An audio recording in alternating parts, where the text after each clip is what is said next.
Good morning, everybody. If you'll join me for just a moment for a moment of silence, prayer, and reflection.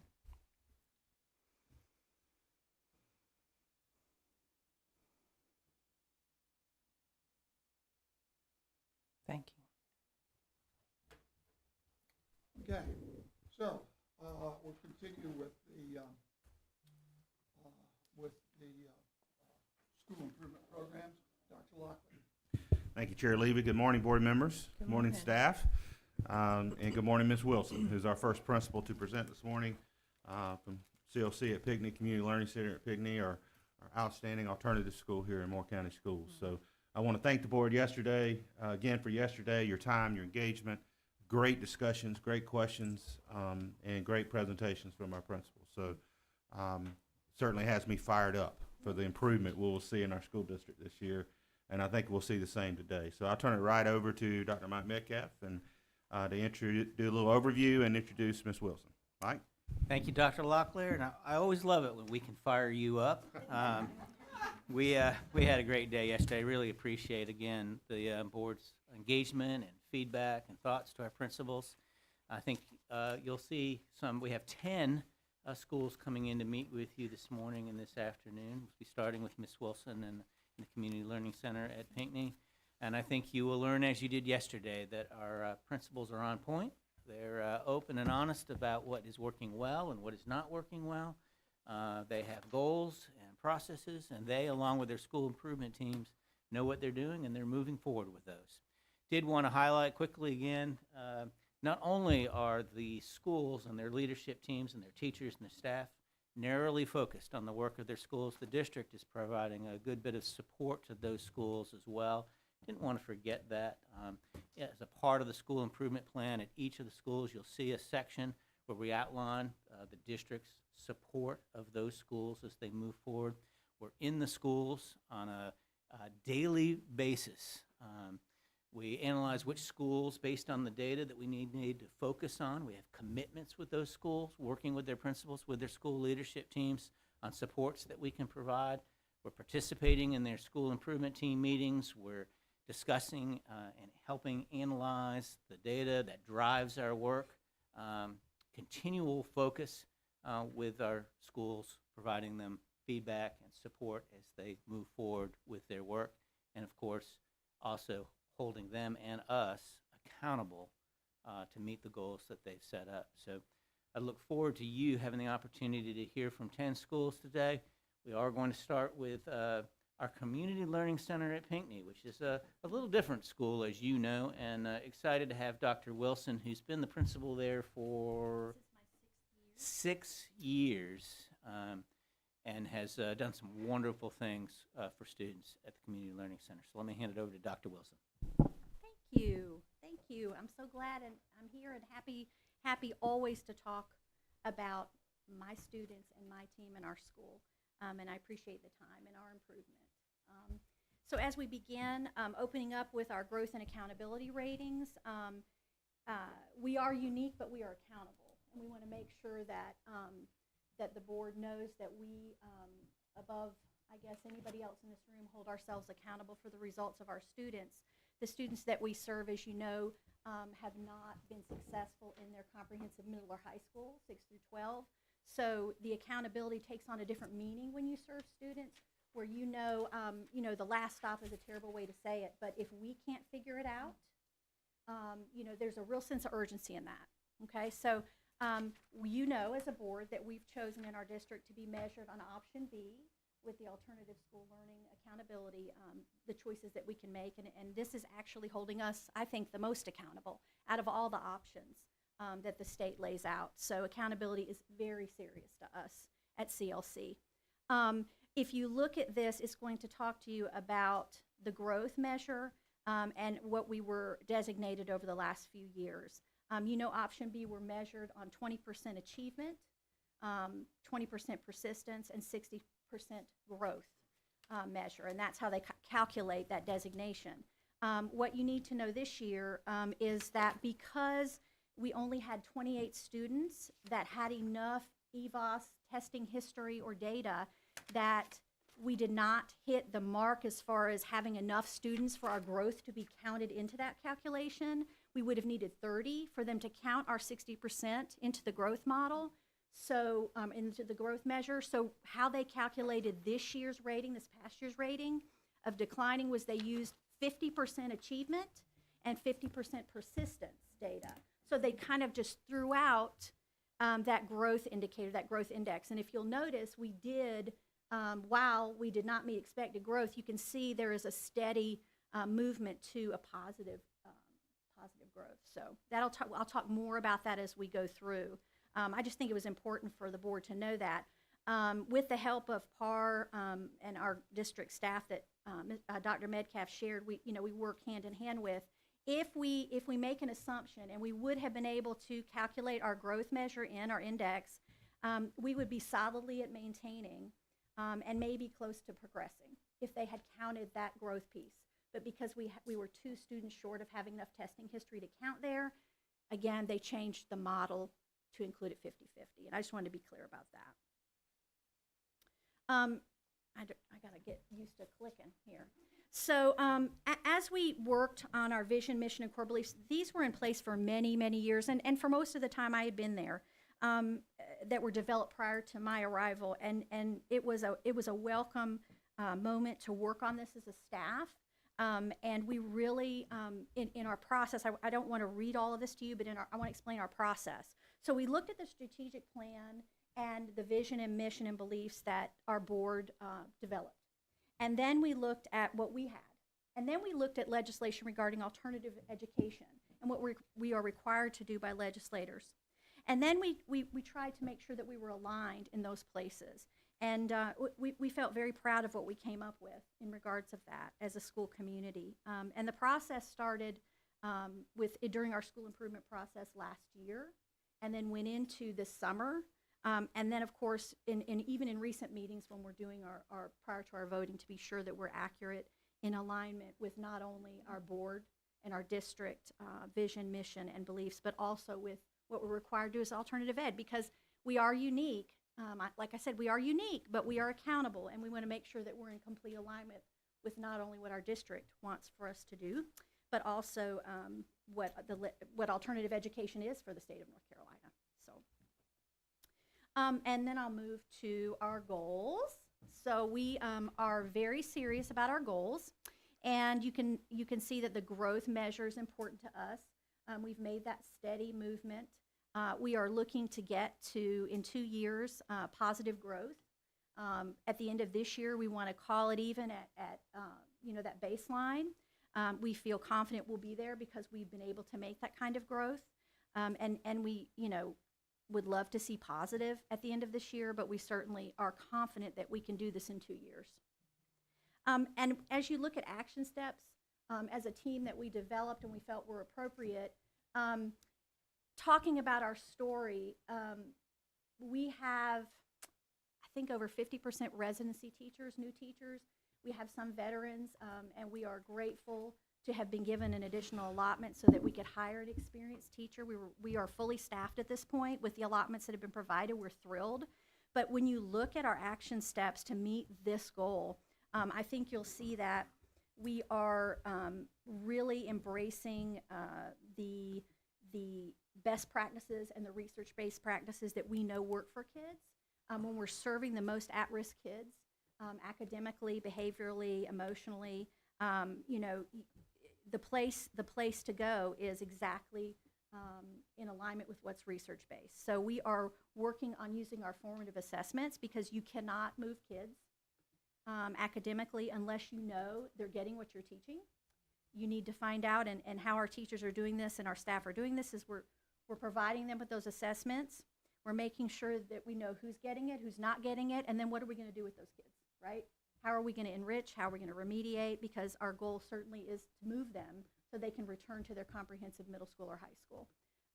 And for those who cannot, and they are true alternative learners and stay with us, that we can prepare them for that post-secondary success with us. The staff also is looking hard all the time, and you know this, in 1 week we could get 1 student.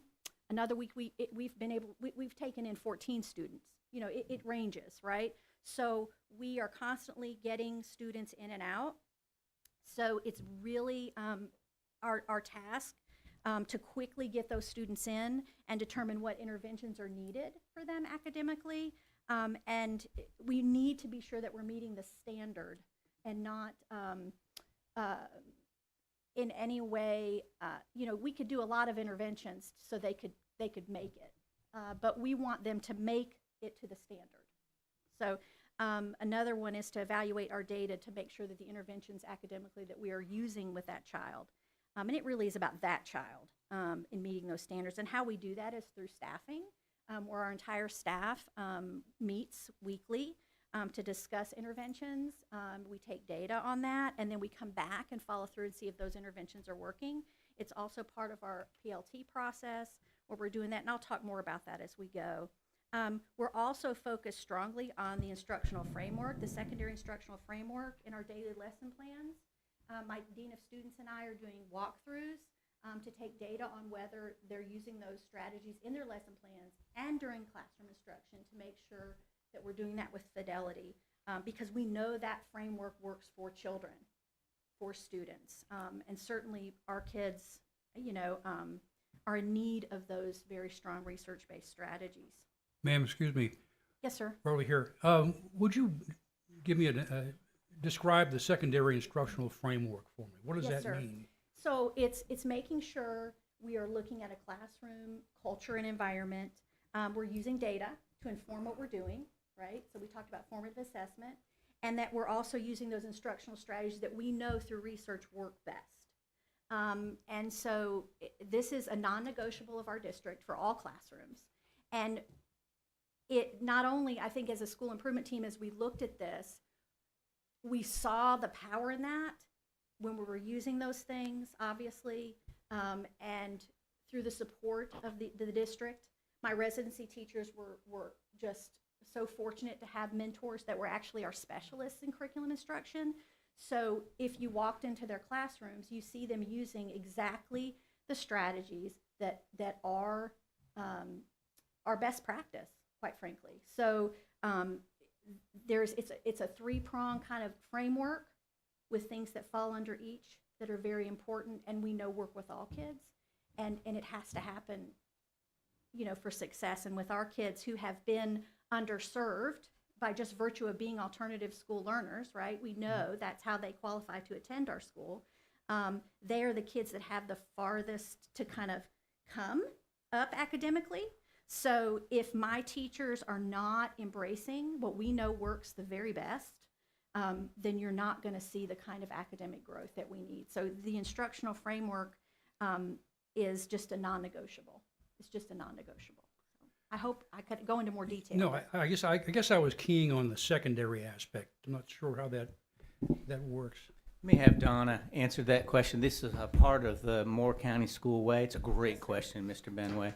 And it's what we train our teachers, what our expectations, non-negotiables, as Dr. Wilson said, for all secondary schools, including the CLC. Can you go into some detail on that, Donna? Yes, Mr. Benway, we have actually 3 instructional frameworks, one being K-5 ELA to support whole group instruction, small group instruction, intensified intervention opportunities. And then we have a math framework that's K-5 that encompasses math talks and small group instruction and what should be going on in a math class. The secondary framework is a framework that is meant to be interdisciplinary so that science, social studies, math, ELA, all of them can come together, CTE, and use that same instructional framework that really starts with looking at those best practices, looking at building collaboration within a classroom, looking at time on task and an urgency around that standard, as Dr. Wilson was mentioning. So it all comes together so that students have instructional practices consistently. And the frameworks help Moore County Schools teachers be very consistent in these are all the components of a lesson plan to help make and ensure our students' success. Okay, great. Thank you very much, both of you. So we're also unique in having kids, again, with those gaps that are pretty significant. So our team is really looking at even taking those lesson plan non-negotiables that the district provides and also kind of delving deeper in and providing some tiered lesson plans. Learning how to do that, applying that into our classrooms. We are also making sure that we're meeting regularly in those PLTs. And because, we have one teacher who's teaching every prep in math, right? Or one teacher who's teaching every prep in English. And so they're what we call singletons. So really, that doesn't mean they can't come together and really help each other out and review those lessons to make sure they're benefiting the particular needs of students. And that's that collaboration piece. Okay, so I thought we were going to have the next. Okay. All right, so this actually speaks a little, well, it all kind of speaks to all the goals. But anyway, so if we were to look at these, we're talking about Edgenuity. We move from grad point to Edgenuity, and at the CLC, we have students who not only get credit recovery through a software tool that is Edgenuity, but they also earn initial credit. And so it's new. So we have to not only learn how to manage that in the best way so our kids can achieve. That's just a reality of being at the alternative school and making sure they can recover credits and feel success and earn initial credits. And then we are at 30% exceptional children. Our population is at 30% this year. We have about, I think, 12% of our students who have 504 plans. So this has been wonderful. This is another example of the district support that we receive at CLC. They were able to allot us a teacher assistant in exceptional children. That has made a huge difference. This was something that we felt like would improve our student achievement across the board. And this was a very important step. And we have that in place. So it's been achieved as an action step, but I felt like it was important to highlight that to you as one of those important steps. So our second goal has to do with persistence, and that means the students staying enrolled in school, obviously. And we are shooting for 90%. We're at a baseline of 83. And of course, you can't have a target that's less than 100% when we talk about kids staying in school. That's the whole point. So we feel like we want 100% of kids staying and persisting in school. As we look at some of the action steps to address this, we are looking at monitoring Edgenuity. Edgenuity has some amazing reports that we did not have in grad point, so we're very grateful for our district for providing that to us. We are keeping kids on pace through data talks. We've been able to put advisory back into our day every day, and we have data talks on Fridays where kids are charting, they're seeing the charts, they're seeing the reports, they're chunking, they're making goals weekly. They understand where they have to go, which is really important for them. They feel success and can get there. And when they're not there, they have to get their behinds moving, let's be honest. We also collect data regarding the number of credits attempted and versus the number of credits earned, which will help us know if our children are successful and persisting. And then the last one is looking at collecting data, and this is a first step, I think, towards us looking at how many kids we transition back to their comprehensive middle or high schools and then have to come back. And it's really looking at, we've looked at this before, but it's the beginning of us tying in and shoring up our transition back process, because if we can look at the kids that are coming back, dive deep into that data by child, then we can look at what interventions, are the things we're teaching them matching what they're going to need back there, have open conversation with the homeschools, what's happening at the homeschools, what can we do to shore up that process. Duty-free lunch. We plan this in our master scheduling process every year. It is a part of the school improvement process. We do have staffing constraints. We're a small staff, but our staff wants and would not have it any other way than to be with students at lunch. One, it is a foundation to create relationships. Two, it is safety. The things that, I guess it goes without saying that if you don't have a safe environment, then you really, that's foundational, right? So the staff understands that and actually embraces it, and it's hard to get my staff to not want to be with the kids. It just is. We also make efforts every year to rotate duties and planning and breaks and things like that. So we have our teacher assistants who have maybe 2 breaks a day. We try to combine those breaks so they actually have a longer break. You know, who's going to get lunch A, who's going to get B, who's going to get C. You know, we'll rotate that, which makes folks feel happy and they have input. But there's also something that uniquely, I don't know if it's uniquely CLC, but we have instituted a standing procedure, and it is supported by myself and my dean of students, and we call it tag in and tag out. And it allows instructional staff, when they need to just say, I've got to tag out. And then we tag in, whether it's to supervise or to do the instruction of the class. And it's not all day. But we are working with some of the we are working with the 1% most challenging population, and they're darling, but sometimes you do need to tag out. You just do. And so Dr. Keller and I are there to do that for them. Right, exactly. So we feel like that's something that, you know, and there's no questions asked other than how can we support you? We're tagging in. And sometimes they just say, I just need to tag out. And that's okay, and that's something that's just a standing, and we've done that for a couple years, and it's really well received, and I think it's part of morale and family and retention and all kinds of things. So, you know, just in summary, again, I talked about us being very unique, but I want the board and the district obviously knows that we know the urgency, and we are very accountable to the results of our students, and we feel this enormous sense of urgency. And I think if you talk to me, which you guys all have, and if you talk to my staff, you'll know that. We know that we are sort of the boots on the ground for the kids that struggle the most. And we are here for the comprehensive schools to make sure that we can get kids who are really in crisis back on track. And we're happy to do that.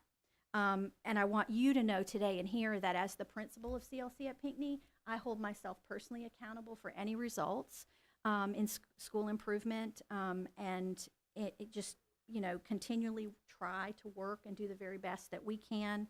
I'm just very proud of my students. As you know, I'm very proud of my team. And, you know, I'm happy to answer any questions that you have about our school. Any comments or questions by I the do. board?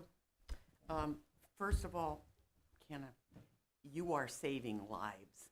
You really are. And these kids know it. When I was there and talking to a few of the students, they'll come right out and say, this school saved me, which, I mean, you can't be praised enough for that. And you're right about when you said that you talk to the kids about how they're progressing. They all know exactly where they are, exactly how much they've improved, which I think is terrific. Because when you see a little bit of improvement, you really want to work for some more. I think you are doing an absolutely, I just can't even say what you and your staff are doing. It's phenomenal. And your tag in and tag out, that's really important, and that is great support for your teachers. Thank you. So I am so proud of you. Thank you. I really Thank you. am. Anyone else? Mr. Hensel? Good morning. Good morning. I have two questions. Yes, sir. The first one is a derivative of what I asked some of your other peers yesterday. And I'm going to refine the question down a little bit. Yesterday, I asked several of your peers what the root causes for their achievement gap was and what they were doing to fix it. And I was very satisfied with everyone's answer on what they're doing to fix it, but nobody was quite willing to answer the question what the causes were, or they unwilling or unable to answer that question. So I'm going to ask it a little differently today. Obviously, you take a deep look at all of your students who arrive at the Community Learning Yes, Center, sir. and hopefully you do root cause analysis, because that's how you fix any problems is, don't look at the symptoms, look at the causes. So once you boil down everybody who lands at Pinkney, what are the handful of, probably no more than 3 or so, fundamental root causes that cause them to land there? You're exactly right that we do look at root causes, and we have to know our kids. And I think I mentioned that earlier. we're getting kids, and we have to quickly look at that, and it does take time. When you're looking at kids who come to us at the secondary level, there's a long history, right? So we're in alternative education, we're addressing, I like to say BAG, right? Behavior, sometimes attendance issues, truancy, and academic grades, like you talked about, the academic achievement gap. Sometimes you're addressing all three in a student, right? So sometimes it's just one, and they're all so uniquely individual. To say 3 root causes, I would say, it really does come down to the individual, because I could sit, when you look at CLC, you look at qualitative and quantitative data. It just can't all be quantitative, it has to be qualitative as well. So for every student, there is a different answer for root causes. And that's not to avoid or to try to not have an answer to your question. It truly is every student. If you're looking at patterns, which I think is what you're asking me, Right. and trends, I think it's likely you have a very, schools are a reflection of our society, and there are very complex issues in our society. And students, the district is working as hard as they can to address some of those, and that's the honest truth as far as the gap goes. That's what I would tell you if I'm looking at trends. Okay. My second question has to do with utilization of your facilities. As you know, everyone on this board is a big supporter of the Community Learning Center. And and probably maybe because of that, we were asked to fund an expansion, unfortunately, to go down a few grades, which is an unfortunate reflection of our society, speaking of society.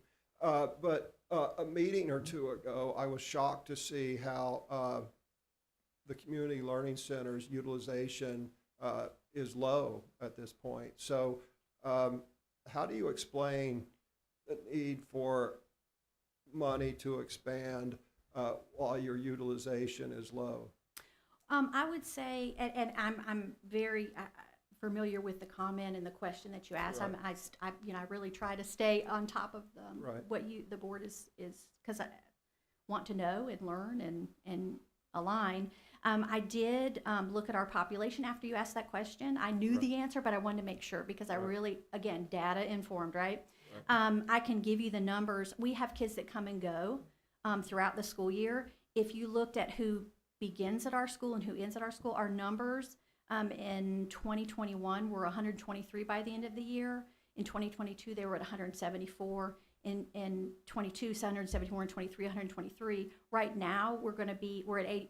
I think the day that was asked, it was at 83. Today, well, tomorrow in intake, it'll be 85. But that's not even the total number that comes in and out through the year. So it looks like we're underutilizing if you look at our beginning numbers, but by virtue, again, of alternative education, it constantly rises throughout the school year, and it fluctuates up and down. And I will say that we have increased in need, and certainly we saw that last year and the year before at the middle school level. And I think that's my answer there. We actually are utilizing the facilities and actually, would benefit we would benefit from more based on numbers that are coming in. But thank you for the question. Yeah, well, and just if I remember correctly, I was comparing objective numbers, which were day 20 admission, or the admission, whatever day we use, day 20 or whatever, admissions year over year, and this year had a lower utilization rate than previous years, and that was based upon objective numbers reported to the state.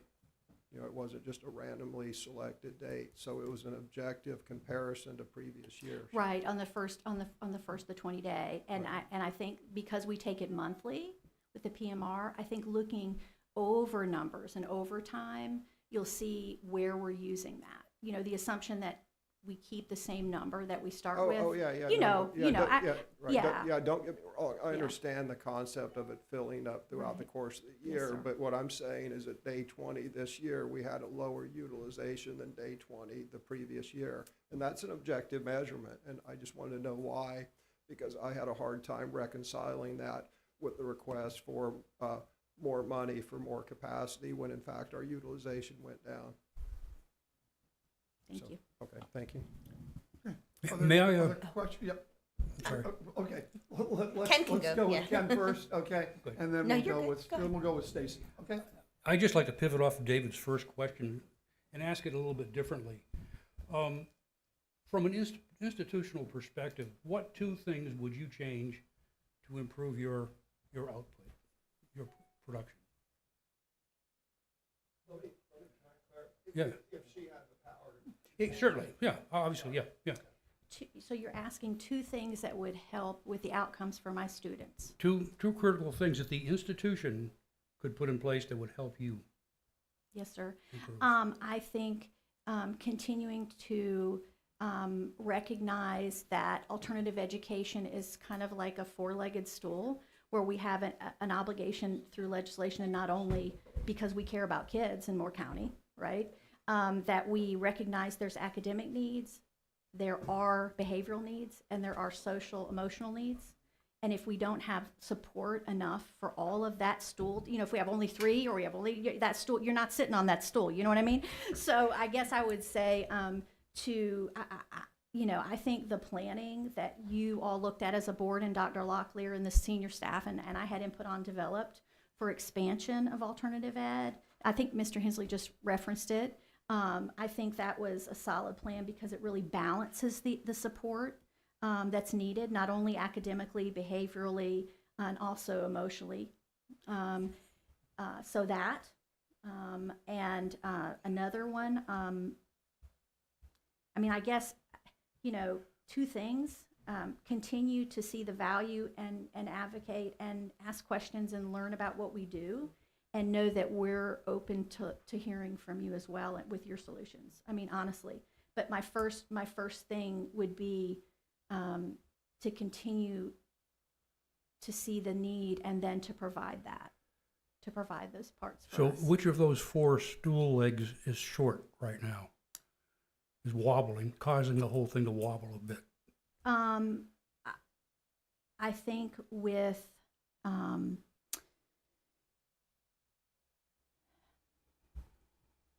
I'm sorry to put you on the yeah, spot. no, I have an answer. I just want to make sure that I do this in an articulate way. I think we could use support in greater numbers of a teacher allotment. Again, I think we had a great plan.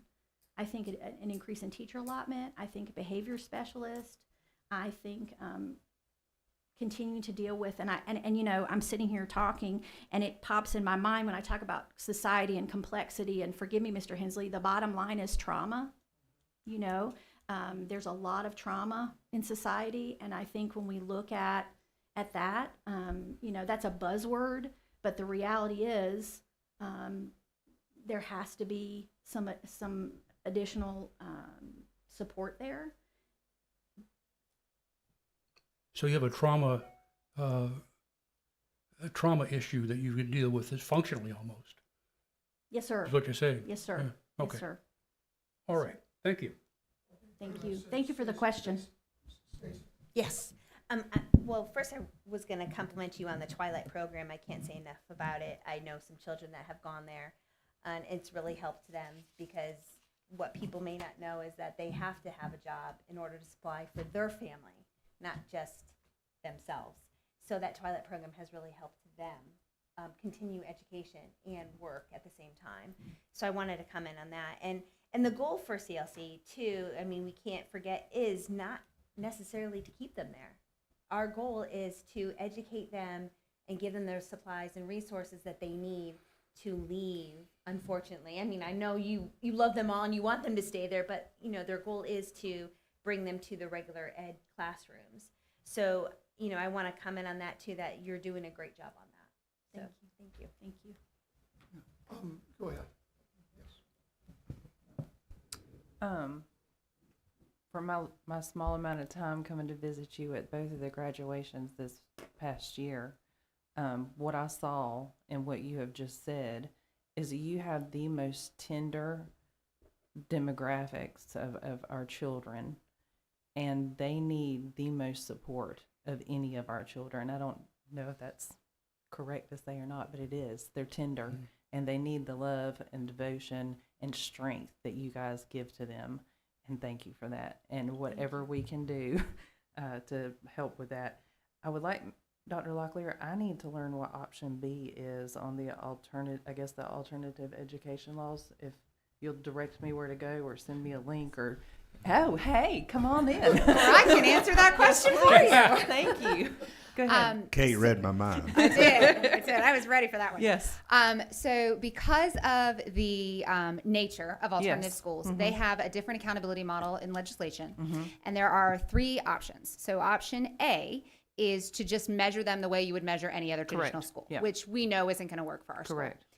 I'll come back to option B. Option C is to create our own, submit it to DPI in order for them to approve it. They might make changes to it. And so we could essentially create our own model. What we looked at was that option B is actually probably the best measure of an alternative school. So 20% of it is based on student persistence. The student starts and the student finishes in a North Carolina school, okay, through that school year. So persistence through in the year. That's 20% of the model. 20% is based solely on proficiency. Did they score at grade level proficiency or not? So where the other schools are measured at 80% there, the alternative school is at 20, okay? 60% is based off of growth. So that is where the kids started compared to their peers like we talked about yesterday. So the issue is, in order to have enough students in any one of those measures, you have to have a threshold of students.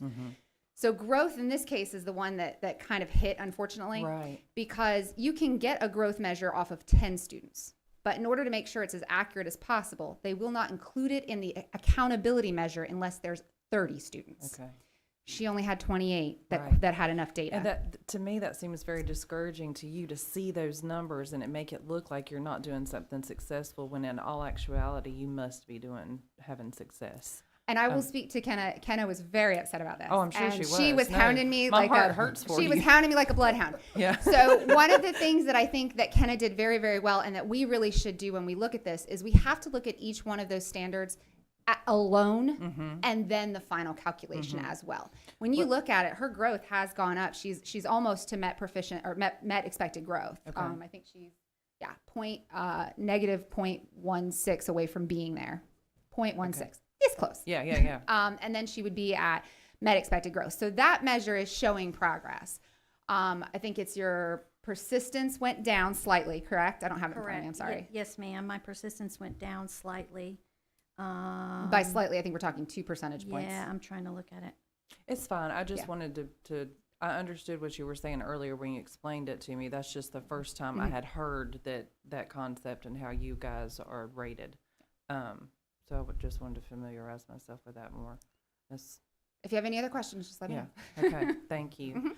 Something that Mr. Krinsicki is able to go to different schools, like schools.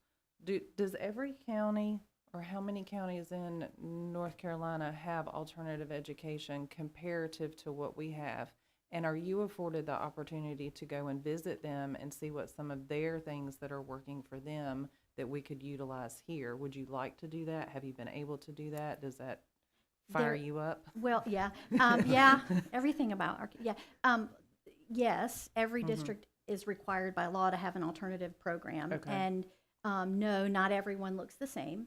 I am working with. There's actually DPI is actually kind of rejuvenating alternative education, the support they're providing. So I've been able to work a lot virtually recently with other principals. I was able to go. Y'all know I don't like to leave my campus much. Yeah. So I'll do it in the summer. But anyway, that would be wonderful in the summer to visit. Okay. But yeah, so we actually are hosting at the Ed Center a group of that are, I guess, alternative educators and leaders and teams from across the state. Good. In November, on November 1st. And they'll talk about some best practices in alternative Okay. ed. So, yeah, Great. thank you. Okay. We can always learn. Yeah. I'll throw in a prop here because Dr. Wilson's not going to do it. Generally, people want to come to Moore County to see what we're doing Thank you. because they see the Okay. results. I truly Okay. believe that. That is, that happens across the board, but it happens in alternative education too. Okay. There are programs they're all very different. And of course, we would encourage Dr. Wilson to visit anyone that she wanted to, like we did Coach K. But people want to come to see us. Okay. Because we're running a good program. That's great. Okay. Thank you. Thank you. Okay. Other questions? Just, if not, let me just say that you guys are the linchpins of, I think, the entire school system. Because we have a lot of disruptive kids throughout the system. And you are really saying elsewhere, sometimes we have to send the kids to you. And you guys do such a marvelous job, such an absolutely wonderful job. You're really doing God's work. But without you, we would have a lot of kids who just don't fit into a regular school system. And I just keep on, and I understand also about the need for knowing that you have to deal with each kid personally, okay? Because you have children who, let's say, are sent to you because they're disrupting a class, and then you have a child who is sent to you because they got pregnant and have problems in a regular school system, okay? And then we have people who go to you for a myriad of other problems, and they're all different. Am I correct on that? Yes, sir. Okay. So one of the things that I keep, it's in my mind all the time is when I went to your graduation, and there was a young lady who walked across the stage with a child on each arm, proud that she could have these children and also get a high school diploma. You made that possible. So I also am very, very supportive of the fact that if we need to make sure that we expand you and give you said you need a behavioral specialist and a greater teacher allotment, because in a way, one of the things that we do at our regular schools is that we give a child and their parents an alternative, and they can either have a long-term suspension when they're doing something else or come to CLC, and you bring them in with open arms, okay? So we need for everyone to know and for administration to know that there is a seat ready for those children as they come in during the year. Maybe in the beginning of the year, we don't have so many, but toward the end of the year, I'm sure you get overcrowded. So I just wanted to say that you're doing God's work, and I think as a board, we appreciate it. So thank you. Well, my team and my students knew I was coming here today, and they want to thank all of you and the district for all the support that you provide for them. Okay, thank you. Thank you. Thank you, Ms. Wilson. Next, we have Connect Academy.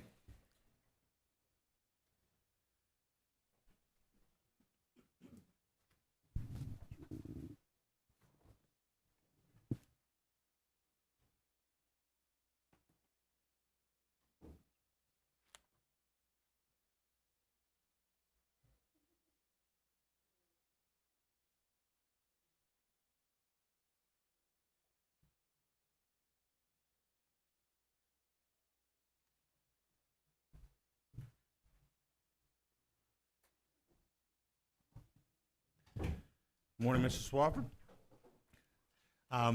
Board members, I think most of you know Mr. Swafford. We won't start with the joke of the day, but I'm sure he may have one in his present. If you know Mr. Swafford, he has a joke of the day every day, but he may have one in his presentation. But before I turn it over to Dr. Metcalf and Mr. Swafford, just noting that one thing you'll probably hear from him is in the first year of accountability data, demonstrating we're one of the best virtual academies and blend ed opportunities in the state of North Carolina. And so very proud of the work Jeremy has helped lead during the pandemic, out of the pandemic, through creating a great choice for our families in Moore County. So, Dr. Metcalf. I'll hand it right over to Mr. Swafford. I was thinking the other day about him when he was sharing the success in his first year of the virtual school, that if you had to define what you wanted in a principal that would build a program from nothing into something, it would be Jeremy Swafford, which is how you would define it. He's done an exceptional job. Mr. Swafford? I do have a joke prepared just in case there's time. Go ahead. What's the ghost's favorite dessert? What? Ice cream.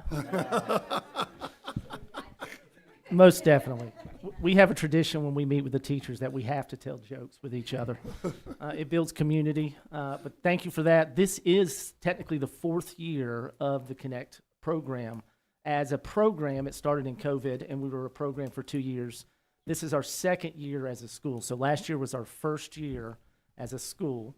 So our data will only reflect 1 year's worth of information. However, we have years of experience trying to figure out what works best in virtual environments.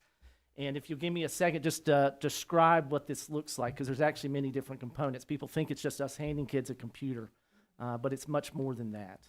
So you do have the virtual side of Connect, which has 250 kids in it. And you also have our Blend Ed program, which is our homeschool initiative. And right now we have 61 kids in that.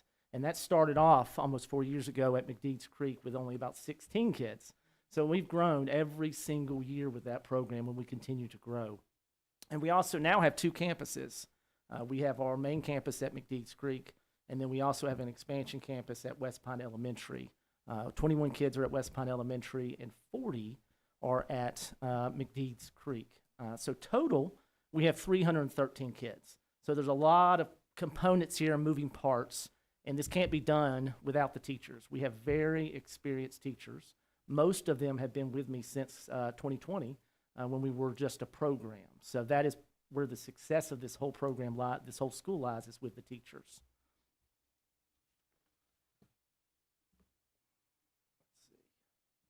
So looking at our data, and Dr. Locklear alluded to this a little bit, you've got to understand that when we look at ours, we look at like-minded schools. So in the state of North Carolina, there are 32 LEAs who have virtual academies, and there are 2 charter schools that are virtual charter schools. And Connect Virtual is the 3rd best virtual academy in the state of North Carolina. And we lost number 1 by just 1 point. So we will be number 1 next year. I'm a very competitive individual as a former coach at Pinecrest High School. Our grade level proficiency data tracks well with Moore County schools.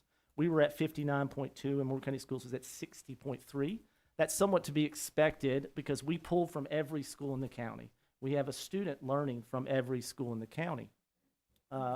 We also have students who learn all over America. We have students who learn in Europe. We have students who learn in Australia, Philippines, Korea. They temporarily move, and then they come back. Military families will move for 4 or 5 weeks, and then they come back. They don't want to disrupt their child's learning, so they stay with us. So that flexibility we provide allows families to travel as they need to in the virtual environment and still learn with the teachers. Now, when looking at our data, you'll know you always got to take into account this is K-12. So there's all sorts of different parts. What you might do in elementary will be very different than what you might do at the high school level. So when you're looking at our data, we break it out into parts. We have virtual elementary, virtual middle, virtual high school, and then we have Blend Ed. Blend Ed is different than virtual. Blend Ed, they see the kids 2 days a week. They have cohorts that come every 2 days, and they swap them. So what we do with Blend Ed is very different. The curriculum for Blend Ed is catered and designed to accommodate homeschool families too. So that's that partnership right there between the 2 groups. Also, for example, last year we had 80% proficiency at our elementary school 3rd graders, which was fairly good. And then but if you look at our high school group in the same data, it's 45% proficiency. So the action steps that we have action steps that are focused on the high school side of it. Doesn't necessarily need as much on the elementary side. We do have action steps for that. Just one second. 80% 80% proficiency? For 3rd grade, yes. Isn't that very, very high compared to all of our other schools? Dr. Locklear? I mean, extremely high. I'm talking about like kind of stratospherically high. It is in comparison to the overall district average. I'll let Kate hone in on who may have the highest proficiency out of their third grade in the state, I mean, in our district. We always have to keep it in context. Are we talking one class? Yeah, the numbers are smaller. Yeah. So, yes, we're not talking 150 kids. We're talking 12. Yeah. So, which means it could go the other way very quickly too. Yes. So we need to commend the teacher who led that. We're very proud of that. I'm not trying to certainly not commend Connect Academy for that work, but you always have to keep that in context. No, I understand, but it's just a great number. It just really just stuck at me, just because I've seen the 60s and the 50s and the 40s. That's fantastic. But go ahead. I just want to compliment you on that. When you're looking at our data, you also have to take into account that 2022 to 2023 is a very different school than this year. The Connect Virtual Academy, in full transparency, 45% of our students decided to do another form of learning. They went back to in-person learning for any number of reasons because it is a school of choice. So when you lose that large numbers, our data will shift automatically. I call it the natural filtering process. If a student is not being successful in virtual learning, we find a pathway to make sure we get them in an area where they can be successful. We don't let them linger in an environment that doesn't work for them. So that natural filtering process will naturally improve our academics in some ways. For example, this time last year, we had about a 15 to 16% failure rate in classes. But this year, we're only at about 6 to 7% failure rate. So we already see automatic improvements with some of our information because we were proactive in the summer when addressing some of this stuff. Now, with our overall grade level proficiency between reading and math, you'll notice that it's only 1 year comparison. So sometimes it's hard to make assumptions based on where we're going based off of 1 year. We do create action steps based on this data, but it limits our ability to necessarily do a full analysis of areas that might need more attention. We also did not have any real significant achievement gaps. We're already under the goals for the strategic goals for Moore County schools. Our students with disabilities, we do have some action steps where we're addressing some of those areas. Now with our school performance grade, we did meet expected growth. And if you look at all of our tests, we are K-12. We test every single thing. Every test that every school might have, we have to do it. So that's a lot of tests. But in all the tests that we had, every single test made expected growth grades K through 8, except for our biology, math 1, and math 3. So we were exceptionally happy with that growth score. And if you look, we are a C school, but we missed a B school by just 1 point. So next year we will be a B school. And it is notable that out of all the virtual schools in the state of North Carolina, there wasn't a single B or A school. So that is a trend, but as we get better and better at the virtual learning, that should improve. Also, there were only 12 schools that met or exceeded growth that were virtual schools. So just comparing that like-minded data. Now with our vision and mission, it's very specific to our school. It encompasses what we are. We are a school of choice, and that's what we pride ourselves on. No one has to attend our school. It is a school that people choose to attend and be part of, and therefore we usually get a lot of family engagement with that. So our vision, achieving success through choice, that's our goal.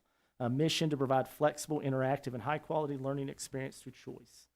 And then our most highlighted core belief is where we put families are the most important partner in the learning process.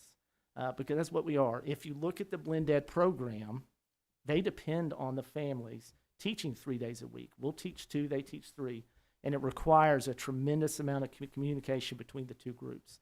You can't be doing opposite stuff. We can't be working against each other in the Blend Ed environment. So we have very specific curriculum pieces that connect to that specific style of teaching.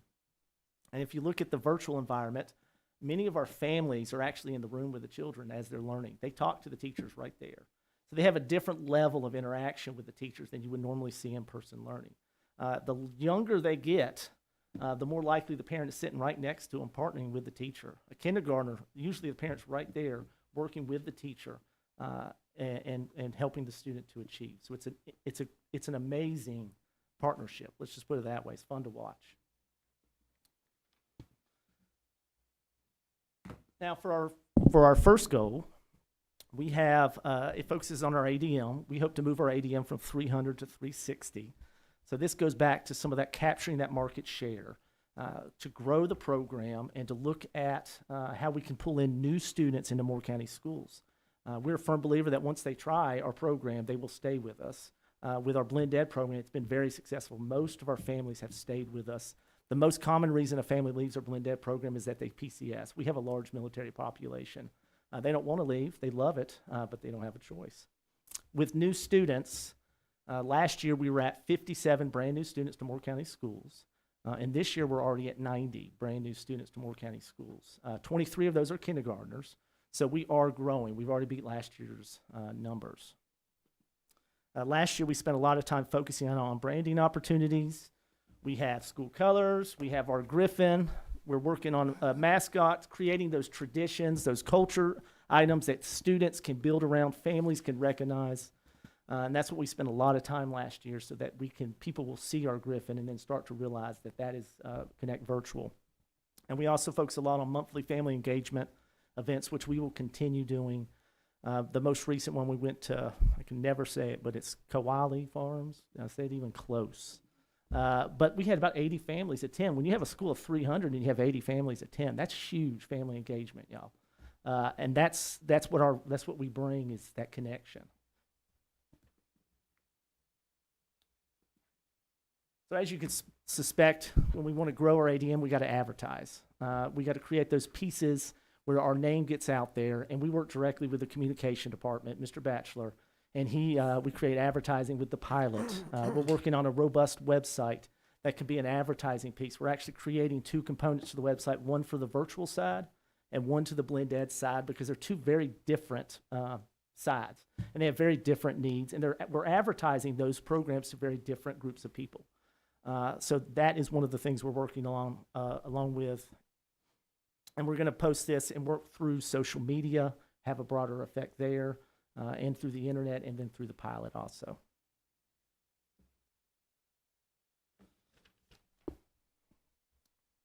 Now, our next one is our teacher working conditions survey goal, which we want to move. Right now, we're at 69% compared to the Moore County school average. We want to be at 90% compared to the Moore school average, where it exceeds or meets expectations. As a group, we talk about the research behind the TWC, which if teacher working conditions survey rises, student achievement also rises. There's a direct connection between the two. So we talk about being honest with a teacher working conditions survey. If something needs to change, then we need to know it so we can address it and attack it.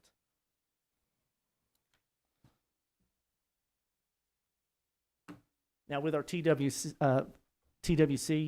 we learned that teachers felt that we need more EC interventions that are conducive to the virtual learning. We have lots of interventions in person. We know what works with in-person students and how we can intervene with their learning styles. However, we need to turn that into something that can work virtually. So we've researched virtual interventions for our students with disabilities, and we came across Aspire. So we're going to implement this year to attack some of those gaps in those students. And that's that is a fully digitized version of interventions rather than dedicated to in-person. And the next three action steps revolve around how we transition students into virtual learning and how we transition them out of virtual learning if they need to. There is a barrier. Our biggest barrier in virtual learning is technology. Is it working on any given day? Is the internet working on any given day? However, how the teacher interactions with students is also different because you're doing it through a computer screen. And student onboarding, if you're coming from in-person learning and you're having trouble accessing information, the teacher can sit right next to you and help you out. Here it's through a computer screen, so it takes us twice as long. So what we want to do is bring students into the building. We want to basically create a training orientation for not only the student but the families. The younger they are, the more likely it is that the parent is the one who's helping the child with the technology. And that is our biggest barrier, is technology. And just getting over that learning curve, that hump. that's another one of our action steps that deals with the orientation. That's specific to the high school, a freshman orientation. As you go through the years, you get a little bit more freedom in virtual learning. In elementary school, they have a very defined schedule, and they come in and out based on that schedule. In middle school, they have a very defined schedule. But high school students are in virtual learning for very different reasons. A lot of them might work during the school day and then want to learn in the evening. So we have to create that expectations of what high school learning is versus the other learning. And some of them are taking Sandals Community College classes at the same time. So the class schedules are more flexible at the high school level. Now for our Let me ask, are they eligible for Promise? Yes. Okay, so you're working with Uh-huh. that? Oh, yes. Okay. Fantastic. We have probably a larger, I don't want to say this, but we have a very large percentage of students who take Sandals Community College classes. Okay, that's fantastic. Yeah. Thank you. Now, for our academic goal, we want to move our our grade level proficiency from 59.2 to 69.2. And we think we have a very good chance of that. What we want to focus on a lot in our K-8 area is we want to get physical materials to students. People think virtual learning is all about typing and computers. We want to move a little bit away from that and focus that you got to get back to the basics. We always talk about that, but you got to write, okay? So we want to get the science mini books into the hands of our kids and use them. We want to get the Big Ideas math books into the hands of our kids. We want to get the magnetic readers into the hands of our kids so that when they are working, they're actually working on physical paper. When they write their book reports, they're writing it by hand, and they're going to take a picture of it and upload it, but they are writing their book reports. Because the research does show that writing does increase your academic knowledge. So that is one of our goals for our K-8 students. Thank you. No problem.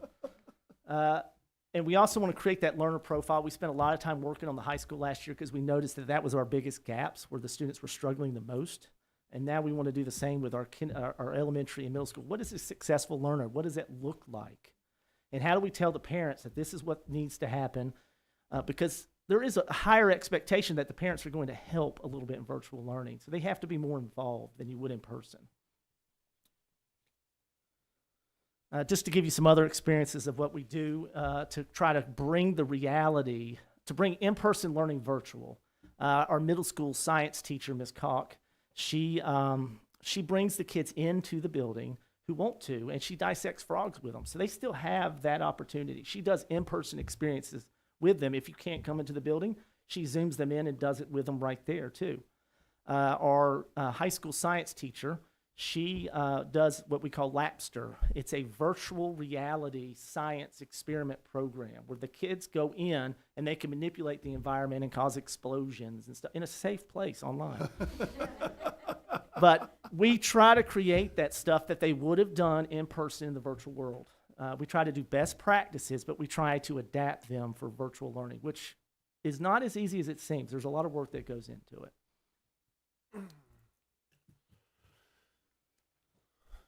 Now, some other areas we are targeting. We were one of the lowest in the county when it came to ACT. So we've carved out blocks of time for our sophomores and juniors to have prep ACT classes and reading and math, and that will naturally help our English and math scores also. So we targeted that ACT side of it so that we would go after those scores, which would hopefully bring up our other grade level proficiency areas. And then we're also going to utilize our iReady assessment data in K-8 to target resources. Last year, we noticed that we had informational text issues according to iReady. So what we did was across K-8, we instituted the ACE policy, which is answer, cite, and explain when you're reading informational text. And we forced kids to write it out as they read and annotated, just like you would in person. But we made it a K-8 experience. So as kids move from grade to grade, they're familiar with the acronym and already know how to use it. And we're now starting to work it into our 9-12 area also. And this year we noticed that our students have some issues in vocabulary, which is a normal at the start of the school year. So we're working with Ms. Gephardt and her crew, Dr. Burris, to initiate vocabulary surge, which others have talked about. The thing about vocabulary surge is it's designed for in-person learning. So we're having to take that vocabulary surge that is in-person learning, we're digitizing it. We're using Jamboards. We're using Google Slides so the kids can manipulate the manipulatives with their mouse instead of little blocks with their hands. So it's a new way of looking at stuff that we know is successful in-person learning, and that's what we're adjusting our style to. Now, as you can probably imagine, it's not difficult for us to give a duty-free lunch in virtual learning.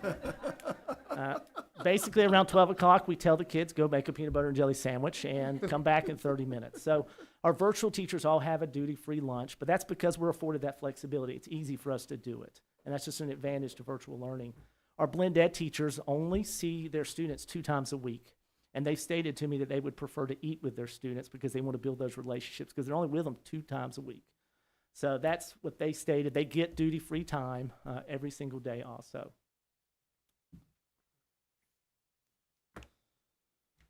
And just say I'm proud of my teachers, I'm proud of my team. This, as I said at the start, this doesn't happen without good teachers, y'all, experienced teachers. I would not want to throw a brand new teacher into this environment. It's very complex. So the fact that most of my teachers are 15 plus years of experience, and they've been proven virtual educators over the last 4 years, that's why this place is successful. Any questions? I'm here. Okay, questions by the board? Yes. Oh, I thought, Shannon? Wait, who? Go ahead. No, I thought you had your hand up, Yeah. so I looked over here Thank you. first. Thank you for what you're doing. That's great. And the fact that you have teachers 15 years in that would re-educate themselves to do this, that's phenomenal. It says a lot. So I did notice you said biology and math 1 and 3 is where we're lacking. Is there any, can you pinpoint a reason for it? What do you need to help with that? Lack of, you tell me, please. Being as subtle as possible with math 1 and math 3 when a student's not inside the room with you. It's okay. You don't need, I understand. It's Yeah, more difficult to monitor. to monitor them. Okay, so if we're handwriting our essays and scanning them in, is there a type of technology? I know when I've gone into the classrooms, we've got that board up top that's interactive.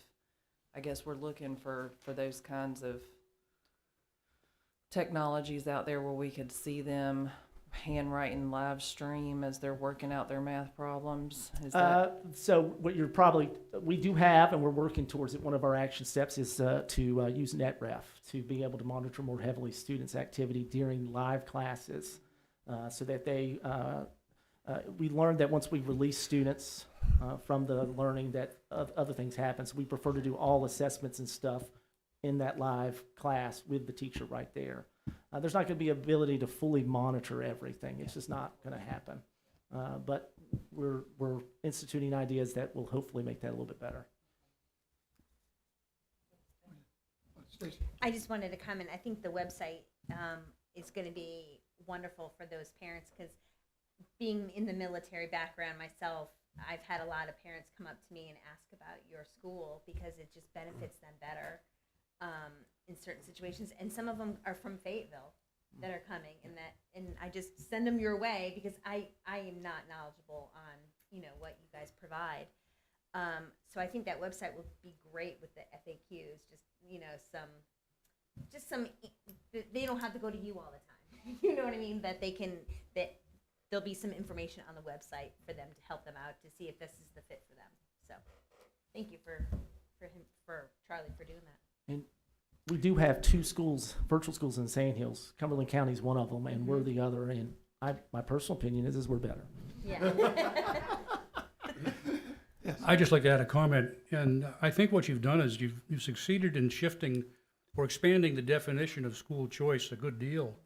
You've managed to shift it more from the political arena into the practical academic arena. I think that's an important thing. Thank you very much for what you've done. Thank you. Mr. Hensley?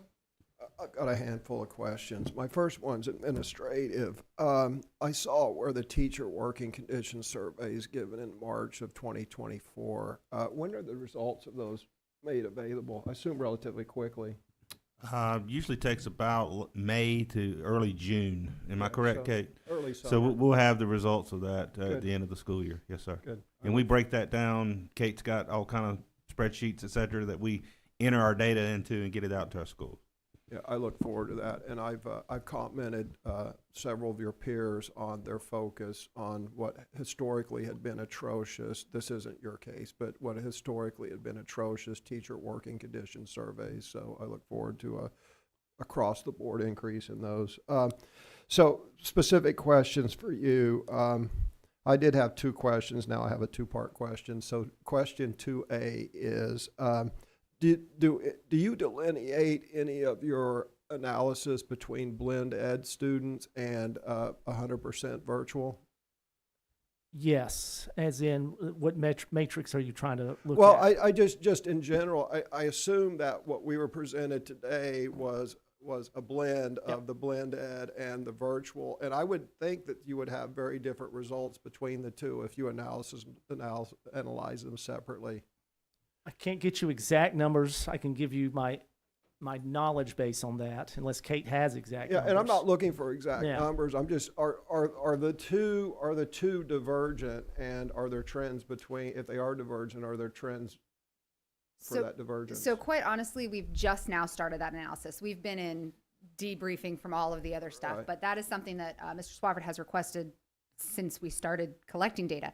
Right. We have started to do the initial analysis. Very, very top level initial analysis that's is fine. there's not really a very discernible difference between the two. Yeah, Very that's fine. different learning approaches, but not necessarily very Right. different learning results. Again, very top level. I'm working on a report for him now that will break all of that down into the different good. categories. I look forward to seeing it because they are, I mean, blend ed is very different. They're different communities and different approaches. I'd be interested in the different result, if there's different results. And homeschool families as a group are very good. They come in academically well off. Yeah, well, and that leads to my next question, 2B, which is, you mentioned low ACT scores, right? And I'm glad that you are working on that. But here's my question. Is there a difference between the blend ed and the 100% virtual on their ACT scores? So the blend ed side that I'm over is only in elementary school. There is a blend ed component at the middle and high school level, but I'm not over that, so that data doesn't get included in this. They get merged into their school. So if you're a blend ed high school, you attend Pinecrest for half the day. So that data would not be included in here. Okay, so your ACT scores are strictly virtual. Okay, very good. And then that leads me to my third question. Let me start off by saying it's not surprising that parental participation is higher and student performance is higher because, as you mentioned, these are self-selected families, and for various reasons, I suspect that the families are more motivated and more high achieving. And again, I make no analysis of that. I just notionally, I would say that self-selection tends to increase a better cohort. But so here's my question. There is another category of virtual students that are not self-selected, and there are students who, through their behavior, have demonstrated that they cannot be among other students. So they are put into virtual learning. Are they under your academy or are they under Pinkney for reporting? We have a virtual component at Pinkney, at the CLC Pinkney. Okay. That's separate from his program and would not be included in his data results. Okay, very good, because I would be concerned that, so the students who are separated based upon their demonstrated inability to have appropriate behavior among others, they are a branch of our community learning center, and their results will be reported that way. Yes, sir. Okay, very good. Thank you. That's it. Okay. Just wanted to say that I think one of the importance of both Virtual Academy and Blend Ed is what you said, which had to do with market share. And the fact that you have in your motto there, school choice. It's another form of school choice. Yesterday we had a debate on school choice, and one of the things that I think that everyone forgets is that Moore County Schools is part of that school choice movement, and you're doing well. The other thing is, can you explain a little bit about how students are selected? Not every student gets to go to your virtual academy, even if they want to. Am I correct? That is correct. Okay, so you make sure that they'll be successful in virtual academy, right? Exactly. Okay, so so it's not like this distance learning that we had where everyone just got sent into distance learning, correct? We have changed tremendously. Okay. All right. So I want to thank you for what you're doing and really building just a great school over there. So thank you very much. And I just want to add one thing.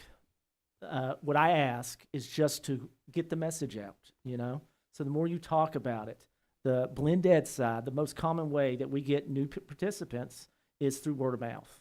So we feel like there's a larger ability to get the message out about this program, and it's being successful. So that's all I ask is just get the message out.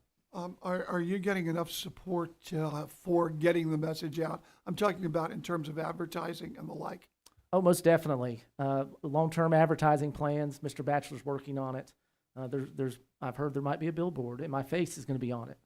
Just plain. Well, I don't know if that would work in our advantage, Jeremy. And that was the joke of the day. But no, lots of things are happening. But the more we can get the message out, the better. Okay, and thank you very much. Thank you for all you do. Thank you, Jeremy. Appreciate your leadership. And the next school that's coming in front of the board is McDeeds Creek Elementary and Dr. Molly Capps.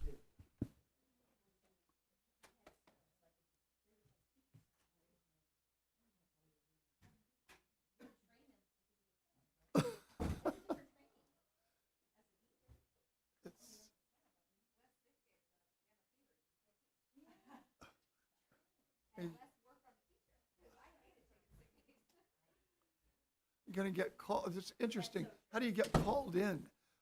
You know.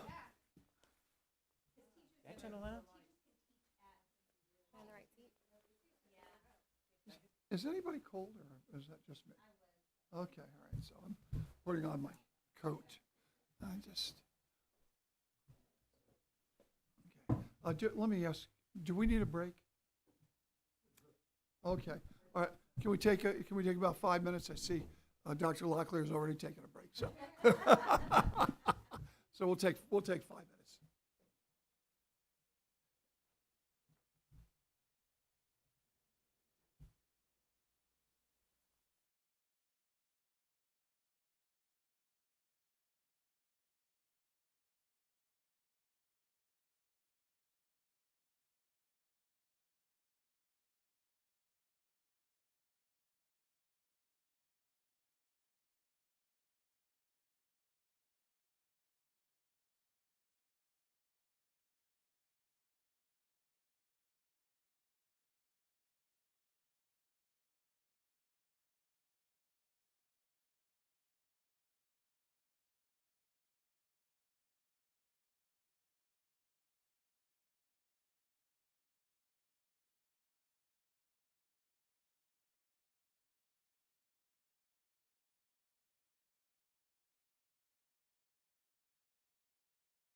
back in session, Dr. Lockwood. Thank you, Mr. Chairman. We now have another one of our outstanding leaders here in Moore County Schools, Dr. Molly Capps. I know you all know her well in the work of McDeeds Creek Elementary. Very proud of what she's done there, establishing a brand new school, opening that up, and then creating the traditions and the culture she has. And that shows in the student outcomes, both in what's reported through the state, but also you walk in that school, and you know what kind of school she's established. So it's an honor to bring her in front of the board, and we want to certainly, I think she's going to walk through how they're focused on continuous improvement. I'll never forget visiting her. I think it was the second day of school. I walked in, and she said, "We missed it by 1 point, Dr. Locklear, 1 point. We were almost an A school. Missed it by 1 point." That's all she said. She didn't say, "Welcome, it's been a great day," nothing. She just said, "We missed it by 1 point." So really, fired up for where they're heading this year. So Dr. Metcalf, Dr. Capps. Can I just add more, probably more in a prettier tone than that, though? Are you trying to say Really, my it tone's not wasn't. pretty? I mean, yeah. I don't think it was. We should note, Dr. Locklear, that just yesterday, McDeeds Creek was recognized for promising practices for their work with the military community. So the work that's happening at McDeeds Creek, led by Dr. Capps, is recognized throughout the state and the country, in fact. Dr. Capps. Thank you. I'm going to try not to get emotional with that. I represent a team, a really great team. Okay. Sorry, Molly. And that truly is the work of Michelle Cruz and a very powerful student support team that we have at McDeeds. So I have to tell you that 1 point is still a stickler right now to us. It's bittersweet, but I will mention that later on, why that's also important, because if you know McDeeds Creek, we don't like to do anything small. And if we would have gotten it by 1 point and gotten an A, we would not have been happy with that. We like to go big. So let's start off by, the helicopter view, the grade level proficiency performance as the composite. I do want to identify quickly the subgroups here that you're looking at. That's the first thing that we start to target. Yes, we came out the gate 82% proficient. And when we opened McDeeds Creek, we were shooting for 80% the whole time, because that tells us that our core instruction's working. So were we happy with that? Absolutely. But if you look at those subgroups, specifically like the black subgroup, our black children, that's talking about 12 children. I can name them. The Hispanic children there, 32 children. Students with disabilities, that's 41 children, and it changes every day because we are probably one of the most transient schools in the district with our military population. Now, what I can tell you too is if you look at 2021, 2022, I felt like we were in defense mode. And I don't ever like to be in defensive mode because it's almost like you're reacting. We were reacting to redistricting. We had to get to know who was coming in our building, and we're big on relationships. So we knew we had to get to know these children quickly, get baseline data, and hit the ground running. So you can see where we kind of took a breath in 2021, 22, and then we figured kids out. We were growing them. We grew them last year. Are we happy with that? Not quite. We can do better. But I do want you to notice with that black subgroup, just for example, what you see there, 58% proficient, what this data does not tell you, the subgroup is so small, it gets very narrow. If you pull out the 5th grade data for that subgroup, they were 86% proficient with us. That's not what you're going to see. So I tell you that only because when they get to us, when we can figure them out, we grow them and we make magic happen overnight. We just need time, which that leads me to the next slide. When you break down our reading performance and math performance, you can see in all of the subgroups, again, major gains. But I do want to target those root causes, what's brought up, especially with that achievement gap. Why is that there? Why is it not closer? Because we're not happy with that at all. However, keep in mind, this group is forever changing. So I tell you, last year we tested 12 black children. This year we'll be testing 15. 8 of them already transferred out this summer. It's very transient. Again, we're doing that defensive mode, but once we get them, once we keep them, and we can keep them at McDeeds, we grow them and we have success. But root causes, My very first root cause would be regrouping and responding with redistricting, but we figured that out now. We know who's McDeeds. We know where you live. If you're not at school, we're going to find you. We even have door hangers. We missed you. Either get to school or we'll see you in court. Another root cause would be the need for reliable data. When our subgroups come to us, both of those subgroups, student with disabilities a lot, it changes constantly because of our military transfers in and transfers out. We get lots of sneak attacks too with homeschool charter schools, come in with IEPs that are like 2 years old, and we have to get baseline data immediately. So I tell you that too because that's another root cause, the lack of baseline data. We don't have it, but once we get it, again, we're able to target, support. For example, right now we have screened every single new child that's come into our school. That's 219. Just to put that in perspective, McDeeds Creek gained 219 children this year. Every single one of them has already been screened, whether they're in 3rd, 4th, 5th grade, kindergarten, whatever. They've already been given a phonics screener to figure out if you're a 4th grader and you're not reading fluently, we've got to figure out what skill we missed. And that's where we're targeting that subgroup. So a need for baseline data. That other root cause, though, would be time. Research says if you're closing a gap, you can't do that overnight. It takes years. But if you see at McDeeds Creek, we're making that happen in not just 2 or 3 years. We're doing it in 1 year, and we hope to have better results next year if we can just keep them with us.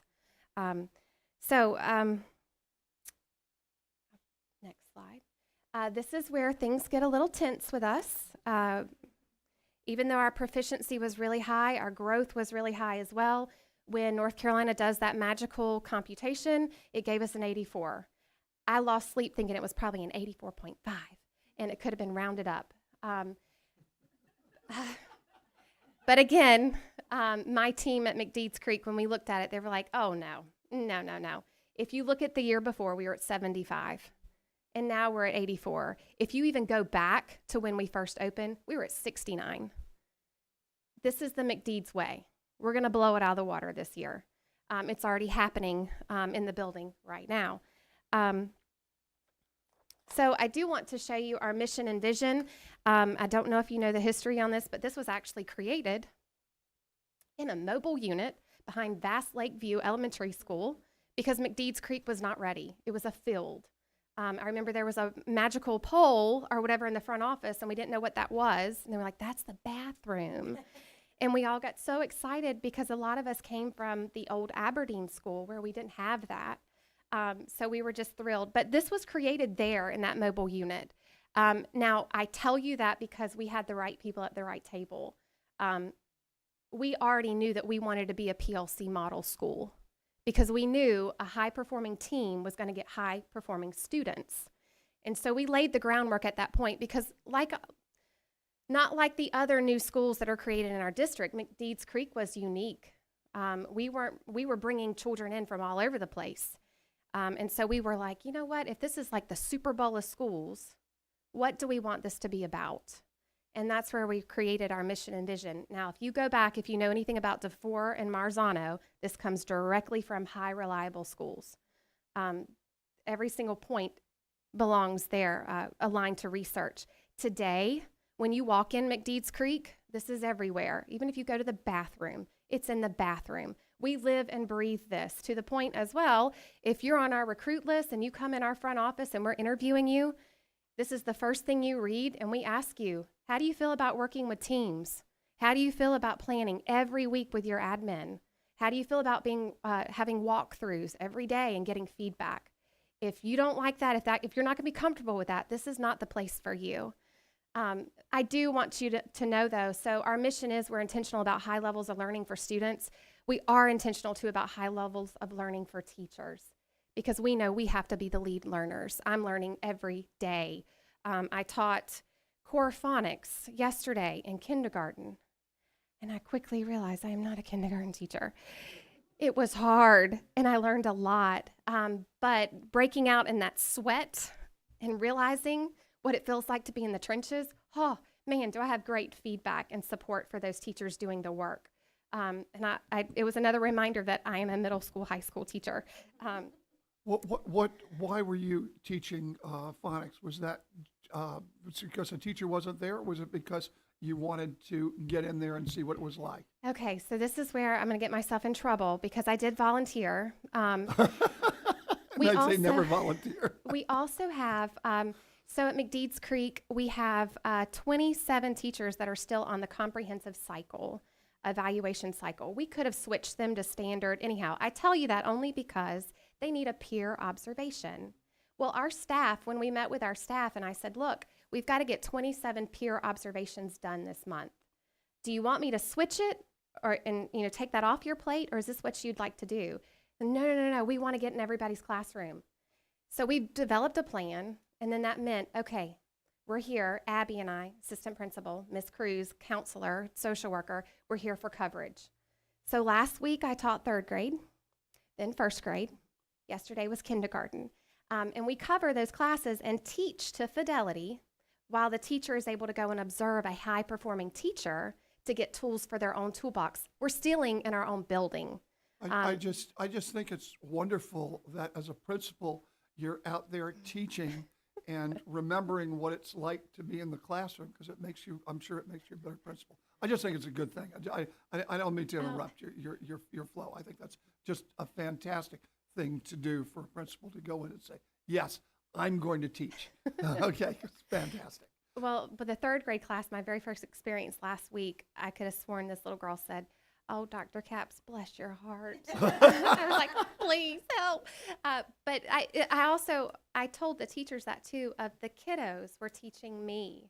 And so that also tells you about the programs that we're implementing right now. The kiddos have gotten it to where they can teach it. And if you know anything about depths of knowledge, that's DOK level 4. That's what we want children to be at, because that's when they know the skill. Thank you. Yes, sir. The other thing I want you to know, we've reflected in our training, because if you look at that first bullet, we believe all students can learn at high levels. DeFore and Marzano will tell you, if you're an effective school, children should be at grade level or above. So our last staff training, we focused on vertically aligning. And what does that mean? Magical moment, the 2nd grade team said, can somebody tell the 1st grade teachers to show the children a ruler before they come to 2nd grade? They have no idea what a ruler is. Well, when we pulled up the standard, it doesn't have them using a ruler. They're measuring with paper clips and anyhow. Well, that conversation started. I kid you not, the very next day, I look out the window. Not only is 1st grade using rulers, they've got measuring tapes, they've got yardsticks. They're now mentally and physically prepared to enter 2nd grade because they know what 2nd grade needs them to have, that prerequisite skill. So that's our target for this year, vertically aligning. It's also happening in our 4th and 5th grade classes, because you'll see, if you look at our college and career ready data, our children, the vocabulary and their data now, we've got to start reaching the middle school standards. They're itching for it, they're ready for it. That's also how we apply our rigor. Let's see. So where are we gonna start? I'll tell you, we came out I have to give Dr. Locklear kudos for this one. Because as the new principal at McDeeds Creek in 2019, I was ready to start with the PLC process. I wanted to get in, I wanted to figure out our curriculum, our standards, and start mapping things out. And he told me, he said, "Capps, you gotta hit the brakes. You don't know these people, they don't know you. You've got to build culture." And I thought, you are nuts, Dr. Locklear. We wanna be an A school. We don't have time to do kumbaya and all this stuff. Okay, well, research will show, as Mr. Swafford even said, culture drives performance. If you have a high-performing team of teachers, that's how you have a high-performing team of students. So our number one goal has always been focusing on that teaching working conditions survey, but not just the whole total. You'll see our total is pretty high. That composite score of 86%, we're shooting for 91%. We look at those tiny little areas, though, that where we said, something's not right. So that very first one, the differentiated PD, We're already targeting that. If you come to our school next week, we have 5 different sessions that will be running during our staff training. Teachers can sign up for which one they want to go to based on what they're out for, what they're looking for. We surveyed staff too to figure out, okay, where is it that you want to be grown? And that's what we're targeting. I will tell you too, that last piece, and you'll see, we had to actually define who our leadership team was because we were working so hard as a school improvement team. We call that our school improvement team. Well, then when we got the survey question of, well, your leadership team, there was confusion. And so we've been very crystal clear over the last 2 years. You are the leadership team. These are your people. This is who you go to. But we also found out too, there was some bitterness there because our assistant principal was taken from us. Not taken. She was needed. She was needed. So we did not have an assistant principal. And they took that as, we feel a little bit defeated. We miss her. We need somebody. But we got the right person now. So I'll tell you, that's what we got to when we started digging. So their action steps, I kind of just went through them. I do want to highlight, though, that we have used, so we took the district walkthrough form, and we have copied that for McDeeds. And so anytime we go in a classroom, we're completing that walkthrough feedback form, and then we're sending it straight to our teachers for feedback. That one-stop shop for data tracking has been a lifesaver. We did that 3 years ago. And we did it because when we started talking about individual children, they're not growing, we were having to pull up spreadsheets from all over the place. Well, how are they doing in reading? How are they doing in math? What was their data 2 years ago like? Now we have it in one huge spreadsheet. So 5th grade can see what kindergarten's doing, 3rd grade can see what 1st grade's doing. Any person that's serving a child in intervention can quickly pull up to see their data points. I don't want to be redundant, but I have already talked about everything on there. Another piece, too, that we've added to be intentional with our staff training this year, as soon as we have staff training, we evaluate that. And we ask staff, was this beneficial? Did this help? Do you want to do this again? Do you think that this is going to be easy to apply in your classroom? Or do we need further coaching, support? And actually, too, the last little piece that we did, it got to Kate Fall coming to dig deeper in EVOS data. So the next goal that we have, so each one of these, this is where it gets kind of scary because we're approaching the 90% proficiency mark. And it's always scary to say that, but we're there. We're there. And the kiddos that we even have this year that have rolled up into 3rd grade, our 3rd grade team is noticing that they're coming with skills that they weren't used to having because of the COVID gap. They were constantly trying to fill those gaps. Now they're having those skills, and we can actually hit the ground running. I will tell you, though, that students with disabilities, that subgroup there where we're trying to close the gap by 5 percentage points, this is what you see on this paper, but in reality, my EC team right now will tell you they're not going after that. They're looking for 20 percentage points increase in student proficiency. They are hot right now. When they saw that students with disabilities subgroup score, they're ready to go to the point now where we're being extremely intentional about streamlining our IEP meetings, how we're supporting groups, which I need to show you that. Before at McDeeds Creek, we were actually forming groups for pull-out services based on grade level. That's all we could do. That's all we had. This year, we actually got down to the, what I say, nitty-gritty of each IEP and what skill they're needed.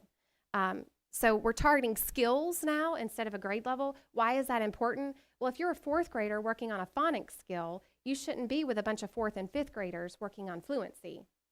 You need to be with the 2nd and 3rd group getting that phonics skill so you can become fluent. So we're being extremely intentional about how we're pulling children, also keeping them in core, and then providing extra interventions along the way. Kudos to our district curriculum and instruction team for allowing us to hit the ground running with core phonics, what I taught yesterday that made me sweat, but it's good stuff. We're implementing that in every single classroom, K-3, magnetic reading in grades 3 through 5. iReady, we've always been doing to fidelity. We don't like to play around with anything. If we're going to do it, we're going to follow it to fidelity and track it. And then UFly, we're using in K-3, but that's mainly for small group. Am I going too fast? Okay. Molly, what's UFly? So UFly, University of Florida Literacy Institute, right? Yes. And honestly, what we have referred to it as is we look at it, because we were trying to figure out core phonics as a part of core. Well, when do we use UFly? Well, it's truly to help you fly as a student. We provide you that core, and then if we see Dr. Locklear struggling within that core, we're going to pull you for small group, and UFly is going to actually drill down to the skill that you need. Thank you. Yes. Now, look, I haven't tried UFly. That's next on my list. I will get back to you on that one.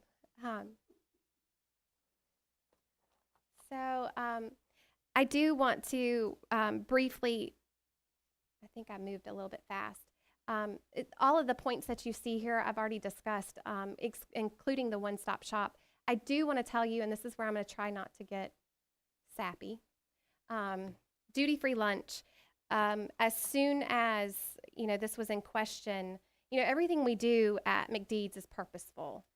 We don't just plan the master schedule behind closed doors. Everybody has a say in it. And it's magnets on a whiteboard, and we're moving constantly to look at what group is going to be served during this time, who needs to be pulled out, and we're moving constantly. And then we get it solidified, and then pull all the brains in the room. What do we need to do next? Duty-free lunch, it works for some grade levels right now because the schedule is perfect. It doesn't work for all. So in October, the very first October SIT meeting we had, I had our assistant principal. I said, Abby, let's just rip the Band-Aid off. Let's rip it off. Let's cancel all the intervention groups that are going, and let's give them duty-free lunch. Let's make it happen. But I want them to see the new schedule, what this will look like. Let's do it on the poster board. Let's put it all out there. And our SIT team paused and tabled the meeting, and they asked to go back. They asked to go back and talk to their grade level team. I didn't know what was going to happen. I was ready to pull the Band-Aid off. They came back just last week. You can see it. I'm so sorry, Donna. These are the people I work with, though, and I'm so happy that they work my own children. They went around the table, and they said, no, we're not willing to sacrifice this, because that means there's 63 children that will no longer get intensive intervention by our instructional assistants. And it was a growth opportunity for me, because as I sat there thinking, oh God, I just knew that they wanted this, and I was going to rip the Band-Aid off. And Abby, my assistant principal, stared at me the whole time. I told you. Children come first here. Now, behind the scenes, we have worked out, our PTA was at that SIT meeting, and they have already signed up to help support this. Just from that meeting, I even started rearranging my own calendar so that I can start covering, even if it's just me in the cafeteria, and send them just to go stare at the wall or go have a fancy bathroom break, whatever. They empowered me from that meeting to support them because of the work that they're doing. You will see that, though, in our SIT notes, and they actually had to adjourn the meeting because we all were getting emotional at the table, thinking about the magic that's happening at our school that you can't see in a data point. But they truly love children. Okay, so summary. What I want you to know is, yes, we were 1 point from an A, but we're also 4 years old. What we've done in 4 years, some schools, it's taken them over a decade to do. 4 years. We opened with 300 children and 24 teachers. Today, Ms. Bone updated me, we just got 2 children in from Guatemala. We are now at, we were at 665, we're now at 667, the largest elementary school in Moore County Schools. We have 43 staff members, we have 60 baby bulls, and we have 48 blend ed children also on our campus that we're supporting. So missed it by 1 point, but my goodness, 4 years old, we're still a baby in the making. So this is just another reminder for all of you that the best is yet to come. Questions? Thank you. Members of the board? If I can just say something. Yes, ma'am. Molly, I've known you for years, since since you were a principal at Aberdeen, and I think with your leadership, you are the type of person that you set the bar high and you expect the bar to be high. So when teachers and families come into your school, that's what they are known to do. And I know many teachers that have flocked to McDeeds from other schools, and many friends, I should say, not teachers, many friends. And they speak high, I shouldn't say they cannot, they speak highly of working there, and they wouldn't have it any other way. So whatever you're doing inside closed doors is perfect. You're doing a great job, and I believe that you can only go up from here, because just from knowing what you have done at Aberdeen and now what you're doing at McDeeds is just phenomenal. So Thank you. great job. Thank you. Other members of the board? Yes, ma'am. Can I come work for you? Yes, ma'am. Absolutely. You're surprised down the road. We're not going to have a board pretty soon. We got Ms. Bruno wants to go work. She wants to go work. No, that's when you see a great leader, it's hard to not be drawn. So thank you for that. It's precious. It's wonderful. Question for the one-stop shop that you mentioned, where you have all your information from children, is that shared district-wide? That's thing. Can we do that? Because she's shaking her head yes. So, I mean, that would just be a great tool for us to use district-wide, where if it's saving our teachers time. Anyway, that would be my only request so far. Everything else seems to be A100, and you don't need any advice from us. Thank you. Thank you. Yes, sir. May I? I was introduced to PLC last February when we first visited McDeeds Creek. And by the way, you walk in there and it's like walking into a bazaar in the Middle East. There were so many things going on, and very productive things. But in a previous life, I had the opportunity to spend about 3 months in Lawrence Livermore Laboratories. And the focal point of work was the Skunk Works room. And that's where the intensive problem solving was done. No, it really is. As we walked down the hallway and Dr. Capps was explaining the PLC process to me, we walked into that room and it was Skunk Works. It really was. And she operates that way. And she's, in my book, the exemplar of PLC and how it ought to work. Every morning I open my closet and there's a Bulls t-shirt sitting there. I'm being very selective as to when I actually wear that in public, but the Bulls are always there up front. Thanks very much for what you're doing. Absolutely. Thank you. Okay. Yes. Anyone? I just have a comment, if I could. The performance of your school speaks for itself, right? I'm certainly not going to argue with success or offer any advice. Your performance metrics, the performance metrics of your school and your team, as you emphasize the team, is up across the board to include the things that are important to this board. I will say this, though, it's not a though. I will say this. Yesterday, we had some of your peers here who have replaced previous administrators at our chronic low-performing schools. And Moore County Schools has gotten rid of many, if not most, if not all, of our ineffective administrators and replace them with administrators who maybe approach, I can't say they are at, but they approach your level of energy, drive, enthusiasm, and expertise. So they're going to be nipping at your heels. I'm sorry you missed an A by a 1, but I am, we're all proud of what you've done, and we hope to spread your success to other schools by getting administrators that are equal to your expertise, drive, and experience. Thank you, Mr. Hensley. Yeah, so thank you. I think I think we're just all impressed with your presentation here. You're talking about our African American students and your need to close the gap. Yet I will say that your absolute numbers are still high with African American students. So not only are you trying to close the gap, but you're also doing well even with the gap, if you know what I mean. So that's just fantastic. I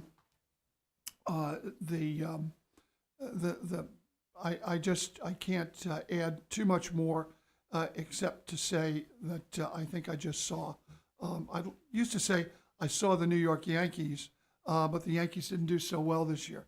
But I think I've seen the Philadelphia Phillies, and so I congratulate you on just excellent work. I think our board appreciates it. Thank Okay. you. Thank very you. much. Thank you, Dr. Capps. Appreciate your work and leadership. Thank you. Our next school that'll be in front of the board is New Century Middle School Principal Kim Coe, who took over last year. So I think you'll be certainly impressed with Ms. Coe and her team.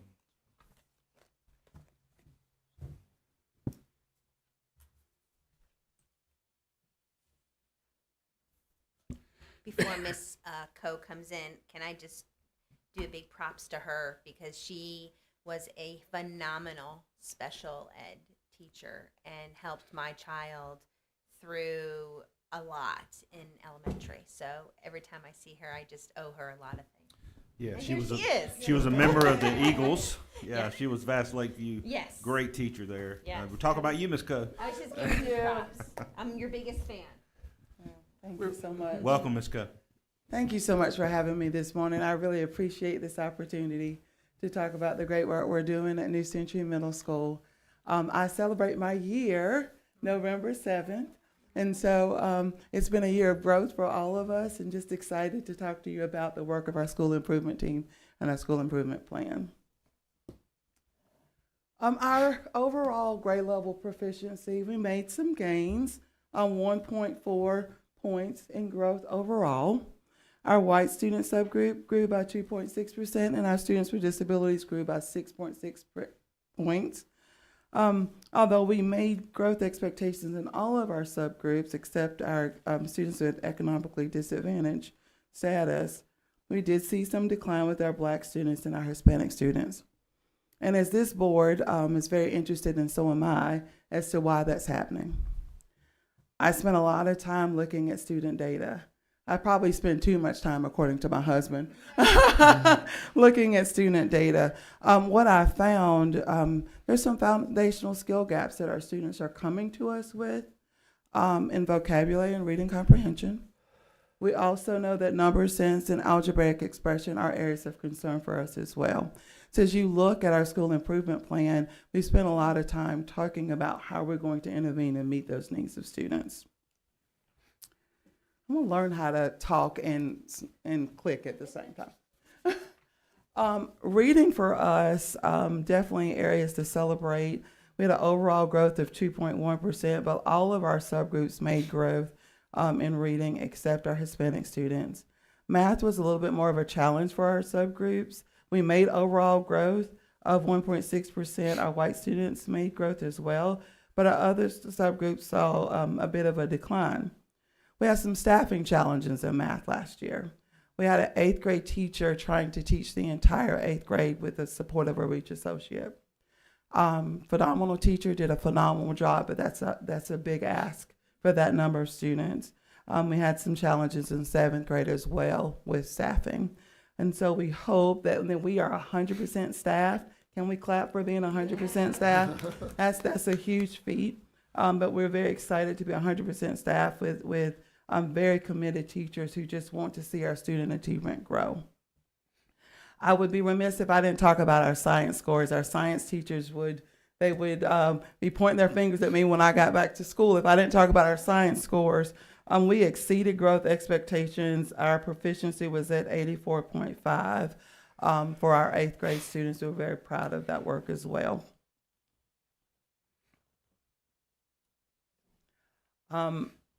you know, as I said, I've been at New Century for almost a year, and in arriving and looking at that data and recognizing that the previous year we did not make growth. We're at a negative 4.5. And I thought that I would be able to. I had a phenomenal leader before me. Tracy Metcalf is a phenomenal principal. And did a lot of hard work at New Century. And I thought I would be able to go in and just keep the ship going in the right direction. Just keep the ship going. I recognized pretty quickly, though, that we had some work we had to do because we could not meet growth expectations this school year. But I'm proud to say that we ended with a growth index of 1.44, meeting growth expectations, the highest growth index in New Century history. So I'm pretty proud of that and the work. I think that our doubling down on our CLT process, we're going to talk about that later, also, and being committed with iReady, My Path really helped our students meet growth. Our students, we had some feedback from our students and our staff and our community on our vision, mission, and our core beliefs. And we really wanted to talk about what do we believe in Centurion Country. We still believe in our vision that New Century Middle School prepares future leaders in a safe, supportive, and challenging environment. We are still committed to our mission that all students will learn, all students will grow, and all students will thrive. The bulk of our work came with our core beliefs, and we wanted to make sure that we had core beliefs that were driving how we operate in our building. We challenge and support all students with rigorous and engaging learning experiences. We work in a collegial and collaborative manner on behalf of all students. We engage our parents and our community in the education of our students. We follow the tenets of PBIS in order to build a safe environment and a positive culture. And we are learners ourselves, and we seek opportunities to grow. So our core beliefs is what drives our work every day in our building. So the first goal that I really want to talk about is our culture goal. Anytime that you're a new leader in the building, you're feeling the pulse of the building, you're getting to know staff and students, and you're really looking around for ways in which you can make an impact towards further growth. And what I noticed is that our culture needed some work. Our team also noticed that our culture needed some work, and we really spent some time talking about what areas do we really need to focus on. Because we know that we want to become, and we're well on our way to becoming a high-functioning PLC, we have to have a high level of collaboration in our building. If you really think about it, our elementary school students are coming to us. They maybe had 1 or 2 teachers in the 5th grade. Then they come to 6 with 6 teachers. In order for us to not lose ground with those students, we have got to collaborate across all content areas. Collaboration is key. In order to collaborate effectively, you have to have strong mutual trust and respect for each other. So that's why we chose to focus on mutual trust and respect, growing from 72% to 90%. We also chose to focus on the part of the teacher working conditions survey that talks about teachers consistently enforcing the rules of student conduct in the building. That score landed at 48.8%. I wasn't there a few years ago when that survey was taken, but I will tell you, we do 5x5 instructional rounds in our building every single day. My assistant principal and I are in at least 5 classrooms for 5 minutes giving teachers feedback. I can tell you that our teachers have command of what's happening in their classrooms. Yeah. I don't know why that score was that low 2 years ago. Yes, sir. If I could chime in. Absolutely. I can shed some light on you because it just dawned on me. Okay. Right. So as you said, New Century had excellent preceding leadership. I'm only saying that because Mike's sitting there. Actually, that's not true. That was an attempt at humor. Mm-hmm. And it just dawned on me because that measurement, teachers consistently enforce the rules for student conduct. That's been consistently low, yes, as measured in 2022. Yes. And I will shed some light on that. That is a reflection of the previous Moore County School Strategic Plan, which de-emphasized enforcement of discipline for various reasons. And it was also the approach of the previous leadership of Moore County Schools, both the school board and the previous superintendent, and his approach. So that is a direct, so my point, the reason why I'm saying that is that's not necessarily an indictment of, and I'm not saying that you said this, that is not, that low score is not an indictment of the leadership at any given school, because that principals at any given schools, the principals' hands were tied. That is an indictment of the previous strategic plan, the previous school board, and the previous superintendent, and their approach to tying the administrators' hands in enforcing discipline. And the teachers were frustrated by that. And it showed up in the teachers' working condition survey. That's my assessment of it. Thank you for sharing that. I will tell you that the teachers at New Century Middle School have extremely high expectations, not just in academics, but also in student conduct. So much so that we have to leave room, right, for children to grow and learn. Right. Every child is not going to follow every rule at every minute. Right. I will tell you an example, and I'm just going to talk about chewing gum. Okay. I've shared this with Dr. Metcalf about chewing gum in our building. Some of our teachers are adamant, because we are a no chewing gum school. Not even the adults can chew chewing gum in our school. Well, we have 8th grader. Let's just say an 8th grader walks down the hall and pops a piece of chewing gum in their mouth. And one of those adamant teachers sees that child with that chewing gum. Well, their teacher is not following the rules because that child has chewing gum. No, he just put it in his mouth and the teacher didn't see it yet. And so we're just trying to say, okay, let children, we have to recognize that we're working with children. We course correct as we need to. Our parents have been phenomenal in terms of support of us when I've had to make phone calls about situations with discipline. And so it's a work in progress. Let's just put it that way. It's a work in progress. You will see that our action steps align with trying to build mutual trust and respect. The first action step I want to talk to you about is our teaching studies this year.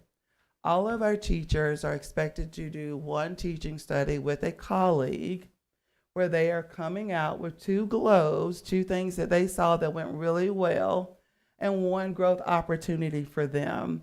And I will tell you, I've been seeing them as they come in, the amount of growth that they've seen from their colleagues, because that's just something as teachers we don't always get a chance to do. We want to be able to do that, but our school improvement team felt important that we make it an action step and make it actionable for teachers. And I'm seeing some of those growth opportunities show up in others' classrooms, so that's positive. We also decided that we wanted to make sure that we are affirming each other. And a lot of times in schools, you'll see shout out boards and you see that done in different ways. We decided that we were going to use the You Rock activity as a way to affirm each other. So at our sit retreat, we painted rocks. We have a rock garden now with our staff rocks. But we also painted 5 rocks, and we used 5 words that were important to us. Rock star, helpful, inspirational, trustworthy, and team player. So how we started the school year was I affirmed 5 teachers, 1 for each of those rocks. They, in turn, spent the next month looking at their colleagues and finding the teacher that inspired them or finding the teacher that was helpful to them, and then they are affirming that teacher, and we will do that every month to make sure that we're acknowledging the work and these traits in each other. As administrators, we're very active in our CLTs. We're with our teachers quite a bit and talking with them often, but we want to make sure at their PDP mid-year and end of the year review that we have a personal conversation with them about how things are going. And also over the summer, I was really thinking through culture. When you start to tackle culture in a building, in any organization, it's not an easy task. And I really tried to think through how can we do this in a way that's not just Kim Cole saying we need to work on our culture, right? It's we need to work on our culture. I read a book called The 5 Dysfunctions of a Team. It's the first time I read it. It may be an oldie but goodie for you guys, but it's the first time I read it. And I had several aha moments. I thought we really need to work on some of the areas because I really don't believe that we understood that we were experiencing some of these dysfunctions that were getting in the way of us collaborating in a fashion in which we want to. So I read it, talked about it with a couple of SIT team members. They wanted to read it, so they read it. It was like, oh, that's us. We need to read this book and really work on it. And so we made an action step that our school improvement team and our MWR team, which means Morale, Welfare, and Recreation team, they're reading the book. They're coming up with activities to work on overcoming the dysfunctions. As a matter of fact, we have 10 to 12 more teachers who also decided they wanted to read the book as well. So we hope with those efforts it will help us work on our mutual trust and respect. Ms. Coe, Yes. could you tell the board what CLT means at your school? Collaborative Learning Team, which is the equivalent of PLT, Professional Learning Teams. Thank you. It's called CLT at our I just school. wanted the board to know you were talking about PLTs. Absolutely. Also, as far as teachers maintaining student conduct in their classrooms, one thing I did notice with looking at our educators' handbook data last spring was students would receive several minors, which means let's just use disrespect. Teachers may write up a student multiple times for disrespect. By the time the child's been written up 7 or 8 times, they're not course correcting that behavior, right? So I talked to the team about why is that? Well, it's because they're trying to maintain discipline in their classroom. They don't want to call an administrator in for that, which I completely respect that. But what we talked about was sometimes with students, you need to put a little bit more to that so that they recognize the importance of changing that behavior. So in our discipline cycle, if a child is written up at 3 times for the same behavior as a minor, that 4th is now an office referral, and they see me or an assistant principal. We get parents on the phone, and we're really talking about how are we going to course correct this behavior. It's worked for us. Yes. Is there a reluctance on the part of the teachers? Sometimes wrongly they perceive that if I send the child to the office or to you, then that's going to reflect badly on me. Okay? Is there a way to make teachers more comfortable with actually doing that? And you're saying, don't worry, it's not a bad reflection on you. It's showing a good thing that you're trying to help that child feel that his disciplinary problems are more acute. Our teachers are very committed to making students college and career ready, and they recognize that discipline is a part of that. And so we work as a team with that. I don't believe that our teachers have given me a vibe that they feel like it's a bad thing for them, because this is our cycle. They explained it to the students. We put it in our newsletter for our parents. We talk about it at PTSA, PTO. We talk about that so that they understand what we're trying to do is course correct the behavior. And so it's not a reflection of their child. It's not saying, in terms of, we're not saying that something's wrong here. We're just saying that your child keeps doing the same thing, and we need to bring some sort of correction to it. So our teachers have never given me that vibe. Every decision we make, most decisions, I'll say there's a couple I may make on my own, but most are through our leadership teams. It's either through our SIT team, through our MTSS team, we have a PBIS team. So we make collective decisions. We talk about it. We talk about the pros and the cons so that we get that out there. I'm the type of leader that I want to have that open and honest conversation. I want to tell you the board appreciates that. Yes. And sees your emphasis on discipline, which is just fabulous. Absolutely. We appreciate it, but I don't mean to interrupt. Please, Absolutely. Please go ahead. We also looked at our PBIS matrix. It was a little complicated. I wanted a matrix that students really clearly understood what our expectations are every minute of the day. So we narrowed it down to be ready, be respectful, and be responsible. Not only did we narrow down our matrix, we taught students, what does that look like? What does being ready look like? What does being responsible look like? What does being respectful look like? And the reason why we did that, very different. Obviously, our parents are phenomenal, raising great kids, talk about these things at home. It's quite different, though, when you're in a classroom with 28 other kids, right? It's very different than what's happening at your kitchen table. So we're trying to teach them in this group environment, what does it mean to be ready, respectful, and responsible? Our students are responding nicely to that. We also have trained our staff on what that matrix looks like and how they can incorporate it in their classrooms. So that is the action steps that go with that goal. Our next goal centers on growth. We're very proud of our growth index of 1.44. We adamantly believe that we have what it takes to exceed the standard, exceed growth. We're not going to stop until we exceed growth. And so the action steps that we're going to use to get us there, I'm going to try to do all these things. I'm going to talk and click and, I'm going to get there. I was an elementary school teacher, as Ms. Caldwell talked to you guys about before I sat down. We spent a lot of time in elementary school unpacking standards. And what we've learned in doing so is that a standard can be tricky on the surface. It looks like it's just telling you just have to do this or that, whatever that standard is. But when you start to really unpack that standard, there are layers to that standard.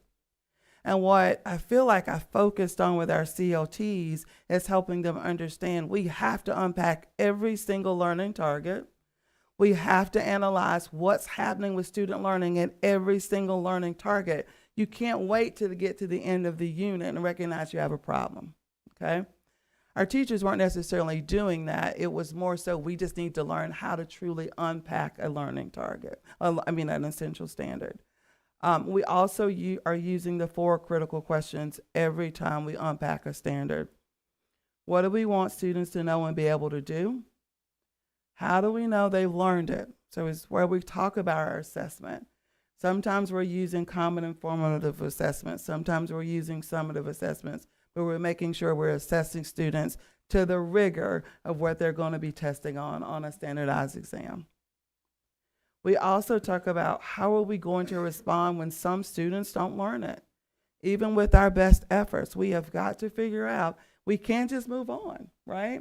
We've got to intervene. And some of our students are walking in the door already proficient in the standard. We've got to extend their learning. So we really are committed to those 4 critical questions. Our content teams decided we need to vertically plan with each other. We need ELA instruction to be consistent from 6th to 8th grade. We need math instruction to be consistent from 6th to 8th grade. This is why if you really think about some of the academic vocabulary that we use, some of the strategies that we use, you don't want a child to learn one strategy in 6th grade and a 7th grade teacher decides to teach it a different way or have a different strategy. We want it to be consistent if it works. So in those content meetings, they're talking about how to vertically plan that, how to make sure that we're aligned 6th through 8th grade. And we're looking at that student data to make sure that we're being effective. We also are committed to using iReady to Fidelity. We started that last January and making sure that students are on MyPath. What we found was MyPath is phenomenal in terms of it responds to the child's diagnostic. So we have some students with some gaps, but like Jamie's gap may be different than my gap.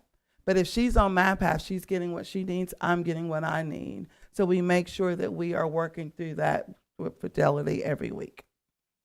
And there's accountability for that as well. Our last goal centers on increasing our proficiency from 60.6 to 70.6. The action steps that we chose to monitor was our New Century Flex program. This is how we choose to use the 45 minutes of intervention that we receive every day. A child at New Century could possibly be being intervened on in ELA and math if their data suggests that we need to intervene with them. A child could be extended if they're already proficient in the standards in science and social studies. We also have a small number of students who have enrichment opportunities where they work with communications or they work in our arts programs. However, if that child requires intervention, a part of that is they know that they will have to go into intervention that cycle if their data proves that they need it. We also have an MTSS leadership team.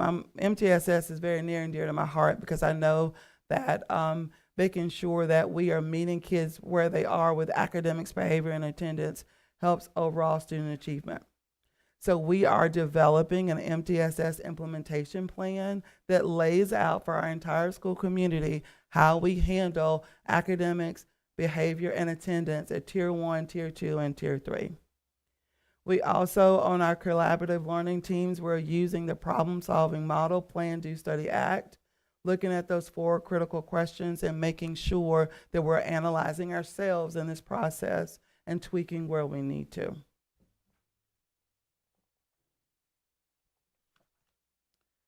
The last part I'll talk about is duty-free lunch. We have a common schedule this year with West Pine, Cranes Creek, and Southern Middle School. In that common schedule, our teachers have planning and duty-free lunch every day. And we talked about it as well in our school improvement team. Our teachers are quite pleased with the way in which that's handled at our school. So there's no really concern at New Century Middle School when it comes to duty-free lunch. So in summary, I will say that, like I said, I'm coming up on my year anniversary. It has been an honor to represent the families of New Century Middle School. It's been an honor to serve those children. It's been an honor to get to know our teachers. I am all about supporting our teachers, supporting our students, getting to know our community, knowing that I fully believe that we are developing future leaders in our building means a lot to me. I wouldn't imagine doing any other work than the work I'm doing. I thank you for giving me the opportunity to do that work. But any questions for me? Yes, members of the board? Yeah, Mr. Hanson. Go ahead, Dan. First, I got to get something out of the way. Did you say you had 4 or 5 rocks? We have 5. I only got 4 of the 4 of traits. them, I got okay. helpful, inspirational, teamwork. Then I wrote helpful down twice, so I only got 3 of the 5. Tell me the 4 you have. Well, I wrote helpful down twice, so Okay. I have helpful, inspirational, teamwork, Team player. team player.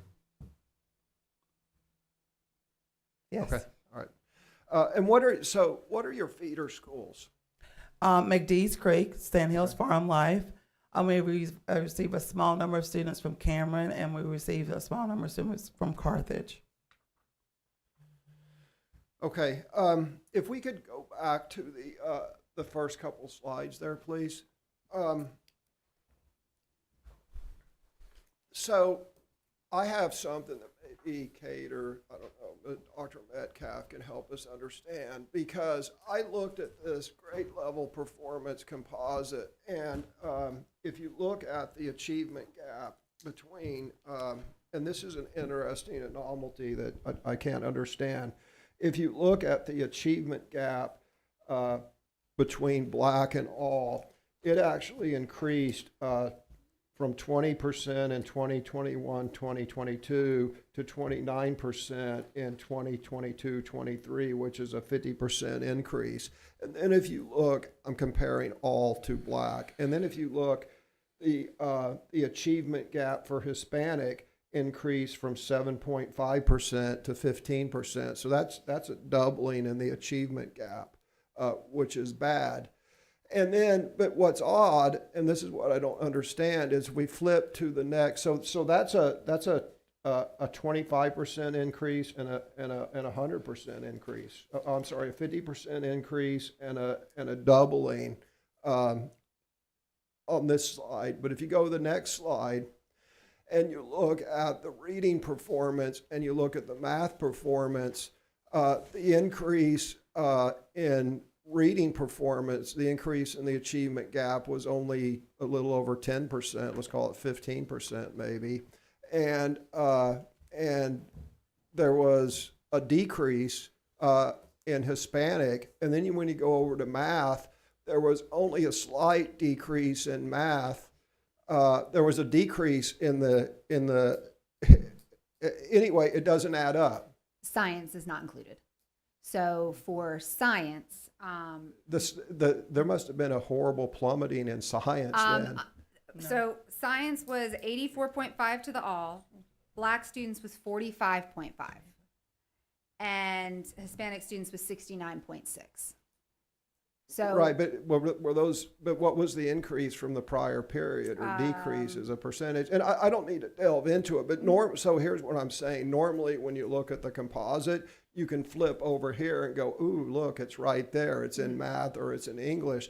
But in this case, I mean, you had instances where it actually decreased on here. Again, we don't need to delve into it today. I don't know if it's wrong or if it's just an anomaly. Yeah, you see what I'm saying, Dr. Metcalf? I do see what you're saying. I think it's worth investigating. Yeah. Rather than trying to do it on the fly. But Yeah, that's a great no question. need to do it on the fly. Normally you can flip over the next slide and Yeah. see, so It's a little different than what you've seen previously. Correct. It was a decline in science from the previous year. Okay, so that clears that up. So now here's my philosophical question, right? You mentioned, your goals, one of your goals and a goal of this board, and I think the goal of everybody is to increase student discipline and respect for faculty and staff, which was somehow lost over the years. And as this board has said, as everyone has said, and as Ms. Bruno said, you can't learn if you don't have discipline, right? And we've talked a lot about that, but what I would like to know is we increased student discipline and student respect for everyone, each other and faculty and staff. What effects will that have on your teachers? I will say at New Century Middle School, we don't have an issue with students being disrespectful to faculty. We don't have an issue. I would venture to say that our office referrals and our minors are in line with a school the size of ours. So we do not have a conduct issue at New Century Middle School. I believe that most of our students, the vast majority, are absolutely respectful to teachers, respectful to each other. I think they're learning to be college and career ready. So, and they're also between 11 and 14 years old. And so I believe in explicitly teaching. So when we went to be ready, be respectful, be responsible, I just believe that we have a responsibility to make sure we're teaching that directly, not because I felt like we had a problem, but we want to make sure when they leave us and go to high school that they understand what those words mean, not just in your school and in your home and in your life. It's important to be ready, responsible, and respectful. And so I think we have very high standards for the way our students perform academically and for student conduct, and I will venture we do not have an issue with that at New Century. But isn't increasing the teachers enforcing rules and discipline one of the goals? It is one of the goals, and as I said earlier, I wasn't a leader of New Century 2 years ago, so I can't speak to what that environment looks like. I can speak to what we are dealing with every day now. Right. Our teachers have complete command of what's happening in their classrooms. I can tell you that with 100% surety because I'm in and out of classrooms every single day. Yep. I think that as the gum chewing example that I gave you, we have teachers with extremely high expectations of students, Right. and recognizing that we have to give them some room to grow and we course correct as we need to. Okay, thank you. Yes, I believe, yes. Yeah, Mr. Benway. Hi, Ms. Cole. Hi. We had a great visit with you last spring. Yes. It was really a productive time there. One of the things I'm trying to get my head around still is SEL, Okay. social emotional learning. Mm-hmm.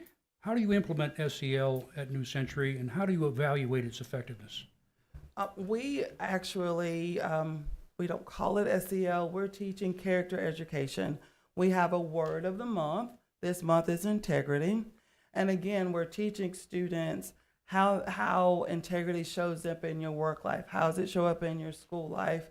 How, like last month, it was friendship. I have a lot of, as you can imagine with middle schoolers, we need to really work on friendships and how that impacts your learning. Because the last thing we want is for them to be focused on a failed friendship and not be able to engage in their lessons. And so we took the approach of character education. Our students have responded really well to it. The reason why we wanted to go with a word of the month, because when we're talking about it, we're all speaking the same language. We know that we're focused on integrity this month, and at the end of the month, we feel good about knowing that we've given students solid instruction and the word of the month. Okay, thank you very much. You're welcome. Yes, other members of the board? Yeah, I have just one question. Yes, ma'am. You're doing Caring Hearts, correct? We're not capturing kids' heart. Capturing Kids' Hearts. We're not a capturing kids' heart school. The other one though, your, because I thought all middle schools are doing, oh my gosh, I'm having a brain fart, I apologize. What is it? No. Thank you. We are PBS My school. gosh. Absolutely. Wow, it's been a long day, I guess. Yes, Yes, yes, we you are. are. Okay. Absolutely. Oh, was that the question? Okay, all right. My concern is this school, like many schools, some not, but many schools, if I want to take the African American achievement level, and it's half. It's always the rough number is half of the overall achievement level. What are you doing to basically take care of this particular gap? I mean, let me go a little bit farther. Do you feel we need more culturally responsive teaching, or do you think there's a problem with code switching, or is maybe there's just not a problem that we just have to work harder? I don't know. Do you have a theory? I'm sure you don't know, but maybe do you have a theory? In terms of New Century, what I know would be is effective instruction on vocabulary. What we're teaching teachers is that sometimes you have to explicitly teach the vocabulary words. Sometimes we make assumptions that students know what those words mean, and sometimes they don't. And so we really focus this school year on explicitly teaching vocabulary. We also are focused on informational text. Our data is showing us about 50% of our population struggle with informational text. So we're explicitly teaching how to comprehend informational text. As I talked about in math, number sense is huge in math. When you struggle in number sense, you're going to struggle across the board. So during our intervention times and even strengthening our core instruction, we're making sure that we're focusing on explicitly teaching vocabulary, making sure we are teaching those reading comprehension strategies for students to use, and we're doubling down on number sense knowledge with our students. And so we're looking at data from that perspective. We have their already data. I've went actually with our 8th grade students, I've looked at their data back from 5th grade until now to come up with a plan on how we're going to address their deficits. Okay. And what I'm noticing also in many schools is that we're having a problem with students with disabilities. Is there a particular theory on that, how we can bring those numbers up? Well, overall, we grew by 6.6% with our students with disabilities. Yes, you did. Yes, we did. That's true. Yes. Part of that is making sure we have consistent staffing. That's always a challenge.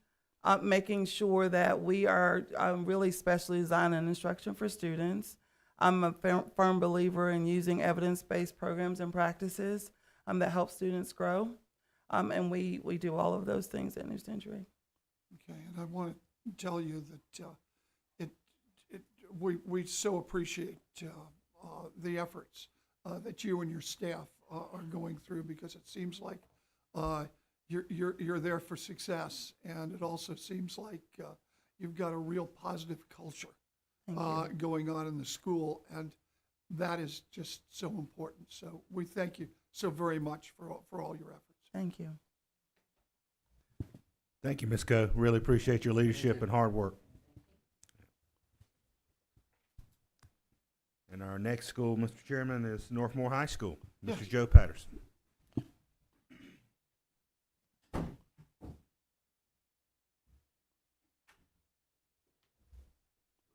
Yes.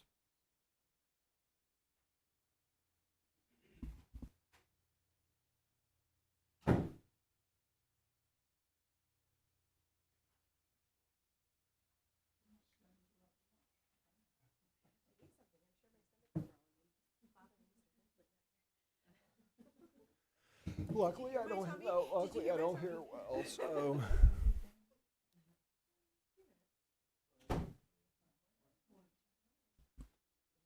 It's still morning. Yes, still morning. We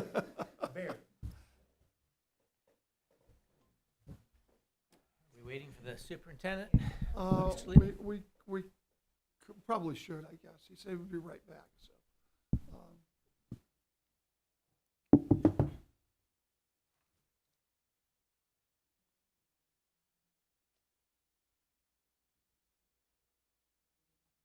No, I'm cool. Thank you. Thank you. Yes, thank you.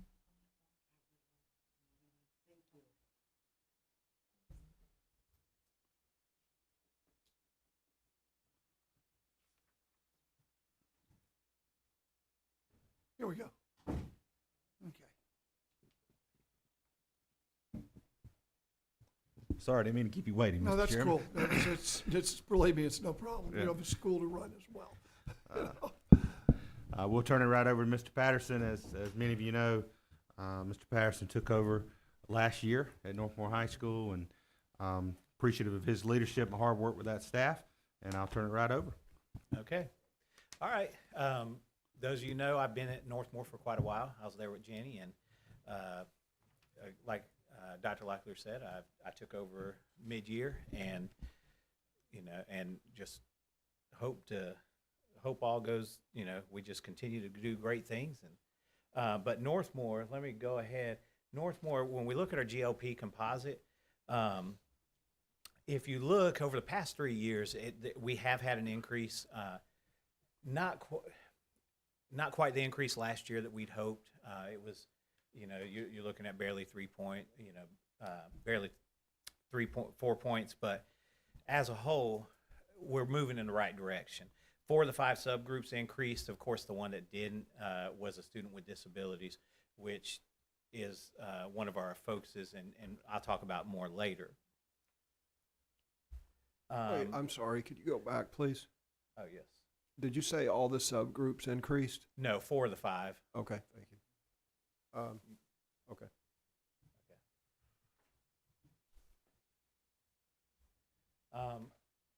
With when we look at our English 2 scores, over the past 3 years, what we're seeing is minimal gains. This is just something that we've got to try to get better gains. When you're looking at a point or 2 each year, and the hope is to gain more than that. As far as growth, we had the same situation. We had growth in both in English, but again, over the past 3 years, it was again minimal, and we want to be able to increase by quite a bit more. And again, we did notice our students with disability was by far our lowest group.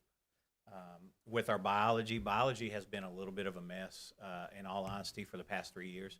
You can see it was 44.7, then it dropped to 28.2 2 years ago. Then last year, we did go up to 45.3. So I feel like we're on the right track.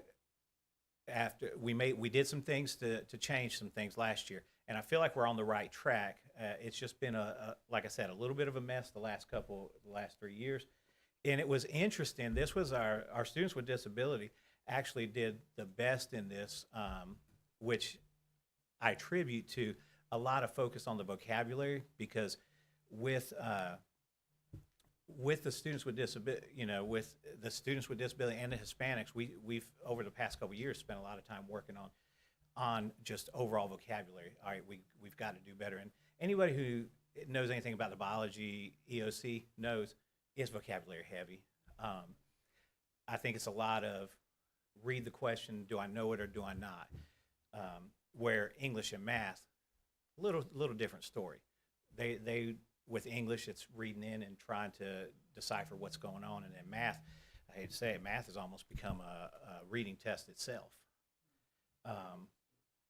But as I go into math, in our Math 1, it did take a dip last year, and we've had one of our veteran teachers. The crazy thing is our veteran teacher, he's been doing this for years.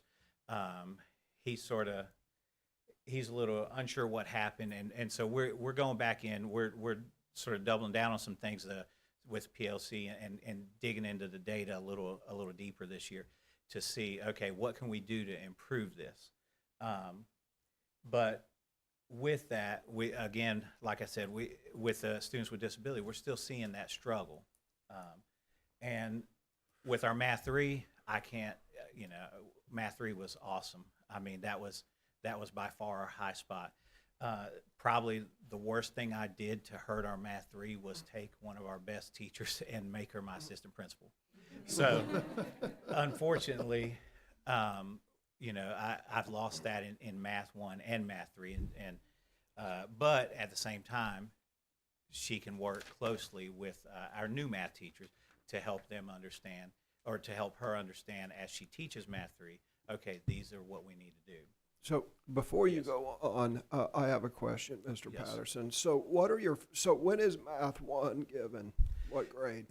Ninth grade. And Math 3 is typically your junior year.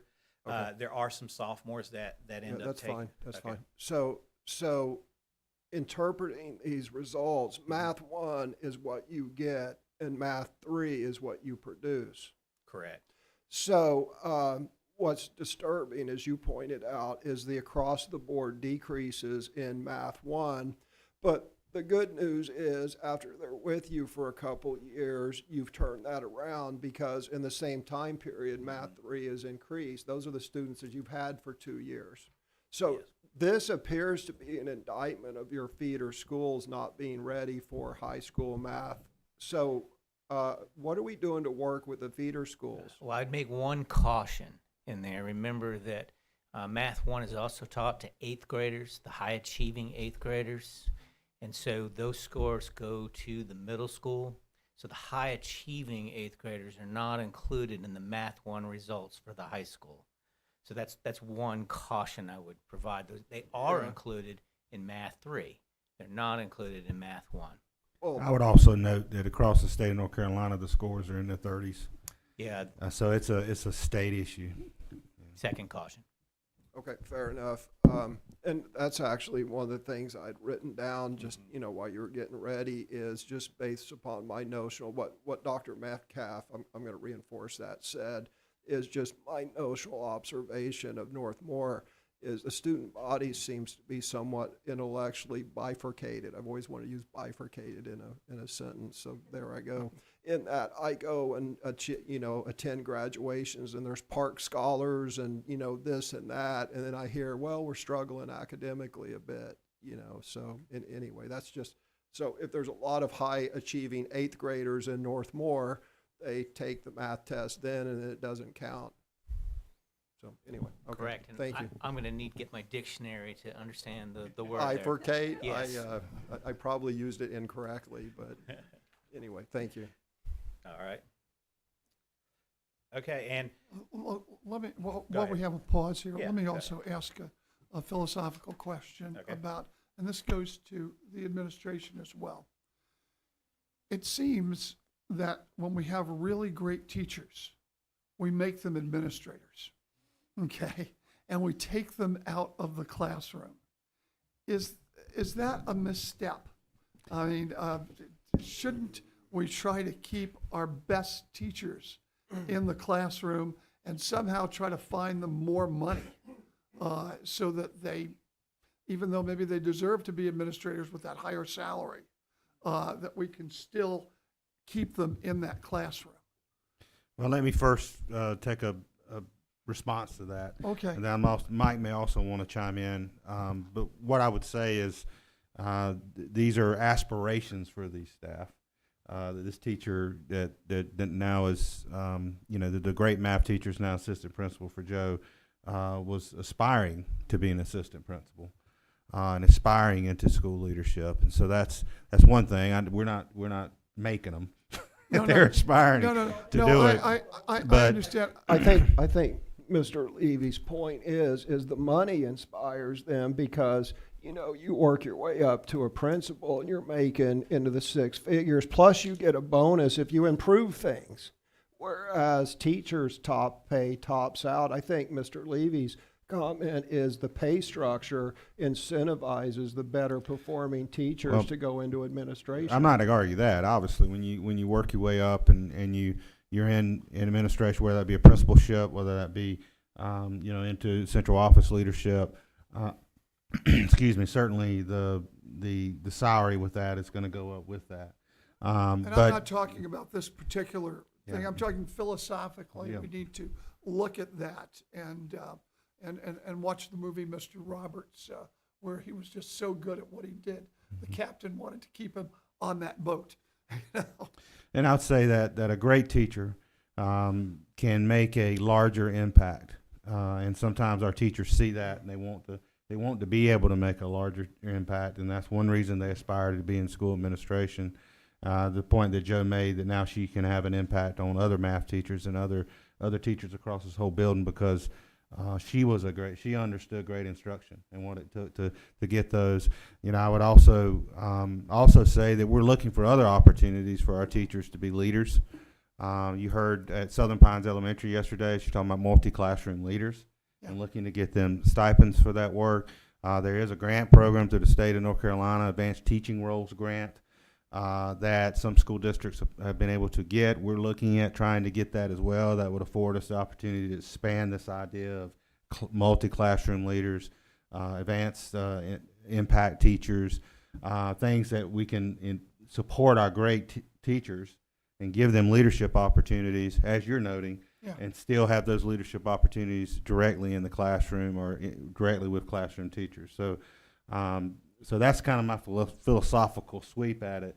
Okay. From my own experience, I think I was an okay teacher, but when I left the classroom, I certainly learned tremendously from other great teachers. It's helped me be a good leader through the years. But Mike, anything you want to add? No, I think you mentioned I was going to go with the advanced teaching roles, which is exactly what Dr. Locklear is speaking about. I'd also like to say, not all great teachers choose to leave the classroom. We have a lot of great teachers who have chosen to make that the career and stay there. And I know in math, I can think of one that's at Northmore right now who unfortunately may retire here shortly, but's been with us many, many years, is an outstanding math teacher and never went into a leadership role. Well, I appreciate that. I just wanted to put that out there, and I appreciate the administration thinking about that issue. But please go ahead. Okay. And with Math 1 and Math 3, they, in all subgroups, they did meet growth. So as you look through here, you can see we've met growth. We've met growth over the past 5 years there, or the past 5 that are shown there. I'll be honest, I don't like the trend. It went from 1.85 to 0.31 to negative 0.48. So obviously, I don't like the negative number as a former math teacher. I prefer to live in the positive world. So that's where we're wanting to head. Our school grade, still went from a 64 to 65. Again, minimal gains. I know we're better than that. So that's something that we are really trying to improve for next year. Now, when we look at our vision and our mission, I'm not gonna read them. You guys have read them. Our teachers, we've gone through this, and what you'll notice is it's what we've had for the last little while. And that was partially when we went through this. We said, this fits us. This is Northmore, preparing students for careers in college, and probably the one piece we left off, which our staff includes when they talk about careers, they also think of military. And as a parent of one who is trying to get in the military right now, I value the military also. So. And then, when we look at our mission and just encourage them to reach their full potential. Every kid comes in at a different place. Every student's potential is different. And our goal is to have them reach their full potential. And, of course, our core beliefs are what you've probably seen quite a bit. Respect, responsibility, and integrity. And anyone who's been to Northmore's campus knows and understands this is what we strive for. This is Northmore. Okay, our first goal is that we would maintain a rating of 90% in the teacher satisfaction. and some of you may look at this and say, how are you going from your baseline of 98 to 90? Well, you guys know who was in this position before me. And me just being realistic as a new leader, although I've been in the building, just being new, I wanted to be realistic and say, okay, if I can be at 90%, I'm going to be happy. Now, that doesn't mean I want to stay at 90%. I want to grow. I want to get better. But for year one, I felt like this needs to be something that would reflect positively on me and the things that my staff are doing to make Northmore continue to be the great place it is. And then I'm not going to talk anymore about this.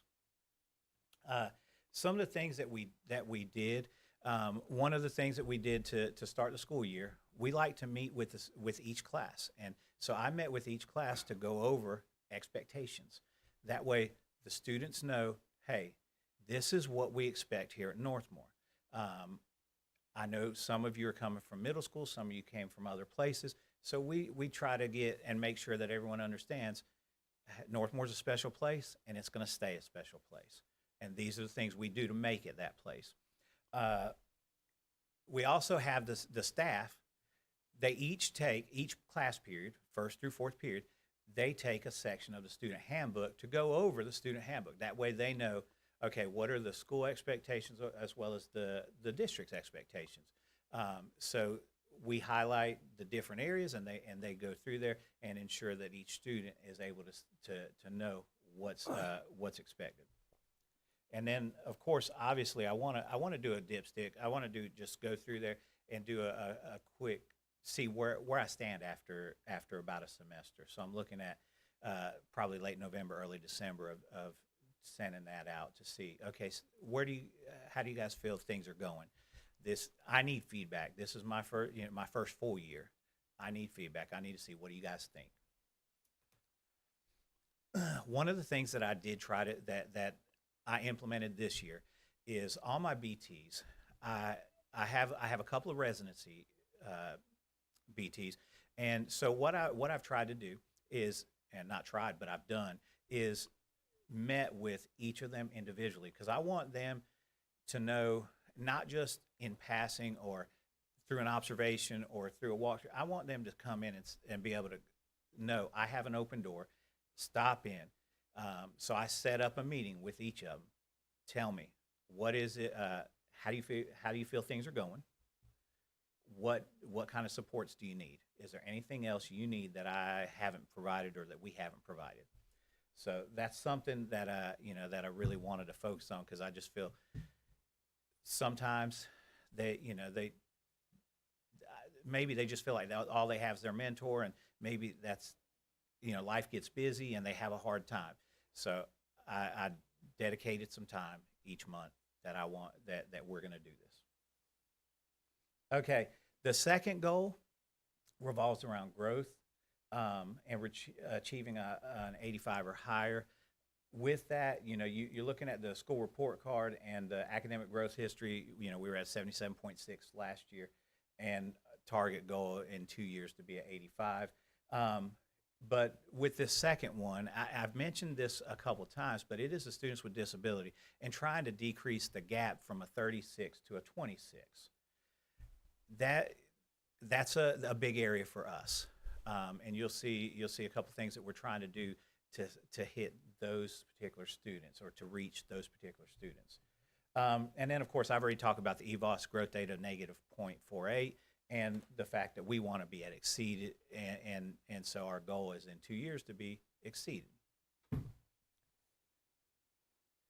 Okay, so as action steps, looking at doing some nonfiction reading and getting that in the classroom. And the way we're doing this is by departments. Each department will takes a week, and what they do is they provide the passage and the questions. And that way, every student every week is specifically reading a certain passage, and then within the questions, tries to bring in, get them to think beyond just surface level. Try to get them to get in there. as I've talked already about the intentional focus on vocabulary, that's a big thing in biology. That's going to be a big thing. You know, it's a big thing in math and our histories, and of course English too. And then of course PLTs are there. They will continue to do their work. And in all honesty, PLTs. I told Dr. Metcalf this when this is a focus for a reason. Because when I brought Jessica, the math teacher, my assistant principal, on board, one of the things that she felt like was our PLTs could use a little more work. I felt they were in a great place, and then I hate to say it, but when COVID hit, we were in the right direction, and I feel like we sort of took a dip and never really recovered, slightly recovered, but didn't. So we're going to we are doing a refocus on our PLTs. I've got one of my APs that's going to really help and drive that, and so we're really going to try to use this as a big key to help improve what we've got going on.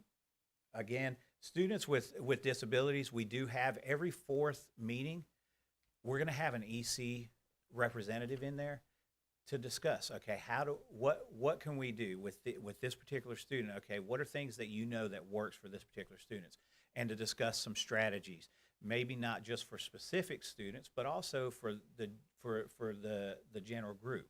So they're going in every fourth week, every fourth meeting. They're going to be strategic and getting in there. The second thing, and as we talked about with Miss McNeil, the math teacher, one of the things that she led Northmore in last year was small group. She was one of the few that really did it to fruition.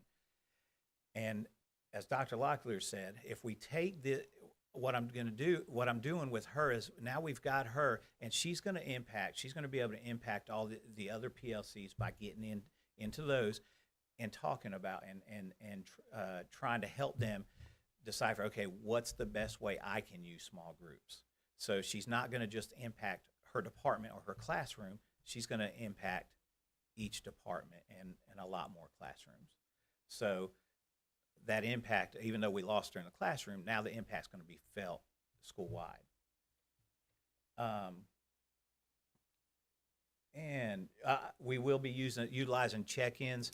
And one of the things I did with Kate's help last year was, and I'm continuing this year, I get their projected percentile from EVOS, the student's projected percentile, use performance and matter data to see the history. Okay, what is it about these students? Where based on their history, where were they, where they need to be? And then use their check-in data. And now we can see, based on the check-in and based on my formative assessments, okay, is this student where they have been historically? Am I getting gains out of them? And it was a great tool that we did, that I started last year, and it went really well. Teachers that in those EOC subjects, they loved seeing it and being able to use and see, okay, where do I need to increase? Which students, and drilling down to the specific students, which students do I need to work with? And math classes. As a former math teacher, one of my biggies is lack of arithmetic, basic arithmetic. I taught summer school 2 years ago as an AP. We didn't have anyone to teach it, so I decided I would do it. So I had those students, and when I ask the students what's 2 plus 3, and they're doing this as ninth grade, I said, oh no. So we spent 30 minutes every day in summer school working on basic arithmetic, and then trying to build up to integers.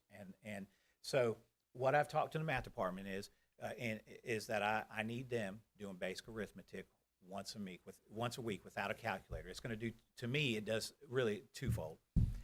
Well, really three things. Number one, it helps them with this basic number sense and hopefully understanding some things. But then it helps Math 1 with the calculator inactive portion. But then those who plan to go to college, the college entrance exams they do have a part that you may not be able to use your calculator. So being able to help them perform their best on the college entrance exams too. But that is one of my pet peeves as a former math teacher. I can't stand to ask a student, hey, what's 2 times 3? Something simple like that at the high school level and them not know. But unfortunately, it happens. Okay, the third goal is increasing each of the our 4 EOCs by 10 points, going from a 50.9 to a 60.9. And I'm not going to read every single number, but it's an increase of 10 on each of those. Okay. What you notice is the action steps are the same because as the growth. Because if we're getting growth out of students, the hope is that we're increasing proficiency with it. So that you will see that in these action steps because they work hand in hand. If they don't, something's wrong. Okay, and duty-free lunch. All of our teachers, we're high school. Our teachers send the students to lunch. We don't make the teachers go with them to lunch. The way we cover lunch is with our admin staff, and if a teacher has third period planning, then they are assigned one lunch duty. The rest of their 90 minutes is theirs, to eat and plan. So that's how we accomplish our duty-free lunch. And that said, any questions? Members of the board? Yes, Okay. Pauline. If anybody can fill Jenny's shoes, it's you. Thank you. You're welcome. Okay, I love the way you said at the beginning of the year, you meet with each class, tell them all their expectations, and then the teachers review it. I think that's terrific. So the kids know where they stand and what's expected of them. There's no guesswork. The other thing is, every time I have come to your school, it is so welcoming. The kids are just happy. It's family. It's a wonderful place to be. The last time I was there, a little girl came up to me and presented me a bouquet of flowers. And it wasn't me. She was giving them out all over the place. And the time before that, I got a bookmarker. And not because it was me. They were just doing it. And I just think that that's wonderful.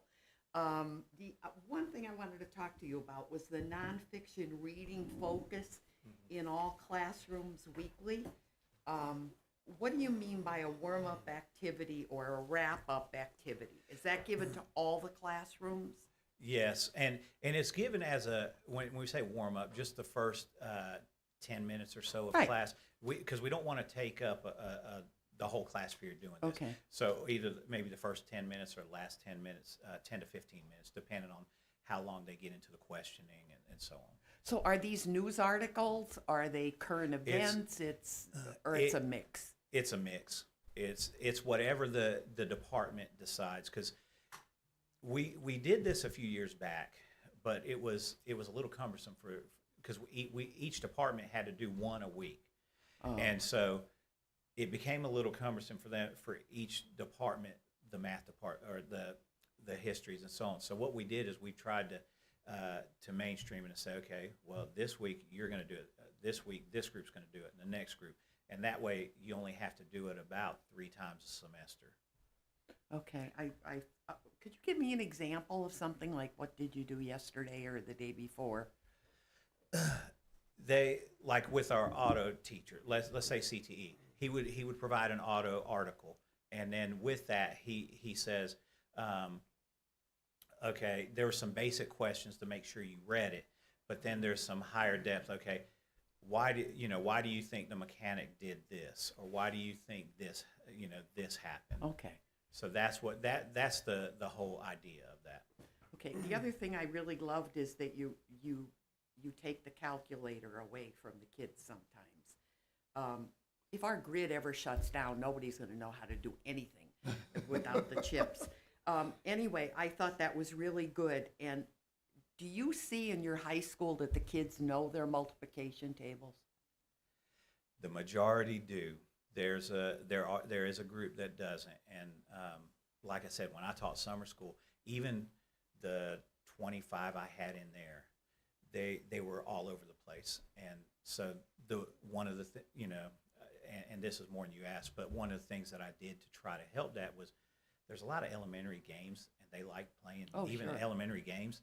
The penguin, whoever gets what's 2 + 3, the penguin jumps, and whoever gets to the end. So what I found is with them pairing them in likability, then they don't get frustrated that, Jamie's always winning. It allowed them to be successful. And we even did a little tournament, and a student who would have never made it if he were in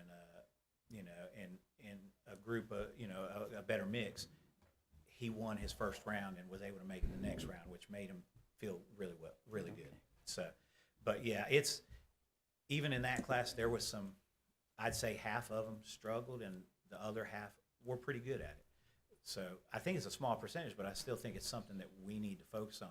And even when they get to pre-cal, what I've talked to Mr. Fury about, because he does our pre-cal, is not just basic arithmetic, but fractions. It's a lost art. And a teacher once told me years ago, fractions are like your friends. If you don't play with them, they're not going to be your friend. And so you got to play with them. So, and the upper levels aren't just doing basic, because those students know, but it's the fractions and trying to get into integers and even multiplying and dividing fractions, knowing to multiply by the reciprocal and so on. So do you think we need more work with that at our lower grades? I think there can always be work done with that. I mean, that's just something that needs to be, that just needs to be there. I would say the percentage isn't very high of ones that don't, but it is a hindrance. Sure. And then the idea of number sense, just understand it. If I solve an equation and I get and it's how much is a pack of gum, and it's $200, well, does that make sense? So some of those things of helping them understand. Just give it time and it will. Yeah, well, Unfortunately. Yeah, you're right. You're right. Mr. Patterson, I really enjoy your school. Thank you. Thank you for coming. Thank you. Yes. Other members? Yes, Yeah. go ahead, Mr. Bedway. Hi, Mr. Patterson. A couple of questions. We touched upon it a little bit earlier, perhaps, but do you have an outreach or a transition program for receiving your 8th graders down at the 8th grade level, not just in-house? We don't. Really, the only thing we do is the back to school night at the beginning of the year, and that's probably something that we need to think about, but currently we do not. Yeah. Okay. Good. Thank you. You have Hispanic parent academies that take place at your school periodically. Is my understanding. Yes. Is that correct? How is that working out? What kind of participation are you getting into that? It's varied. It depends. We did I know we did a college night, and what we did is try to include everyone, and had the one we've had this year is what I'm referring to, and it didn't produce the results that we'd hoped. I know Marisol did a meeting with Pinehurst. They came in and talked to them about potential job opportunities. Unfortunately, I wasn't able to be there to see. I was actually at a ball game that night. So, but traditionally, it fluctuates, I think, depending on what the topic of the meeting is. Mm-hmm. Okay. Thank you.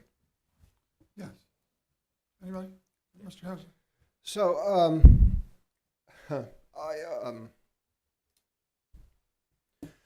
on the North Carolina Department of Public Instruction website, you can select a school and then you can compare it to 2 other schools. So I took Northmore and I compared it to Pinecrest and Union Pines, your competitors. And there's actually some very interesting information that's going to blow some misconceptions and propaganda out of the water. Here's what jumped out at me is Northmore has twice as many economically disadvantaged students as both Pinecrest and Union Pines.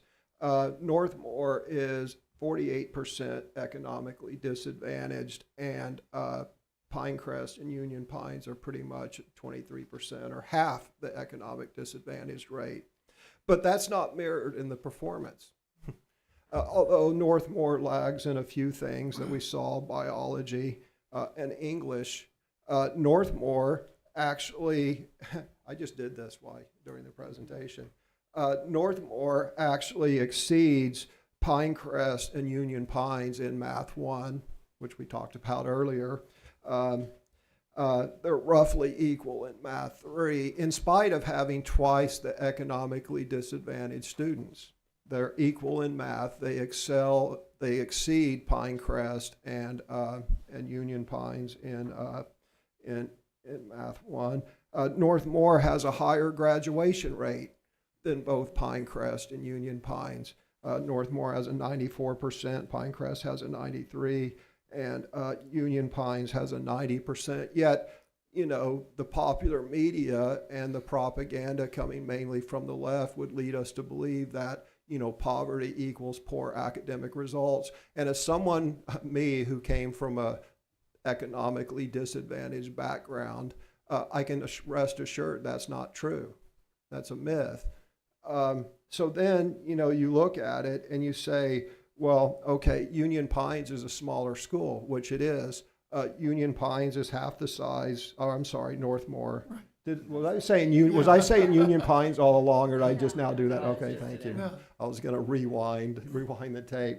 So Northmore is about half the size of Union Pines, and then a quarter of the size of Pinecrest. But here's what's interesting, because it compares class sizes too.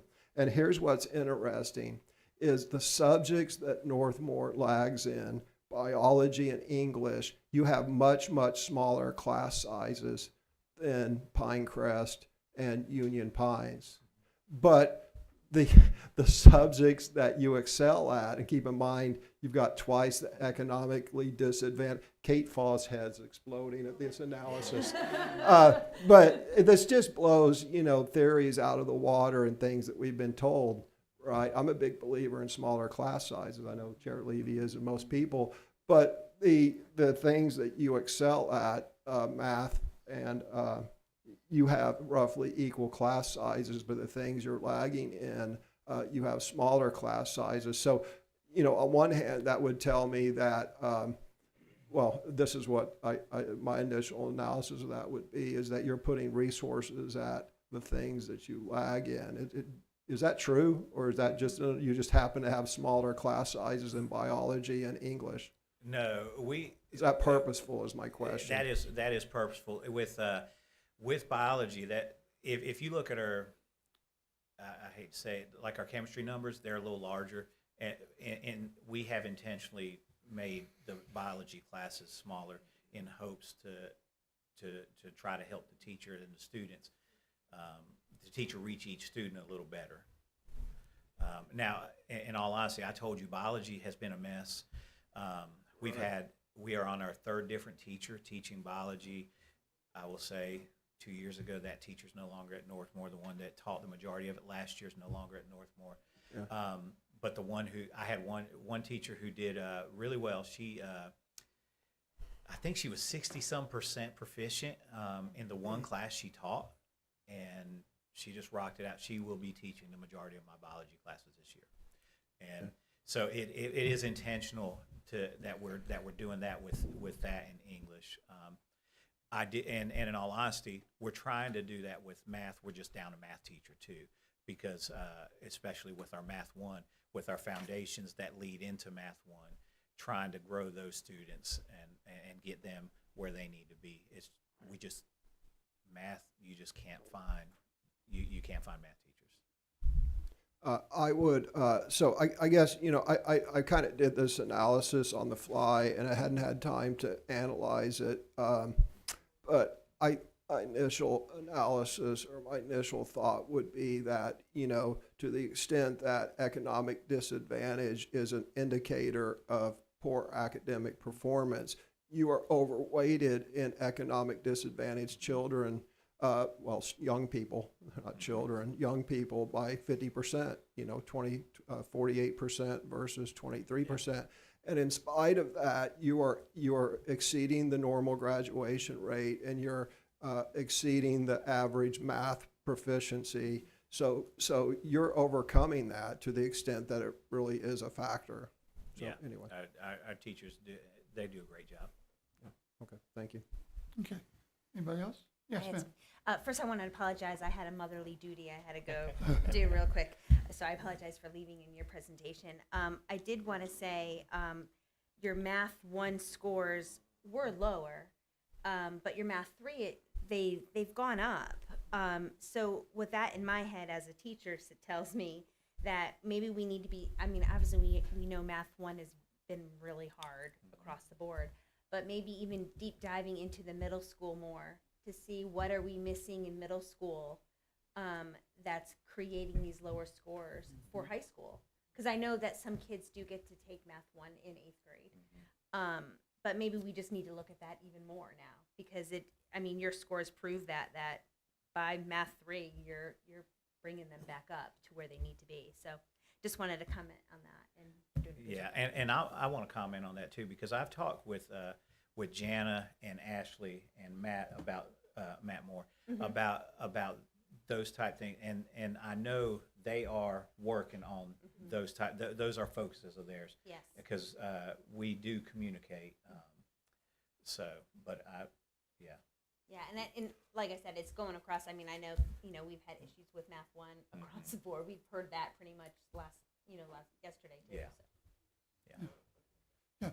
Isn't it true that one of the problems is that your best math students aren't taking Math 1 in 9th grade? They've already taken it in 8th grade. Isn't that really one of the big problems? Yeah. We lose the top students. They take it in 8th grade, and so we don't see those benefits. And here's the interesting piece is we have, well, I say interesting. It's not really interesting. It was a smart move by between me, Ms. Purvis, and the feeder school principals. Was I think Math 1 in the middle schools weren't providing the kind of results that they'd hoped for the middle school students. So now those middle school students come to us as a 0 period, taught by one of our math teachers, the one who's been teaching it for so many years, who has a great track record.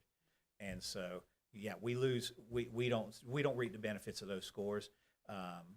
So unfortunately, it is what it is. But as you can see in Math 3, by the time they hit Math 3, we're making those gains. And am I wrong, did that change recently? In the past couple of years? The 8th grade? Yes. In other words, that it was included in there? Yes, Jenny, yes, that was a conversation that Jenny and I had last year, heading into last year. They were struggling with a true Math 1 teacher, and so we came up with a solution of bring them to Northmore, and that. I think No, it's about I'm 3. talking about something entirely different. Right. How they I think your include the question scores. is, did the formula that he used in terms of the score staying with the middle school rather than staying with Yes. the high school be moved? I think that's about 3 or 4 years ago that was changed. It was a change. 3 or 4 Okay, years all right. ago. So that maybe that partially reflects some of the change in the scores. I don't know. Now, let me ask you, because I've asked this of a couple of high school principals, at least one. Do we need to return to business math if the DPI will let us? In other words, do you believe that every student needs to graduate knowing a quadratic equation? Okay. Is there a way to do that? Okay, I'm putting on my math teacher hat here. Yes. Math 3 is the hardest course that every student has to take to graduate high school, in my opinion. Do I think every student needs to take Math 3? Absolutely not. I do think there should, and it's this is dictated by the state, so there's nothing that I Right. can do, but you are correct. There's some kind of business math would be more appropriate. you know, I just don't think Math 3 should be a requirement of every student to graduate high school. Right. No, Honestly, that tends to be sometimes as a hindrance, and that's the one class that we are struggling to. That's that class there. Oh, I've got English, I've got everything else, but I need to get this Math 3 in. Yeah, and that's one of the things that I intend to talk to our state representatives about. Although the problem is that when you do something like that, all of a sudden the public says, "Oh, we're lowering the standards." No, we're making it possible for kids to concentrate on on a lot of CTE and the math that they need for the CTE, such as we're not getting rid of the Pythagorean theorem, because certainly if you're a contractor, you need the Pythagorean theorem, but you may not need the quadratic equation. So just a thought. I just want to also congratulate you on your emphasis on reading. That even in high school, which is tough because you've got kids in different classes, but I'm correct in that we're tending to at least try to go to I call it the Japanese style of math, where we solve problems. And when we're problem solving, you have to read, because it's not just doing the numbers. If you don't read, you can't read and understand the problems, as opposed to functional math, where we're just doing, times tables or the quadratic equations for the sake of the quadratic equations. So, so finding a place for reading in each one of our subject matters in high school is just amazing, and I hope some of our other principals will take a look at that. I just appreciate it, and I want to tell you how much we all appreciate Northmore, because it's a small school that does just absolutely great things, from sports to academics, and it's one of the reasons why I hope that we can, where we have overcrowded schools at Union Pines and Pinecrest, I hope that we can go toward new schools that are not as large, even though they're not 4A schools. You can be mighty and fantastic and do a 1A championship, which you guys are 1A, am I right? Correct. You can do a 1A championship and be just great, and offer a lot of kids the opportunity to play varsity that might not be able to play varsity in a very, very large, say, 4A school. So, congratulations on your school. I think that's wonderful. Thank you. Thank you, Joe. Appreciate it. Appreciate your leadership. Mr. Chairman, we have Julie. Whatever the preference of the board is, we could have Ms. McPherson from Santa's Farm Life come right in and go one more presentation, or we could take a break. Okay, from let lunch. me ask the board. Do you want to keep on going? Yeah, she's here. She's here. Okay. Is that agreeable We to can everybody? we can plan on breaking afterwards. Okay. Thank you, sir. Okay. All right. Okay. Sounds good. Yeah, bring her on in, Dr. Metcalf. Thank you. By the way, we also have one other possibility. I think they have sandwiches. You can also have the sandwiches now while we're talking, but maybe not. Maybe it's better to concentrate on this. Is it? Okay. All right.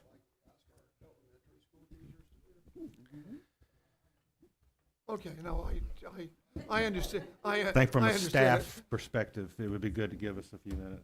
Our staff who are coordinating all this. Oh, you're talking about you want a 5-minute break? Is Not that right what you- now. I'm just saying when Oh, we break okay. for lunch, I think it'd be good to have an actual Yeah, break. sure. Yeah. The staff needs it. The staff needs that half-hour break for lunch. It's no question. Well, about to it. keep facilitating everything. Yeah, Yes, that's sir. not a question. So, at any rate, the bottom line is, we're going forward. You're here, and we appreciate your being here. And okay, Dr. Locklear, please. Thank you, sir. Thank you, Mr. Chairman, board. Again, Miss Julie McPherson, who's been at Santa's Farm Life for a few years, doing an outstanding job. Her and her team at Sand Hills, another special school in Moore County Schools, and awfully proud of the work Ms. McPherson is leading at Santa's Farm Life. So I'll turn it right over to Okay. Ms. Sinan and Ms. McPherson. Are you gonna? Okay. Okay. Well, thank you for having me. I'm really excited to share our plan with everyone.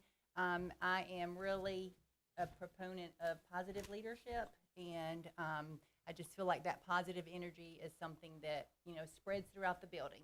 In fact, so much so that our theme for this year is Enjoy the Ride. There's a book, there's a children's book called Enjoy the Ride, and it's by John Gordon. And I actually filmed myself reading the book to the students over 5 different times. So the first week of school, every day they would read a little bit of the book, and there are 5 rules to have a positive school. So every day we went through one rule, and I went and visited each class the first week of school and made sure they saw my face and knew who I was. But my favorite one is love your passengers. And we talked about that with the staff. I talked about it with the children, and we really, truly believe that at Sandhills Farm Life. So I'm excited to share everything with you. So if you will look, figure this out. Okay. All right, so you can notice here that our GLP, we just had a great year last year. Again, just so excited about all the hard work that our staff put into this. If you look at the composite for all, of course, this is the highest year that we've had over the last 5, 79.2. I do want to point out that our subgroups are high too. If you look at that, our Black students, 70.8. Hispanic, 78. They were right in line with our white students. Our economically disadvantaged, a little bit lower, but I'm going to talk about that in a minute. And then, of course, our students with disabilities, which I'll talk about in a minute as well. But very, very proud of the hard work. You should be. Wow. Please tell us how you almost eliminated the education gap. Okay. That's fabulous. Also on such high numbers, not just eliminated the education gap, but you have high numbers on both. So it's been just fantastic. Okay.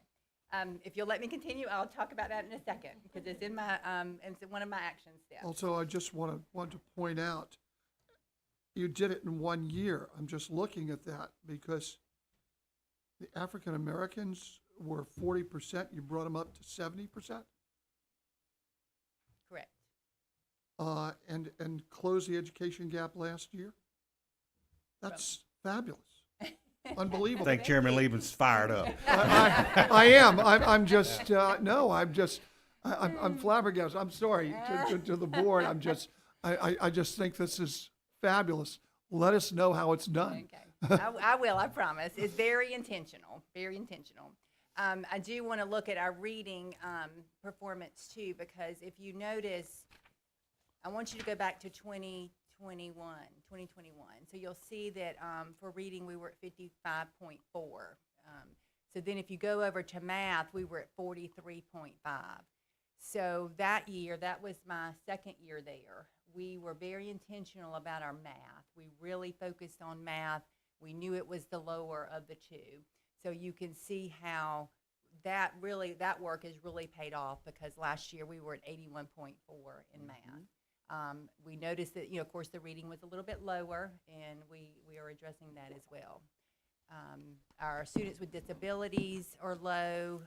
We've got that in our plan to address. All right, this slide makes me very happy. So look at 2018-19. So just a reminder for our school, our story. That was the last year with all of our children from McDeeds. It was a school of almost 700 children, and then McDeeds opened. So, of course, the next 2 years, there's no data because of COVID. And then last year, again, we worked really hard coming out of that slump of COVID. We met growth last year, and then with all the hard work that we did this past year, we exceeded growth, and we really exceeded growth. Yeah, you did. 6.12. So then you can look at the grades. Has been a C for the last few years, and then we pulled out a B, an 82, and it was close to an A. I mean, we were just like, wow. But that growth is really what did it. We had 93.5% growth, and to make that exceed really bump that B up to an 82. So very excited about that. Okay, So my first year as principal was COVID. Lucky me, right? Everything was just different. Everything was crazy. But I knew coming in that we really needed to have a focus. So that summer, I got virtually, it was a virtual meeting. I got a group of the veteran teachers there together to come up with, we've got to have a focus here. You know, you guys don't know me. They've had a principal for 25 years. And we've got to have something that's going to keep us together to get through this. So we came up with our Trojans Together, one step at a time. That's kind of like our theme. And we came up with actually to start with, there were 4. It was race, R, relationships, A, actively monitor, C, captivate, and E, environment. So we spelled out race. And those were the things we felt like if we could really do this, we could make this happen through these crazy times. The second year I was there, our SIT team got together and decided we needed to look at our vision and mission because it was outdated, it was old, and we needed something again to continue to focus on. So that was the year we looked at, we changed our vision and mission. Our students know our vision, foster a desire to learn and help all children reach their, and they'll say, full potential. I say it every morning on the announcements. They know it. And when I have them on Fridays, I actually have students help me with the morning announcements. And they do a Friday Funny every Friday, but they'll even say it too. So they know it, and I know the classrooms are saying it. So our vision is very important to us, and then our mission, we were very strategic in our mission. Together we will foster an enriching, nurturing, and learning environment that values our traditions. Okay, I'm gonna stop there because that word traditions was very important to the team that we kept that word in there. We had to figure out a way to get that in there because of the rich history of farm life, valuing our farm tradition, but then also helping all children aspire to reach their potential for success in future endeavors.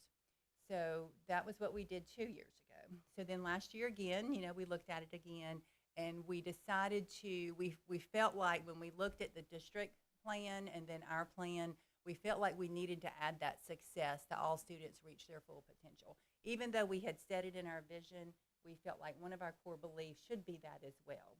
So we had to figure out how can we make this another acronym, because you know we love acronyms in education. So we changed them around and now we have the word CARES because we care about our students. So that's our mission, vision, and core beliefs. So our overarching goal, it kind of encompasses everything that we do. We want to increase our overall GLP from 79.2 to 82.2. So we've broken it down into math, going from 81.4 to 83.4, and then reading going from 72.9 to 75.9. And the way we're going to do this is 2 steps, fully implementing our collaborative team process and then working on our multi-tiered system of support. So our goals, action steps to get us there. So our action steps, pretty much, we have had these action steps for the last 2 years and we have tweaked them. We were really intentional last year. Mr. Levy, I'm getting to how we did it, okay? Please.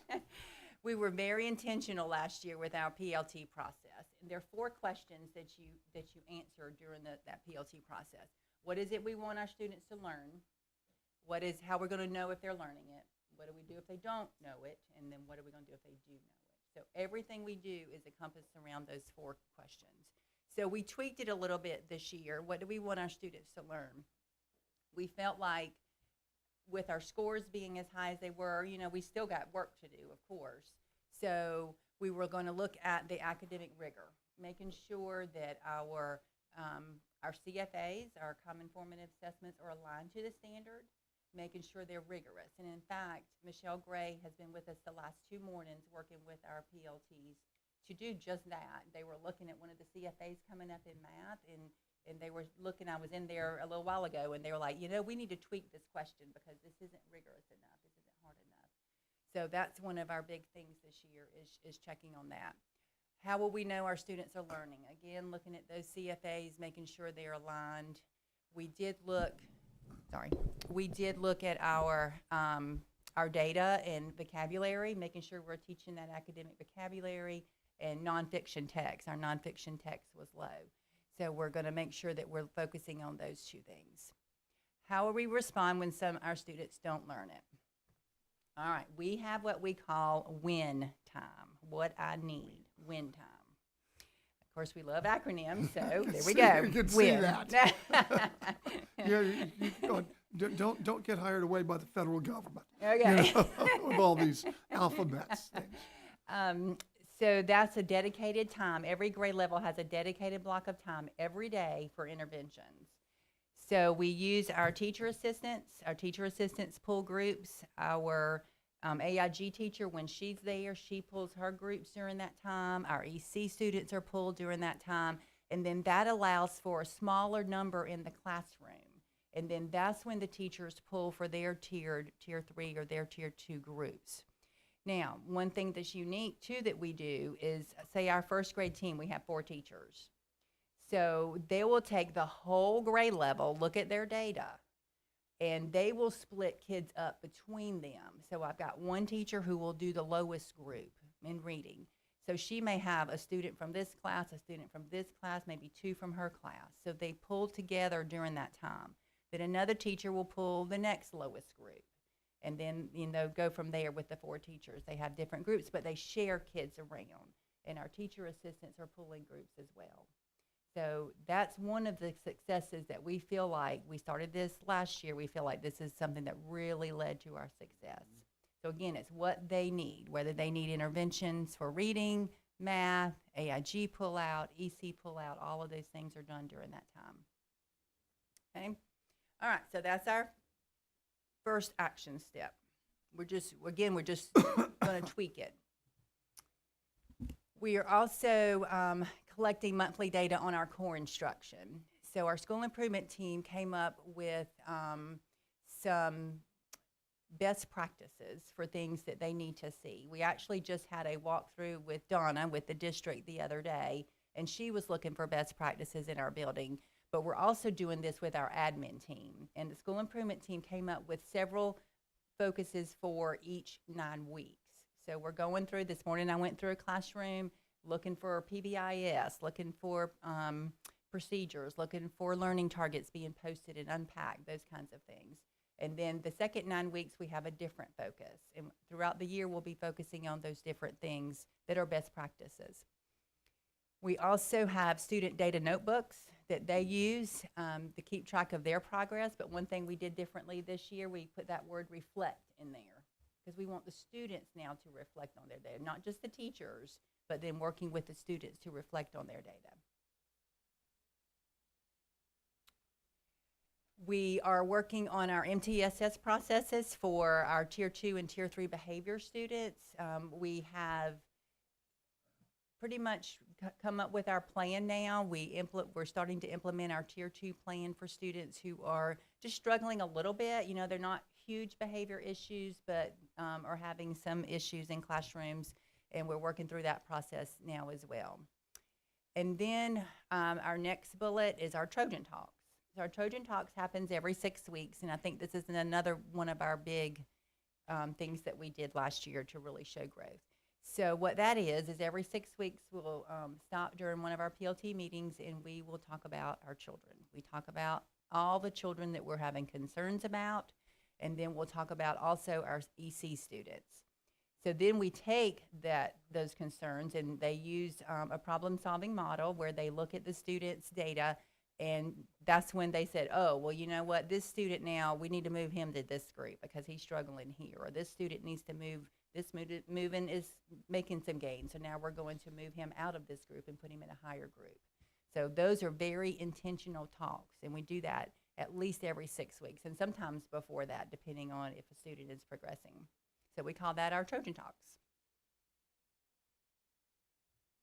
And then another one of our action steps, this is a new one for this year, is just improving our homeschool communication. We just feel like, we just can't do it without the parents. So we've got a fabulous PTA. We just had our fall festival last Friday night, and looks like we raised around $11,000 at our fall festival. It was amazing. I have not seen so many smiling children, families. I mean, it was just a great night. So just things like that to get our parents involved. We're going to do a One Book, One School. Have you heard of that project before? The whole school is going to read the same book. We're going to do that in January.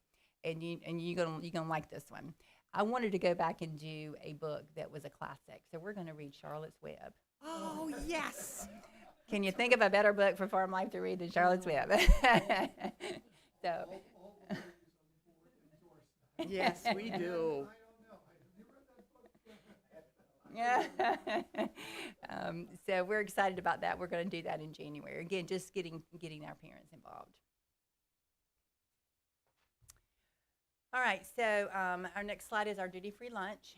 Back last May, we had a teacher come to our school improvement team and just raise an issue about the duty-free lunch. So we actually, at that meeting, we took time to go over our possibilities. What are some things we can do to make this happen? So we came up with several different things, and one thing that we did say, if you look at our second bullet, is we have our instructional assistants, like I said, they pull for those win groups, those what I need groups. So they were very adamant not to stop that because we felt like that was one of the big successes. So we came up with adding 5 minutes to our planning, our specials teachers, instead of 45 minutes, now it's 50 minutes. And then our instructional assistants do go once a week to every teacher and give them another 30 minutes that once a week. So now that the year is underway, we've decided at our next meeting, which this says our next meeting, but it was Monday because our October meeting was Monday. So our school improvement team has looked at it again. They're going to take some more suggestions back to their teams tomorrow as our PLT day and see what they can come up with for that. And then hopefully whatever we come up with is going to start November 1st. So that's our plan for that. All right, so just summarizing it again, we're excited about what we've done. We had 5 teachers retire last year, though, so we have some new teachers. We're really excited about our new teachers, so we're going to continue what we've been doing with our PLC process. But like I said, we're going to add that, look for that rigor, look for that alignment, make sure that we're teaching that academic vocabulary, nonfiction text, making sure that we're looking at the data and being very intentional about pulling those small groups. My assistant principal or I, one or the other, we're always in our PLT meetings. Either one or the other. We go to our PLT meetings because, I want to know what the kids are doing as well and see what support I can have. That allows me, too, to talk with Donna and her team and, this is what we need, can you send somebody for this? And then just continuing to be positive and share that positive energy and enjoy the ride. That's what we're doing. Any questions on board? I had a question. Please. So for the reading and math performance, you have 0 for the black students. Just that just mean they didn't test it. Right. We just didn't have enough. Have enough Yeah, to test. right. When you do the composite, Kate, make sure I'm correct. When you do the composite, there's enough. Right. Oh, got it. Okay. Right. And then I just wanted to compliment you on, 0.09 to 612 is, that's huge. It is huge. I surely hope they are very proud of themselves. 'Cause Oh, they should be. absolutely. They should be. Absolutely. They are, and I made sure they knew it's their hard work, absolutely. Other members? Could I talk? Yes, Miss Pauline. Yeah. Yes, I'm waiting Pauline. for the chair to tell me. Julie, you shine. Oh, You thank you. absolutely shine. Congratulations to you and your team. That's awesome. Thank you. I had a couple things that I wanted to say. Okay. I love the way you keep the traditions of the school alive. That is so important, and it ties the whole community together. I love that you do that. I love traditions. I love all kinds of traditions, and I like that you do that. I loved the one book, one school. My granddaughter in Pennsylvania, her school does it. Okay. And they send me the list, all my grandchildren send me the list of their books, Aw. and I read every one so I could Great. talk about it. Right. And you couldn't have picked a better one than Charlotte's Web. Actually, my granddaughter did the Cathedral. That was Oh, the okay. all-book Okay. one, and That's it good. Okay. explains how cathedrals are built. Oh, And wow. I thought it was fascinating. Okay. But I loved that idea. Okay. The other thing is your win time. Mm-hmm. You're meeting kids exactly where they are. We try. And that's amazing. Thank you. Oh, you. congratulations you. to you on your leadership and to your teachers. Thank you. One thing I didn't say about our traditions, my 3 sons went to school there. They're 31, 28, and 25 now. So that was important to me too, you know, It is. because I knew, you know, with them being there, what a great school it was Yeah. as well. And I've met several of your teachers, and they are just They're top notch. awesome. They are. And I'm going to make sure, Mr. Benway, I get you a Charlotte's Web, and I want you guys to read the book with us too. Yeah. We're going to. I promise. Okay. And I we may have some guest readers come in some too, so I'll let you know. Okay, good. Great. That's one of the best books ever. It really It is. really is. It is a great book. May I- Other, May I? yes, please. This is on Charlotte's Web? No, it's not. I'm kind of a shade tree systems integration guy, if you will. Okay. I have this sense that there's a certain momentum in learning that takes place, and you've got some momentum behind you. I would be very interested to find out, to track farm life kids and their performance the first year in middle school. I want to prove something myself for one thing, okay, but I would okay. really be interested to see how that works out. Right. Well, I did ask Ms. Coe a couple of weeks ago how my boys and girls were doing, and she said they are doing amazing. Good, So good. that was Let's get that on. Let's get some data on Yeah, that. exactly. Really. Yeah, I had the same. Kate's thought. smiling, by the way. He's looking. By the way. All right. By the way, we could theoretically, I'm just putting this out, build on that and take a look at various feeder schools inside the high schools and middle schools, and maybe see where we can improve on the performance of certain middle schools, or where we can say kudos to the to the elementary schools for doing so well, or whatever. But it does give us an additional data point. Just a thought. Right, and one thing I forgot to say was when we had our first Trojan Talks a couple of weeks ago, we have 30 students who are on what we call a Tier 3 intensive interventions. So I asked my data manager the other day, I said, can you tell me of those 30, how many of those are new students this year? And 10 of them were. So a third of them were new to us, you know. So again, we're just getting them. So now we got to figure out where they are and give them what they need as well. Yes. Go ahead, Shannon. I didn't have anything further, just that I was thinking when you were talking, where do they go next and how are they performing? And you're setting them up for success when they get there, and that's fantastic. Just keep on. Yeah, it's great. Yes, anybody? Okay. Just the one thing that I think we need to look at closer is I still am unsure, because I know you did it. You improved from last year to this year, especially when I look at the education gap. When I look, some of our schools don't have education gaps, but they haven't had it for years, okay? Your school had some education gaps, and then all of a sudden, this year doesn't, especially when I look at the overall and the Hispanic numbers. That went, see if I can get this, just bear with me here because of my old eyes. But especially when we look going from 60 to 78, and basically erasing the education gap. And what also amazes me is that students with disabilities, you went from 20.3 to 30.4, which, you know, as I look at a lot of our other schools, they're struggling with students with disabilities. But you're improving. You're doing things right, and I hope we can articulate as well as we can to our other schools about the things that we're doing right. And I hope also that this board will keep your school small and also within its community. It used to be a hospital, right? I did. Okay, I did. for the Very good. community. And you were there last Yes, year. I was there for, what was that? Heritage Day. Heritage Day, Heritage right. Day.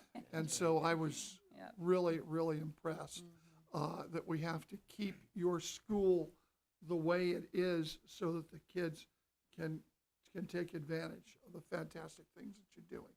The other thing is, let me suggest another a short story for One School, One Short Story, and that is All Summer in a Day by Ray Bradbury. Okay. Okay. Which You write these down? is the best anti-bullying story that I think has ever been written. Teaches kids about bullying on Venus. Okay. So, and I think it's in one of your Ray anthologies. Bradbury. Ray Bradbury, Yeah, right? yeah, He's a science fiction writer. but Right, right. He wrote this book about teasing of a young girl on Venus. I used to teach that as a sixth grade teacher. We had an excerpt we would use, and we would use that. Where it rained. Yes, It rained, yeah, yes, yeah, yes. yeah, And yeah. they denied her seeing Yep, the sunshine. Yeah. So that is that still gets to me, but at its heart, it's an anti-bullying It is. book without touching on some of the more socially so it goes across all social lines and all communities and really teaches kids about the problems of bullying and gives them empathy. So just a thought. I do have one more thing. Yeah. Are you finished? Yes. Okay. I'm sorry. For the duty-free lunch, understanding you guys are elementary, Right. and do you find what I've heard so far from everybody else who's been at the lower level schools, their teachers don't want to leave their students at lunch. Right. So do you feel like, or is there adequate time given at another time of day, or do you feel like that's something that you guys do really need to focus on, or is everyone pretty content with how it is? Right. So that's in pockets. You know, some teachers, when we did talk the other day in our sit meeting, some teachers were like, well, I want to sit with my children. That's a time for me to, talk to them, or I don't want, some classes have recess around that same time, I want to go outside to recess because of discipline issues, that kind of thing. So it's in pockets. I think the older grades, have more students, they have 25, 26, 27 children, would like to have more time. Okay. But it just varies. Okay. Individually. Okay. Thank you, ma'am. Anything else? I want to say how much we appreciate all your hard work and the hard work of your staff. Thank you. Thank you, Mr. Chair. And before we recess for lunch, I just want to emphasize that and just tell Ms. McPherson how proud I am of her and her leadership. We've worked together for a while, and she followed an absolute legend in Norm McNeil. You probably missed that, but the preceding principal was there 25 years. And Ms. McNeil is an absolute legend of Moore County Schools. She still does work for us and does some things for us across our district. But Julie, following that type of legend and the work she's done in that school is just remarkable. So, again, very proud of you, Julie. Very proud of the Trojans. So keep it up. Very proud of us. Thank you. Thank you, Julie. Real good job.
Calling the Board of Education back to order to welcome Mr. McCormick, Dr. Locklear. Thank you, Chairman Levy and board members. We're excited to have Mr. McCormick with us this afternoon, who's led Union Pines High School. And is this the 8th year or 7th? This is year 9. Year 9. I apologize. I should look at him. Give me a mean look. I just sold him short.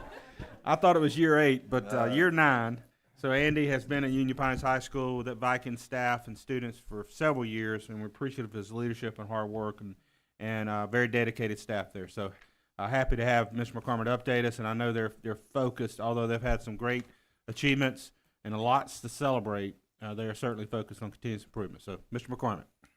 Thank you, Dr. Locklear, Chairman Levy, board members. I am excited to be here today as we talk about Union Pines High School. We'll jump right in with our GLP, and you can see right off the bat there was a slight drop from last year. And you know, I'm not one on excuses, but that was it's a difficult cohort that's been tracking through. They struggled with Math 1 as their freshman year, and then last year was English 2 and biology. We took a big hit on. I shared with some of y'all when you visited the other day. And then we also, series of unfortunate events. Biology teacher was out a good bit of the semester dealing with the death of her mother, and lost a Math 1 teacher midway through the semester due to a promotion. But, you know, I'm not one on excuses, so Union Pines High School is not a C school, as we have shown, and our staff has taken that personally. We really drilled down into our school improvement plan this year and what we can do to ensure continuous improvement for Union Pines High School to not only keep us above the state average and but also above the district average in all areas is where we strive to do. And our big thing is our goal is to be the first A high school in Moore County, and I still hope that we can get that done before retirement calls me. So that better be happening quickly. No. But you can see we did have a little bit of a drop, but one thing, if you can look into subgroup data, we did step up to, we had some marked improvement with our black subgroup, as well as our students of economic disadvantaged students, but we did have a little drop with our students with disability. But we were very happy to see the improvement with our black students' performance moving up from 32.7 to 37.4. Moving ahead to our English 2 data.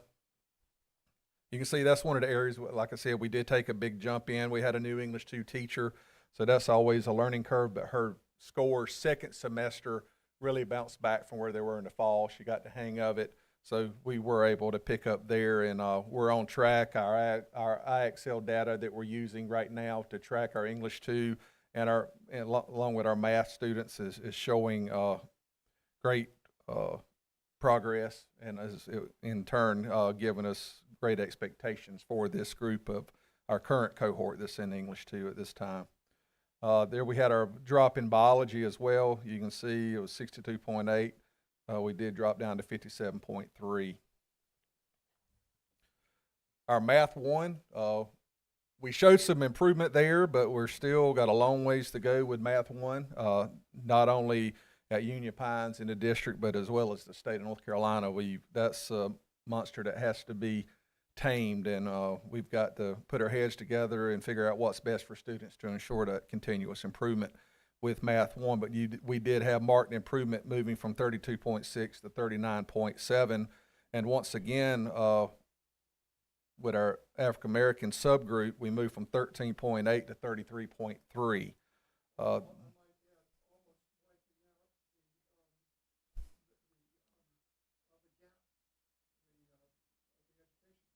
I might add, almost wiping out the education gap in there, which is fabulous. And also, we did a good swing with our EDS students, 17.3 to 29.4.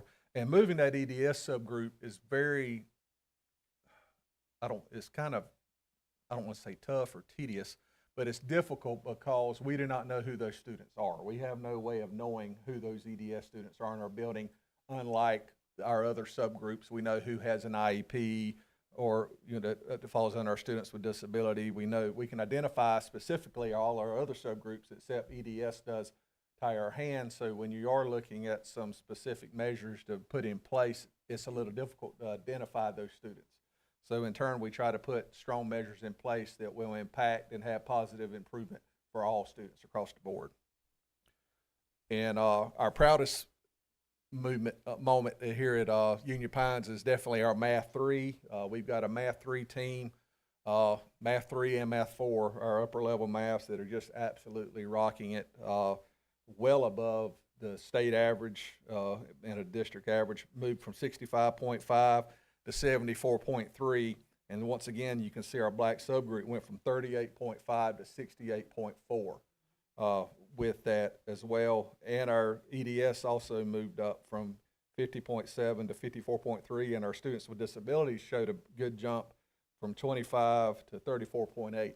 And this Math 3 test, Math 3 curriculum is the toughest test they have.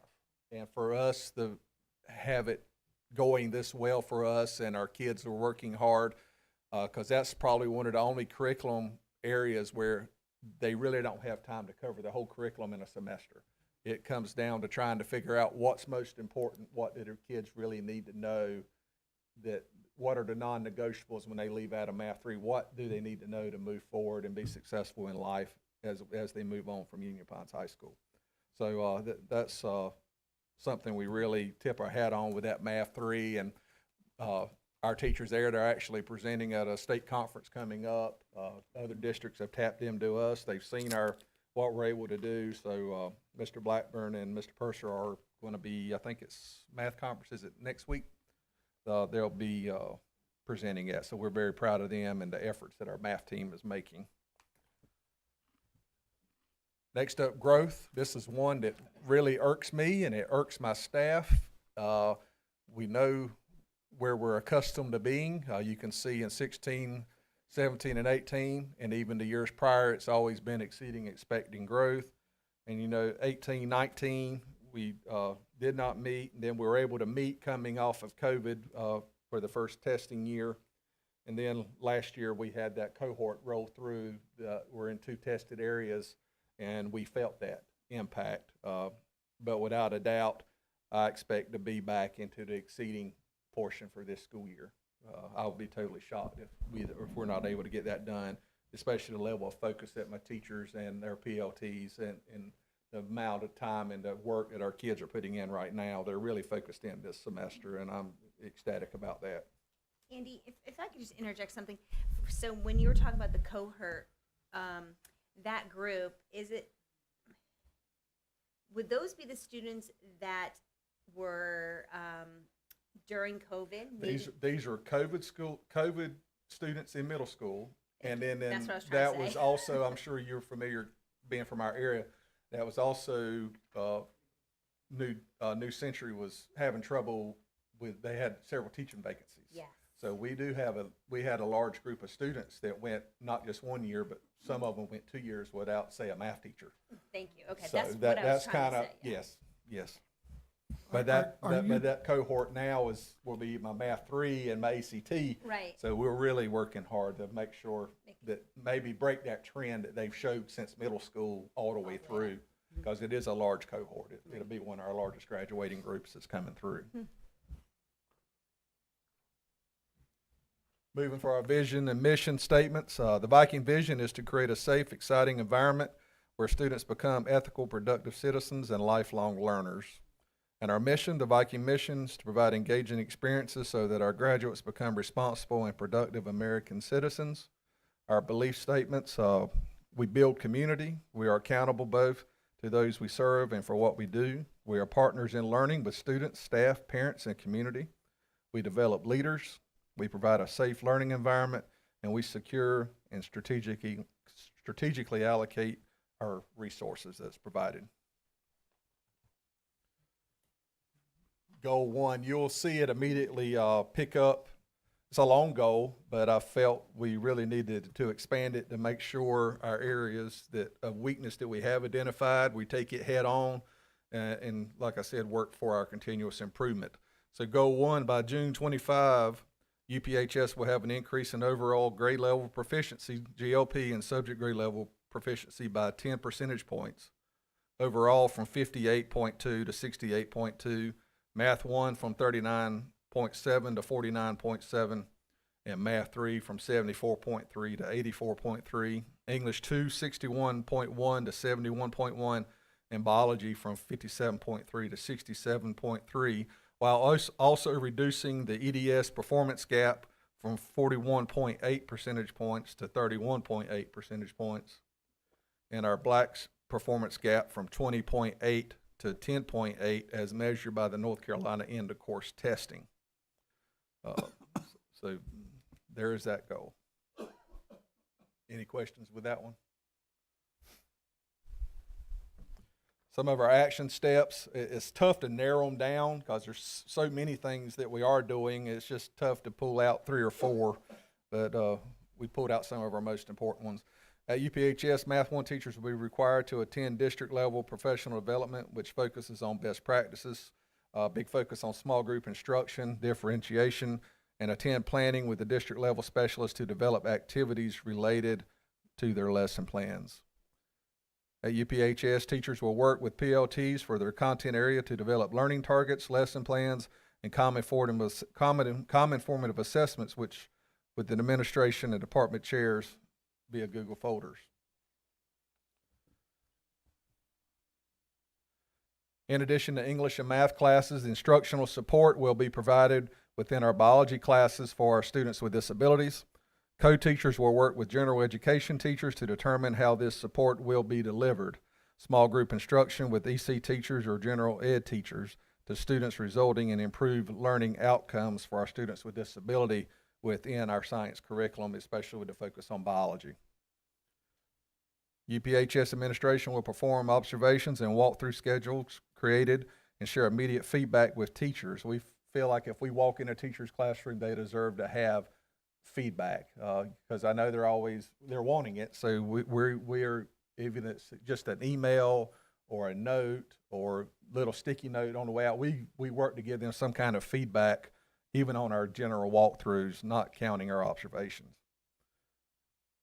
Administration will continue to conduct MTSS and student success team meetings. We actually had 3 rounds of student success team meetings this week. We have we have 3 counselors, and we break it up by grade level, and by alphabets broken up, and each alphabet is assigned an administrator, a counselor, social worker, our dropout prevention coach, and Mr. Apsher, and we meet and go through, we look at attendance, we look at grades, we look at behavior, we try to dig into the weeds and find out why is this student not being successful, what can we do to help the student become successful, and possibly sometimes just you see a trend occurring and to get ahead of the student before they really fall off the rails. So we do have those meetings bi-weekly at Union Pines. Goal 2, by June 25, UPHS will have an increase in ACT composite proficiency by 10 percentage points from 51.5 to 61.5 as measured by the American College of Testing.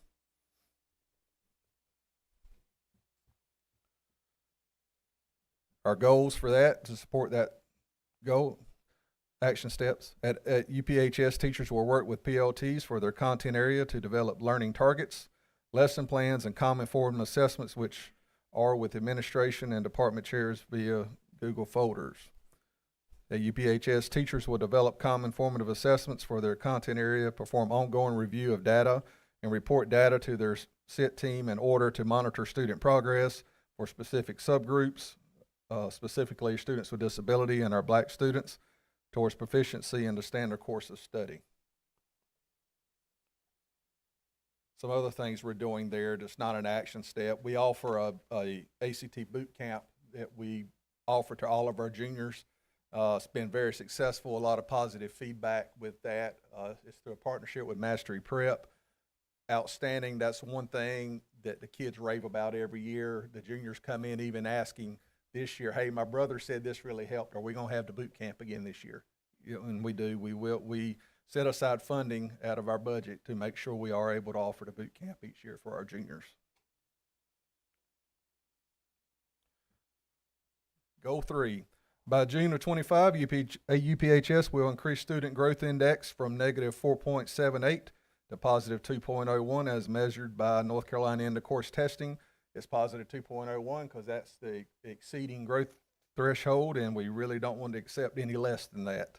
So that is our goal for each 24 and 25 this school year and the 25 school year. At UPHS, teachers will develop common formative assessments for their content area, perform ongoing review of data, and report data to their SIT team in order to monitor student progress for specific subgroups, students with disabilities and black students towards proficiency in the standard course of study. You can see that some of these action steps overlap from previous goals, but they closely align. Through research and support from district office, UPHS will determine high school appropriate interventions which are supported by rigorous evidence. Our implementation this year of our IXL program and our English and math courses, a lot of great success, getting a lot of positive feedback from that, and providing some strong data points for our teachers. It's a program I really hope we're going to be able to keep, Donna Gephardt. And then, of course, also the training and use of performance matters. Our teachers are really getting a lot more comfortable with that. And we're hoping to eventually find a way to pull that IXL data into that performance matters CAFAW. And are replicable for teacher to teacher in order to maximize effectiveness and efficiency. That's one thing, we're talking about data points, that's one thing high school educators have longed for. Even back when when every course had an NC final, there was just not a lot of data that came from that. Yeah, a lot of usable data. So our teachers are just very excited to have this IXL because for the first time they do have some usable data that can help drive and improve instruction and keep us on that path of continuous improvement. During monthly meetings to review attendance, discipline, and grades, the student success team will ensure an efficient use of resources, including time and more timely access to interventions to support the success of our at-risk students. Through implementation of MTSS, UPHS faculty will provide fidelity of intervention implementation, including IXL, and interventions to meet needs of students and match core instruction. Professional development was provided to the SIT team from the district level in order to support data review and the purpose of our MTSS team on campus. Our last goal, by March 2025, UPHS teachers will increase their positive responses to the statement on the Teacher Working Conditions Survey that teachers consistently enforce rules for student conduct from 57 to 80%. A lot of people say, well, that's a big jump. I'm going to be honest with you, when our SIT team met several times this summer, that's one of the pieces of the Teacher Working Conditions Survey that's really bothered them. They really wanted to make sure everybody was on the same page, everybody's enforcing our rules, and thus far, we're there. Our teachers understand the policies. You can come in, where dress codes being followed, hat policies, and just all of our rules, our tardy policies follow to fidelity. So I think everybody's really bought into that because our teachers, I can stand up in front of the staff all the time and say, guys, we got to do this together. But when our SIT chair stood up in one of our first faculty meetings and laid down the challenge to all the staff members, like, guys, we're the ones in control of this. It's not Mr. McCormick, it's not his admin team, it's the teachers. We have to have ownership and control, and if we're the ones creating the SIT plan, we're the ones that needs to live up to it and get it done academically and with our discipline. So I really think that went a long way because Dr. Metcalf did ask, he said, that's a big jump. I said, well, the teachers threw it out there, so we're going to go with it. Some of our action steps here. Implement a dipstick survey that replicates questions from the North Carolina Teacher Work Conditions Survey. So what we'll do, the actual North Carolina survey is, I believe it's April, Kate, March, April. So we're not going to wait till then. We'll have a dipstick survey in November or either early December before we go home for the holidays, just to give us a little test of where we're at. Are the teachers agreeing to the way we feel it's working or the way the SIT team feels? Does the entire staff have that same feeling that we're meeting these goals that's been set. So we will have a little dipstick this semester and not wait till the big one in the spring. Collect and analyze data to determine if there has been an increase to their responses to the following question. Teachers consistently enforce rules for student conduct. Develop a plan to follow up with teachers and PLTs about the dipstick survey results to solicit additional feedback. So once again, we'll go right back to them with the SIT team and in PLTs and discuss their results from the dipstick. And in case some people still have some questions or really haven't figured it out yet, we'll help them get it figured out. Create a plan to make changes to the PBIS plan based on teacher recommendations. We are in our second full year of PBIS implementation at Union Pines High School. It was a monster. Honestly, I was one of the holdouts. I said, this thing will never work at high school. The kids just won't. Yes, the kids do buy in. They're still kids, even though they're young adults in my building. But they still have that buy-in. They're all earning their points. They're reminding their teachers, hey, you didn't give me my points this week. I want to be able to go to our Halloween event we've got coming up to celebrate the first 9 weeks. So they're on it. We even award points to our teachers and put them in drawings weekly along with their students to help reward our teachers for doing what they're asked to do every week. So I can sell it now. I'm a PBIS guy for high school, okay? Duty-free lunch. On our campus, all teachers receive a minimum of 90 minutes of planning duty-free lunchtime each day. That does lend itself, high schools have a little advantage. That master schedule and the block schedule lends itself to that time for those teachers. But trust me, they do not waste their time. They work hard during that planning time. Mr. Levy can attest. When he did his student teaching there, there's a lot of work that's done there in that time, planning, working in their different PLTs, but also working individually. I know a lot of my teachers have spent a lot of this time the last 3 or 4 weeks, along with myself, writing a bunch of student recommendations because all the college applications were due. So we've all been writing, and those take a lot of time to make sure they don't all sound the same. And then it'll come around again when it's time to apply for scholarships, because then you really have to make sure, because if you got 3 of your top kids all applying for the same scholarship, you got to make sure you don't write them all the same letter. So it's tough. Some summary notes I just wanted to throw out there before we open for some questions. Once again, Union Pines is above the state average in all key measurables, with the exception of our growth model, and we take full ownership of that, and we're setting the goal to exceed growth this year. And Union Pines is above the district and state averages in Math 1, Math 3, ACT, and work keys. And another one that I know you can tell we have a big focus on our subgroups, but I just think one that was powerful that we pulled out when our SIT team was reviewing some data.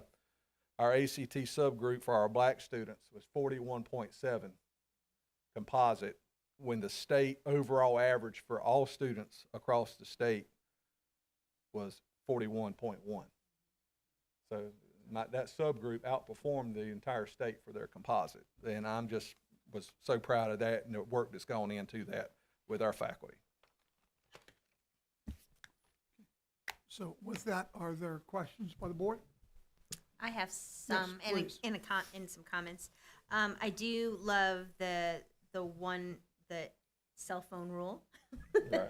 And I love that every teacher is taking ownership in that and following through with that. So I do want to thank you and your team for enforcing that. I know I talked to a senior the other day, and he's like, I really just can't wait to get out because there's just so many rules this year. And I'm like, I get that, because they're not used to all of them. Right. And then they get hit their senior year with them. I can see that being an issue. But for a 9th grader like mine, who never had that before, was like, doesn't even care. She's Right. like, yeah, here's my cell phone. So I thank you for that. I think the students have found a lot of benefit to the rule themselves, Yes. as far as their level of attention in their classroom, 100%. and the teachers are all on board with it. So Right. I agree with that. they all have their different guidelines in their classroom on how they handle it, but they're all on board with it. Right. And I agree I love that. And then I also love the PBIS for teachers too. I think it's important, sometimes we forget about that. So I think it's important to acknowledge them of the good things that they're doing as well. So thank you for doing that. one thing, just some feedback, and I maybe because it has applied to me, but for the exemption policy for final grades or midterms, I would love for your team as principals, all principals for the high schools, to maybe come back and talk about that a little bit more at some point. I just think I love the incentive because I've seen the positivity of, and I'll just use my child for instance, how she didn't want to miss, we had a wedding to go to and she was so mad at me because she didn't want to miss those days because she knew if she missed them, she wouldn't be able, she would have to take the exam because we missed 3 days. So, so that was an incentive, right? Because she's wanting to stay at school. I mean, and that's the importance of that. One thing I would love for you guys to look at would be stuff that if it was a death in the family or if something tragically happened that the kid obviously could not help but miss school, that they get that chance to possibly still be exempt in a mid I think, is it final or midterm? I don't even know, but final. To be exempt in something like that, just to kind of look that over again as I think that can be revisited, but we did have tremendous, I think our attendance rate grew by almost 4 percentage points. And I don't think it was just key to that. I think just coming fully back from COVID, getting in and getting kids accustomed to being back in school. Yeah. Really has but I do hear, I got my own junior at home and I hear it all the time. Yeah. You know, so, especially when I'm trying to finagle his doctor appointments around some classes. And high school time is different. So, you do get you start at 8:45 and then you end at, let's just say 4 o'clock by the time you get your child. So the doctor's appointments are hard to get at those times. So I get that. Just something just to maybe revisit and look at would be. That's worth revisiting. Yeah. That's it. But thank you for sharing everything. Go ahead. Yeah, thanks again for hosting us there a couple of weeks back. Very, very interesting tour of your school. I'm going to ask you a hypothetical that I've asked another principal. I'm interested in your thoughts. If the middle schools could hand you consistently an 80% product, how would that change high school?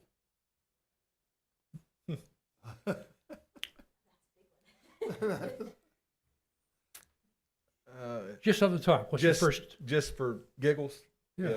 if the middle school was handing me 80% product, we would be an A school every year. But how would that change the way you approach high school?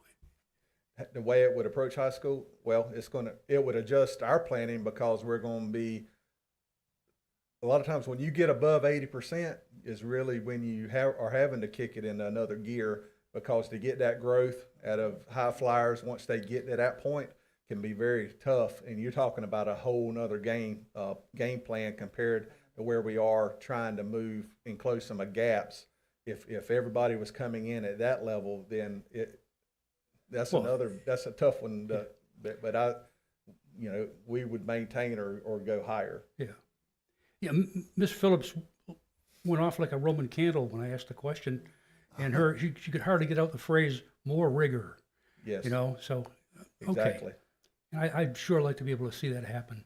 Exactly. Thanks very much. All right. And plus 80% plus, it would be more rigor, but then you're narrowing the gap right now because our teachers are having to do so much differentiation because it does flow from one extreme to the other. I feel from our teachers a lot of times because they got 30 kids in the class and sometimes all 30 of them are on a different level. Tremendous remediation burden. Yes, huh? yes. Yeah. Okay. Thank you very much. If I will just piggy on that, the only hardship I would see, especially for Union Pines, is we're half military. So they're just not coming from local Moore County schools. They're coming from all over. So that would be a hard 80% to get for Union Pines because of that, I would think.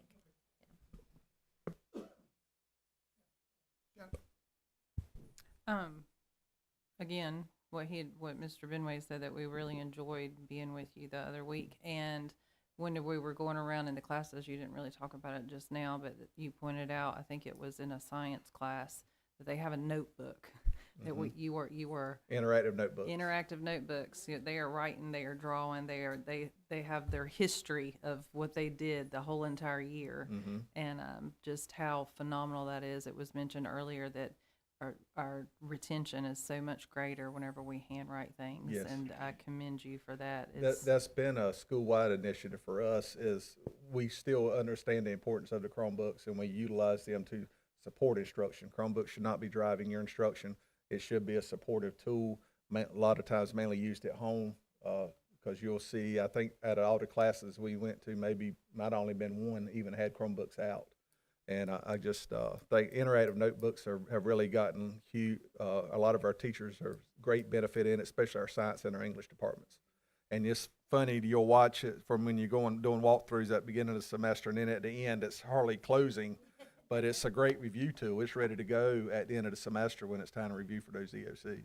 Yeah, and to piggyback a little bit off of that, it's just that Ms. Gephardt listens to what your needs are, and I'm assuming you're listening to what your teachers' needs are. Yes. And if we can find the best curriculums and the best methods and stick with them, and not I know we get excited the next new shiny thing comes along sometimes, like the PBIS, maybe whatever, you weren't for it initially, but now you are.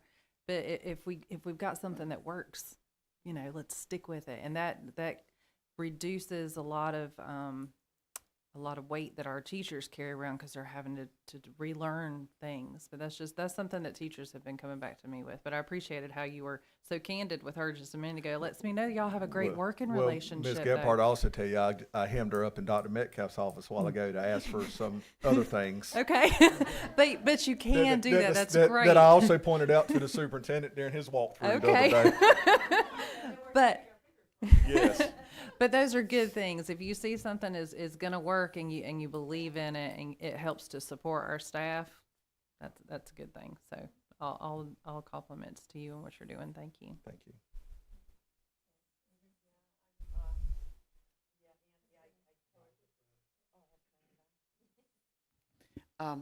I totally agree. We enjoyed that visit so much. I love the, as Shannon said, the writing in the books was just, that was terrific. I loved it. Your math team is absolutely phenomenal. I loved every class that we went in. We loved looking through the microscopes that the kids were taking, what's the word? Cheek swabs. Yeah, thank you. They were taking cheek swabs, and we were looking in it. I mean, the whole thing was just phenomenal. Back to your your vision statement. You use the word ethical, and you're the first person that has come in today that has used that word, and I really liked it. I like that very much that you said that, ethical. And then what else did I have here? Oh yeah, your PBIS plan is terrific. You include everybody. It's just a bump up, and it really makes everybody feel good. Your teacher support is phenomenal, especially that you give the immediate feedback as soon as you walk through a classroom. I love that. And I also loved your cell phone. And the kids just walked in the class, put their cell phone away, and that was it. Nobody complained, nobody said anything, and then when class was over, they just got it and went. I think the biggest adjustment's been some of our parents not able to text their kids throughout the day. Can you stop by the grocery store on your way home? Well, yeah, but how long are your classes? I mean, you're going to see 90 it. minutes. Well, y'all Exactly. can see they get them during breaks and they get them at lunch. So that lets them catch up. Which is fine. They don't need them in a classroom. I just think that your school is awesome. I think you're doing a terrific job. Thank you, man. Thank you. Anything else? I just wanted to comment on a couple of things. Number one, thank you for tolerating me for being in your school for a while. But I found out that, so I'm partial to Union Pines because I just had a great experience there. And that was a lot due to you, I know. You're doing PBIS, but one of the things that I hope when PBIS that so many schools concentrate on the rewards of PBIS as opposed to the idea that we teach discipline as a subject and a new subject every time, and that it's a positive behavioral intervention, PBIS. I don't know trying to remember what the acronym stands for, but that the meat of it is utilized, as opposed to, I think in one middle school they said we had a PBIS dance, and those are nice, but the idea of PBIS is what is always been important to me. With the ideas, what are they doing to earn those points? Yes. And each month we have a different character education word that we tie Yes, into our that's points. the point. Yes. Yes, that's the point, that the meat of it is that they're learning different methods of behavior and positive behavior. So and I wanted to also make sure the board knows that you have a very innovative way to do class size, that you take your honors class and you make it a little larger, and you take your regular class and you make it a little smaller. And so you still are able to use the same number of teachers, but they get, the kids who are struggling a little bit more get a little bit more attention. So. Well, and the thinking behind that, the honor students, they're all majority of them are college-bound students anyway, Right. so they're going to be in classes a lot larger than that. So they're able to handle it. It's some hard work on the teachers, but Right. they appreciate having the smaller, regular-sized classes. But that's an innovation of yours, which I wanted to point out, which is really fantastic. There is one thing that was concerning, and that is in Math 3, you've got the students with disabilities at about 5%. That, math, is that Math 1? I'm sorry, that's Math 1. I said Math 3. Yeah, and Math 1. I see that in Math 3, they're up to 34%. But, and I do understand, and we've talked about it, that a lot of your best math students have already taken Math 1 in the 8th grade, so you don't get the benefit of that. But I hope that you and your team will find some innovative ways to work on the students with disabilities. Well, this is where the IXL program is really coming into place for us. It's helping us implement more Tier 2, Tier 3 processes to support those students. And then we've also have sent both of my Math 1 inclusion teams attended. We just had on our last work day, both teams, full teams, are the 2 teachers of record and the 2 inclusion support teachers. They attended some staff development on how to support the students, how to break up into small groups, because sometimes the teacher doesn't always have to stay with the large group. The teacher can go with a small group, and the inclusion teacher can go, they can trade off and bounce around. And we do have some good people in place this year. Seen a lot of growth in that.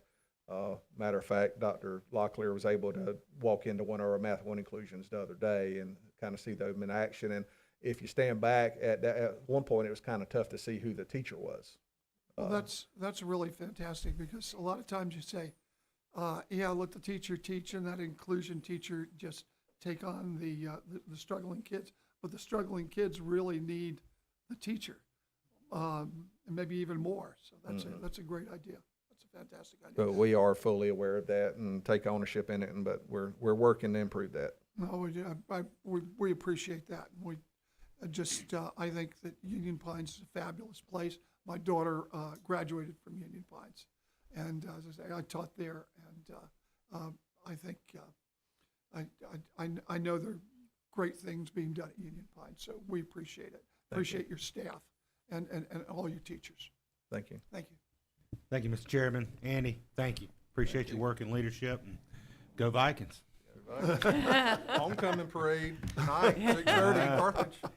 We got a soccer game against Pinecrest this evening over at Pinecrest. And a volleyball championship match for Pinecrest tonight. Ah, goodness. Those are the Battle of the Pines. That's what we call those, yeah. Where is that volleyball game, by the way? Probably at Pinecrest. It's a Is it? busy day at Pinecrest today. Yeah. Really? Union Pine's playing Pinecrest in soccer, and apparently the girls are playing again in volleyball. So, two of the best volleyball teams in the conference. Yeah. All right, so moving We right have Dr. along. Michelle Bennett from Bass Lakeview Elementary coming in. Another great principal doing great work with her staff. So.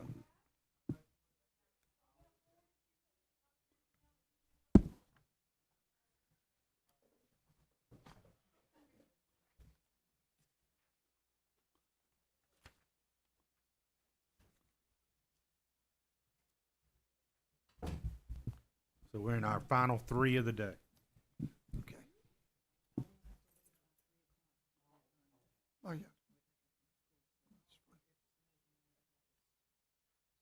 That's fine. It's an all-day thing. It's a long day.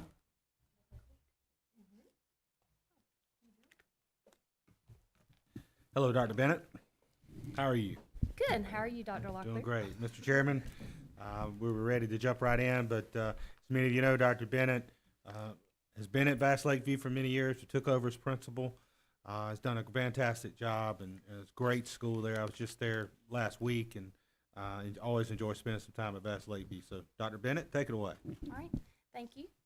Chair Levy, board, Dr. Locklear, thank you. I'm looking forward to telling you all about the great things we've got going on at Bass Lakeview Elementary. Do I just click? Yep. Okay. Do I have a little thingy too? No. Okay. I didn't know I was going to have to click, but anyway. Are they ready? You ready? Okay. So if we look at our first slide, it does show our overall GLP for the past 5 years. If you look at last year, overall, we have come back from COVID. We've actually exceeded for overall. In all of our subgroups, we have exceeded except for our black subgroup, which we closed the gap from last year to this year. So we are working on that. Then if we compare reading and math performance, can you hear me? Yes. Okay, thank you. Okay, so when we look at the reading performance, we are almost back right before COVID. We were really going strong on our PLC process and our intervention groups with our flex. And so we've almost come back. Actually, in our black subgroup, we have surpassed all of everybody put together for GLP. I think that is because we've really been working on our reading. That was the main focus. And so with all the materials, resources that we get from curriculum instruction, I think that's just really helped us focus on that. If you look at math, it is a little different from math. We're rocking it overall with 71.5% proficient. But if you look at our and our other subgroups, not just to look at the black subgroup, but our other subgroups are we're closing that gap with all of them. For some reason, our black subgroup is the lowest in math. I do think that might be because we've really been focusing a lot on that reading, and so that is in our plan to work on the math. If you look at last year, though, you have to give yourself kudos from 25 Correct. to 41. Yeah. So, yeah, that's huge. Yes. Yes. Yeah.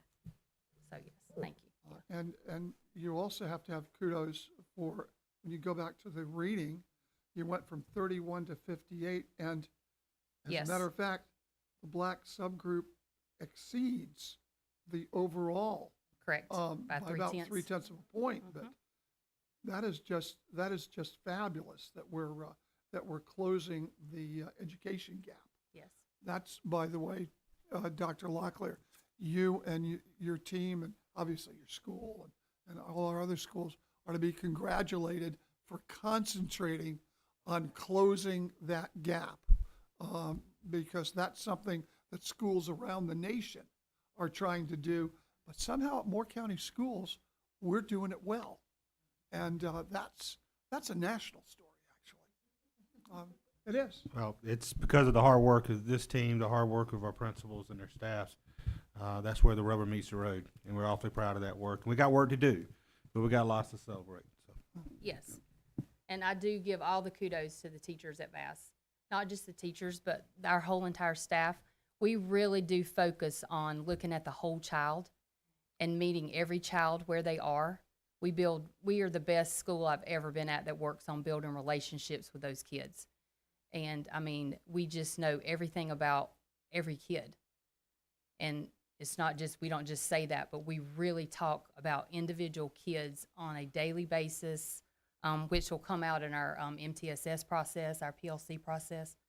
So we'll talk more about that. Is that through capturing kids' hearts, or is that just overall? It's just overall something we do. It's just the Vass way, is how I see it. I have been trained in capturing kids' hearts, so we just capture their hearts naturally, I think. No, that's fantastic. We're already and it's doing, also less expensive for the board. Well, best practices is just to, greet them in the hall, tell them you miss them, just build relationships with your kids. That is fantastic, but I don't mean to interrupt. Please No, go ahead. that's totally fine. I did want to point. Okay, I'll just keep the next thing. Then, if we look at our the growth, we are just 2 points away from a B, which we're pretty competitive. The whole entire staff knows that we're only 2 points away from a B, and so they really want to be a B. They really are just very energetic, and not, everybody wants growth. Everybody wants to be a B. Well, we want to be an A, but anyway. But we did come up 6 points. So we're getting closer to that 2.01, that everybody's talking about. So we can exceed growth. Yes. So that's our goal. Questions on that? Our whole mission and vision and core beliefs process, we really did embrace this year. And I'm super proud of how we did this. We, at leadership, we talked about revisiting this. And it had not been done at Bass since I had been there. And so it was time that we did this. So we talked to the SIT team. We went through the whole process with them. Then we took it to the whole staff. Then we sent out drafts to the staff, to the community. We have lots of community members that support our school, the Vass Lions Club, the Wood Lake Women's Club, and also we have a Vass Lakeview alumni that's very, very, they support us a lot. And not just, with funds, but so we sent the survey to them and got input from all of those organizations, as well as gave it to our parents. And so we took everything from all the community members, from our parents, from our staff, from our students, and this is what we came up with. And so it's really been a whole community effort. And we say that every morning on the pledge. Soaring up, we're learners today, leaders tomorrow. And I just think that supports, that is a standard of excellence, turning these kids into leaders. Okay. Our first goal does focus on our grade level proficiency, and we just decided, we're supporting the strategic plan, and our goal is to increase grade level proficiency 10 points by 2025, and so and we can just see there. I mean, it's a doable goal, I do think. Yes, if we keep up the positive momentum. Keep our culture positive, keep teacher, happy students, then we can definitely do that. So the first thing I want to talk about, we have Donna's group created a district walkthrough tool that they're using when they do their walkthroughs. So we decided as a team that we're going to do the admin team plus our instructional support facilitator, our ISF. We are using that same tool. We shared it with the teachers through SIT and during PLCs. We looked at it. We talked about, what do you think these questions mean? What is it going to look like when we come in the class? And so, because we want them to know, I'm very transparent. I'm super transparent. So we want them to know what's expected. And we also want to know just, what do they think it looks like? So Miss Mills and I, that's my assistant principal, we have started doing them. We do some, but we're started doing them together so we can also be on the same page too. So we can, and then we come out and we kind of debrief a little bit. And then we're going to have our first talk about what we've seen so far tomorrow during our SIT, and then next week during PLCs. So that's one way, because that's the way we're going to help core instruction. Also, another, it says unpacking and deconstructing the promise standards. Promise standards are the same as power standards. They were called power standards. Now we're calling them promise standards because we're promising in our hearts to the parents that this is what we're going to ensure that your child knows to be successful in the next grade level. Not that we're not ignoring all the other standards, but we're promising, and so we're really pushing those out. We're going to make sure that they're unpacked, and we have PLCs, official PLCs for the grade level once a week, and we talk about the standards. One thing that's different than what we've done last year in the past, we're really honing in on pre-assessments. We follow the solution tree format, and so we're really doing that. So they're creating pre-assessments, then they give it, then we talk about, if the kids have already mastered the standard or maybe this group has mastered it. So we really need to, and that drives core instruction. We can differentiate from the, from the get-go. So, or, yes, plan instruction accordingly. And then after that, they do their, whole group instruction, their core instruction, and then they do a post-assessment, and we come back to the table during PLCs. And at that point, we decide if, if your core instruction doesn't work, then we need to reteach. Or we have a flex time every day for every grade. And so that's when we are flexing and we're putting our children in different groups. So this group, didn't get this skill if they're working on fluency. If this group didn't, whatever they're working on. So it's individualized instruction, and we do that every day for all grade levels. I need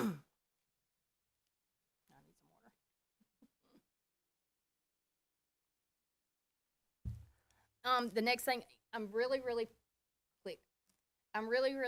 proud of our MTSS team. I know everybody's talked about MTSS, the multi-tiered system of support, and we have just gotten better and better at this every year. We've been doing it for several years now, but we meet twice a month. And we do K2 one Thursday, we do 3-5. And before that, we each of us are a coach on the core team, so I'm like first grade's coach. So I meet with first grade. We've already talked about the kids in PLC. The teachers, of course, are talking about the kids. Then I meet with the first grade coach. I'm their coach, and we meet and we talk about kids. And we have a watch list system, so they create a document. And so if a child was in kindergarten last year and was going through MTSS, we moved that up to first grade, and so we're still talking. So we know, we've tried this intervention last year, what can we try now? And we just are having those conversations. Then we decide as a team who we've tried these interventions, what more can we do for this child? So then we go to MTSS. Whoever sneezed. We go to MTSS for that kid, and then we're looking at the whole child. Is it academics? Is it academics? Is it academics because their attendance, and they're not in school? And so, or is it, emotional type things? And we're looking at the whole child. So then the team is there. We've got our counselor there. We've got EC there. We've got admin there. We've got teachers. We've got the social worker, the psychologist, and everybody is at this team. And so that's a process. We implement interventions. It could be an attendance contract. It could be, lunch with Mr. Regan, who is our social worker, and he's talking about that. And so then we just go that process, and then if nothing we're doing works, then we move to the the problem solving team. And so then that's just kind of a narrower group of people that are still looking at that child. And MTSS is too, we meet once a month. A group of us meet and we talk about kids. We look at discipline data. We look at academics. We look at the nurses in there. So we're looking at all those things. Student data notebooks. Every teacher, K-5, we have student data notebooks. And the older they get, the students really take ownership of them. And so they're actually keeping track of their own data. As kindergarten, in the beginning, they're just learning how to do it. But as the year progresses, they're actually going to their little graph. And we're really, we use iReady for that. So they're coloring in, or they're doing it on a computer, making a graph or something, but they're keeping up with their own data with iReady. The nonfiction, we are a Title I school, and so some of our Title I money goes to buy nonfiction magazine subscriptions for K-12, and that is just a way to also help build vocabulary with that nonfiction text, and help build a background knowledge too, because the pictures are good. They're for that kid, and they're seeing things that they might not have never seen before. You said K-12?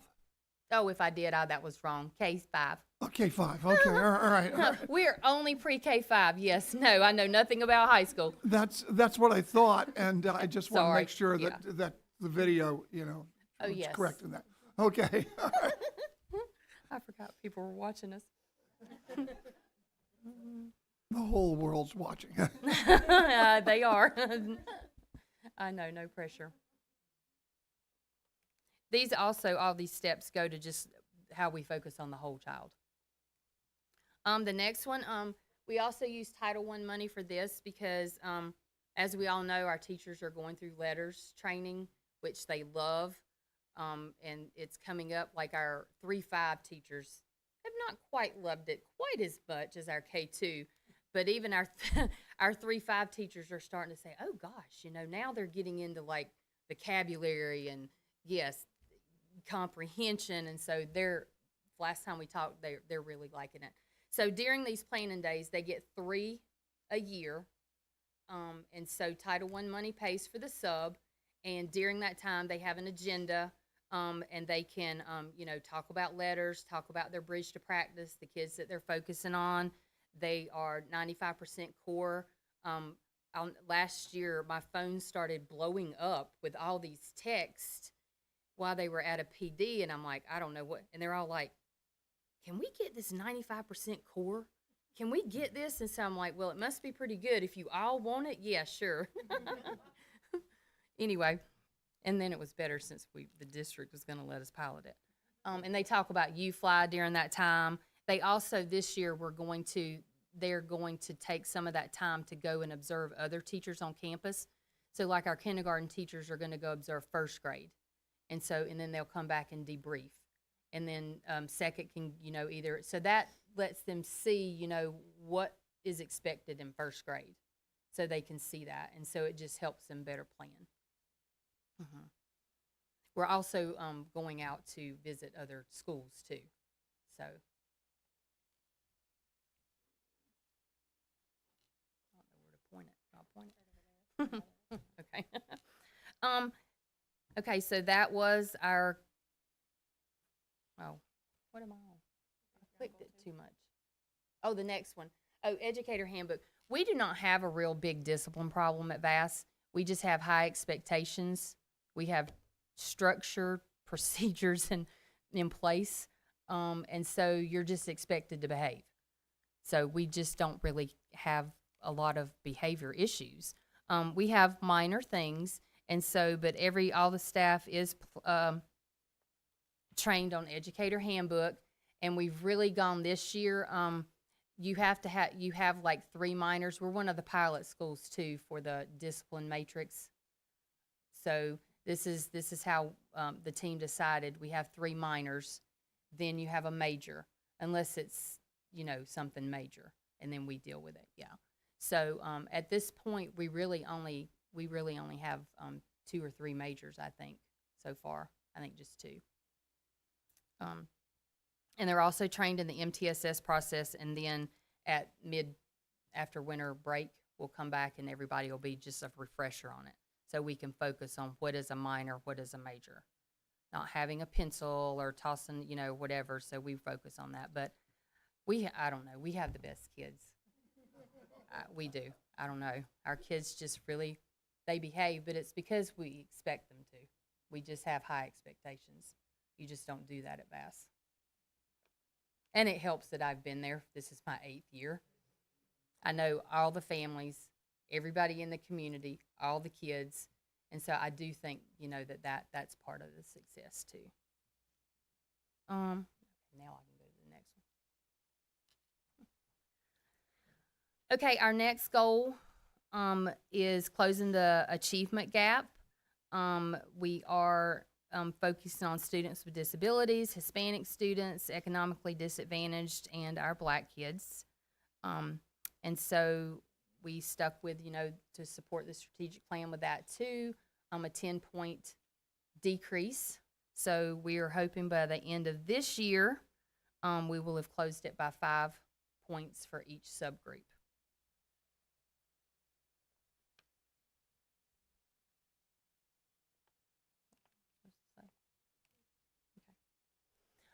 The way we're going to do this, and honestly, I picked a book off the shelf yesterday that I had in some graduate class, and so and I read that, and really all the subgroups and all kids, it's a lot about building relationships, making them feel like we are their advocates, because maybe nobody at home is their advocate.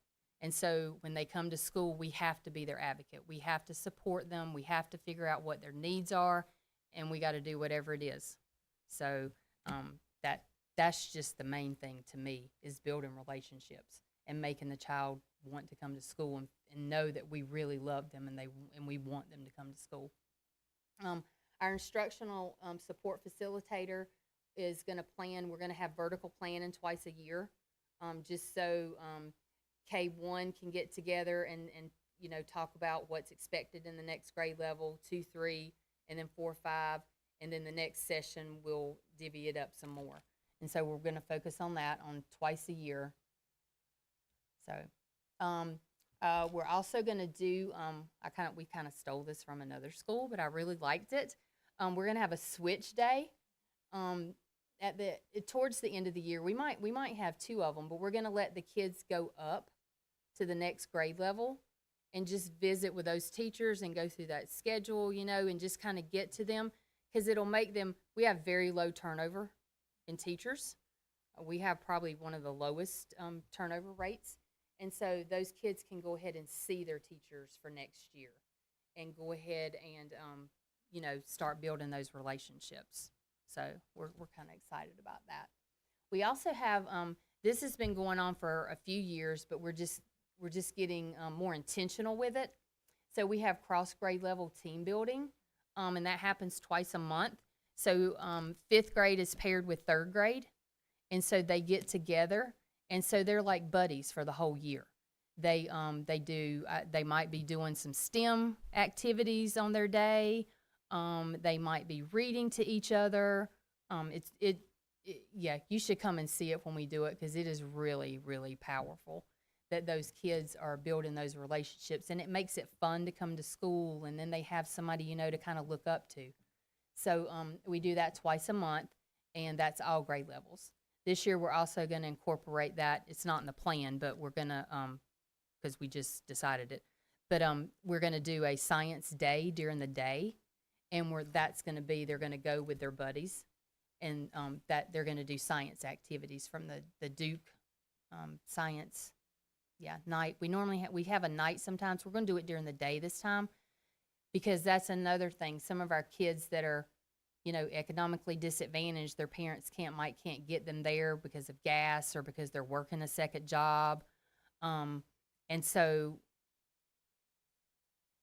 that will help too. They're going to be able to experience that and not have to come back. So we're going to do it during the day. Clubs, that's a really exciting day. That's the day we have the highest attendance. Our we have hardly any kids absent in 3rd, 4th, and 5th grade on club day. We do it's the first 30 to 40 minutes, first thing in the morning on Wednesdays. It's fun. There's kids doing cross stitching. You would not believe how many boys want to do cross stitching. They love it. And how many kids that, are like, maybe ADHD or, maybe like little stinkers but they want to do that cross stitching. We have latch hooking. We have, coding. We have a running club that 40 kids signed up that they want to be runners. So we got them pedometers and little bracelets and stuff, so they're in the running club. But we have about 15 or 16 different clubs. Our specials do a club. They're all assigned to a club. All the teachers, our instructional support facilitator, she's there. Our DIF is there that day. Yeah, so it's really fun. And all that that is just supporting the goal because they just are being exposed. They're having conversations during that time. They're reading instructions. A lot of kids don't know how to play board games anymore. And so they're doing that. They're learning to get along with each other. And that's why we're doing it. They're having fun, but they're also, I think it's a really valuable learning experience, yes. Dr. Locklear, that's going to have to be included in the Parents' Bill of Rights guide, which has to list, in case everybody doesn't know, according to the state Parents' Bill of Rights, we have to list all clubs in all schools in a guide that we have to give to parents. That's something that's important. Yes, sir. We'll make sure they know cross stitching is available at Vast Lakeview. Yes, sir. Oh, it's required. It is. I think the parents would really like that. I think they once they know all the things that are available, but it's now required under the Parents' Bill of Rights. Yes, sir. We'll be working on those guides. You're exactly right. Yeah. Okay. Student assessment data we're being more intentional and monthly looking at our subgroup data. That's something different. I think we've really just been looking at everybody as a whole and just teaching to everybody. And so we're really looking for things that work for the different subgroups, and then of course doing that with everybody, but we know that that's something that particular subgroup can it can help that subgroup. The admin team, we're monitoring classroom evaluation data so we can differentiate professional and development. So when we do those walkthroughs, we're looking at that.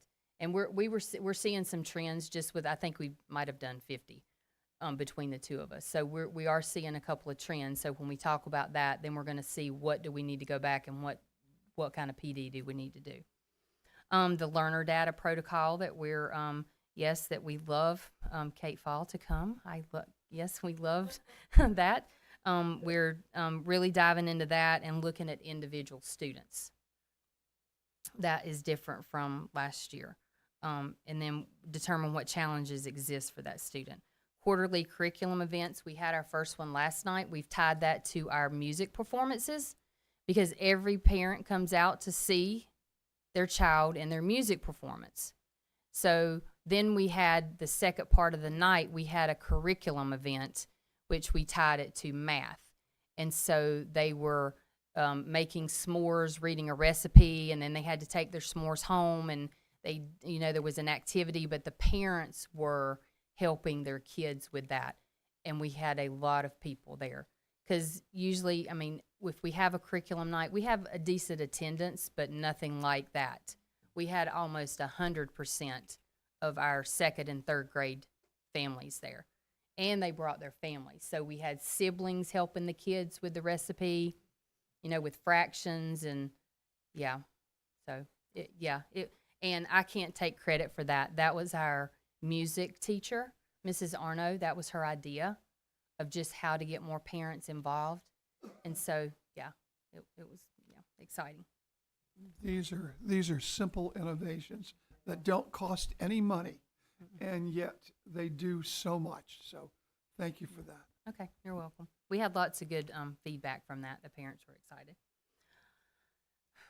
We've also gotten really purposeful about our newsletters going home. We are really big, and I think we do a great job on this.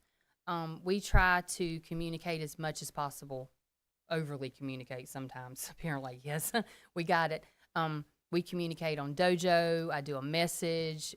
We show how all the great things going on through Facebook. We send out an email. I do a s'more. And then every single grade level or teacher, it just depends on which grade it is, they all do their own newsletter. And so those, the promise standards are in the newsletters. There's also a link for parent feedback. And I've gotten some really good feedback. I started doing that last year in my newsletter, but now the teachers all put the link in their newsletter too. So they always know that we want their feedback. I really care about the parents' feedback and how they're thinking, because they have some good ideas. And it's been mostly, we love Vast Lakeview, it's just a great job. Sometimes they've given, some interesting input about our car line maybe in the morning, because they're the ones that see the car line. I can't see the car line because I'm not in there. So that's been pretty positive. And then, of course, the district, the monitoring tool, the district feedback tool. We're the school social worker and the guidance counselor, our MFLAC, our data manager, school nurse, everybody just comes together. And I think I've already mentioned that. We come together once a month. And then we also do that at MTSS. So we meet several times a month to talk about kids. I've already talked about the survey on the newsletter. And we also have agendas, just old-fashioned agendas, not electronic. They're just regular paper agendas that the kids write down, and we have those 3 through 5, and that's a communication tool too. They write down their homework or whatever and notes back and forth. And that's because not everybody does electronics all the time, and so our parents like the old-fashioned agendas. The next thing, duty-free lunch. Ever since I was in the classroom, this is always, it's always been a topic and come up.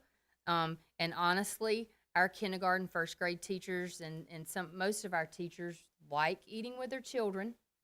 They love it. It's a time for everybody to see each other in a different kind of atmosphere. You're not standing up there teaching and everybody has to be quiet and on task. And you get to know a lot about your kids. I always wanted to eat with my kids. Way back in the day, I think I got duty-free lunch like once a quarter, and it was really special. So, you thought it was, I don't know, it was like, But we had already talked about this at our sit retreat. And we had already incorporated 2 days a week that everybody, including instructional assistants, could have duty-free lunch. And the administration is covering lunch. We have a reading interventionist that's covering lunch. Our ISF helps one day. And we have the best custodial staff that I've ever had in my life. I know I told Dr. Locklear about them the other day, and you. They are just the best role models for our kids, because we have no males on campus except for our 3 custodians. It's like a whole building of women. And yeah, so they have really taken it upon themselves to be such good role models to our kids. And they're building those relationships, and, in a respectful way, they're making sure, they're behaving and being appropriate. And so they even agreed to do some duty-free lunch too. So the teachers, and the kids are really liking it. So we do actually have 4 days now of duty-free lunch. Our parents have for the past 2 years, they had already given our teachers 1 Friday a month of duty-free lunch. They come and do that. And so we have parent volunteers. The Lions Club has asked me if there's any way, that some of them, because most of them are retired, and so they can come in and help. So they might start coming in and doing that too. We're working on a plan for Fridays. The only person, our self-contained teacher, she just said she doesn't want to do it. So I'm like, I said, we're working on a plan and we're going to do that. But she just said she she just is fine. She doesn't want to come out of the classroom, or she'll just eat with her kids in the classroom. So, or I mean in the cafeteria. So, but we're working on it. We really value our IAs. Do not our instructional assistants. They in the mornings they help with 3rd and 4th flex groups with intervention. They are trained in Haggerty. They're trained in our instructional assistants. Thank you, Ms. Gephardt. Are trained in letters. They do the letters training just like our teachers, and so they are another teacher in our classroom. So I'm just not going to have them cover duty-free lunch every day. So that would just be it would damage our culture in the building at Vast Lakeview. So, but yeah, so they get some duty-free lunch too. They also, in their recess, they go to help 2nd grade. They already do that. And then during the teacher's planning time, I have to give them about an hour a day to work on their letters because they can't be required to do that after hours. So they have to have time during the day to work on that because they have to do the bridge of practice, the homework, everything just like the teacher.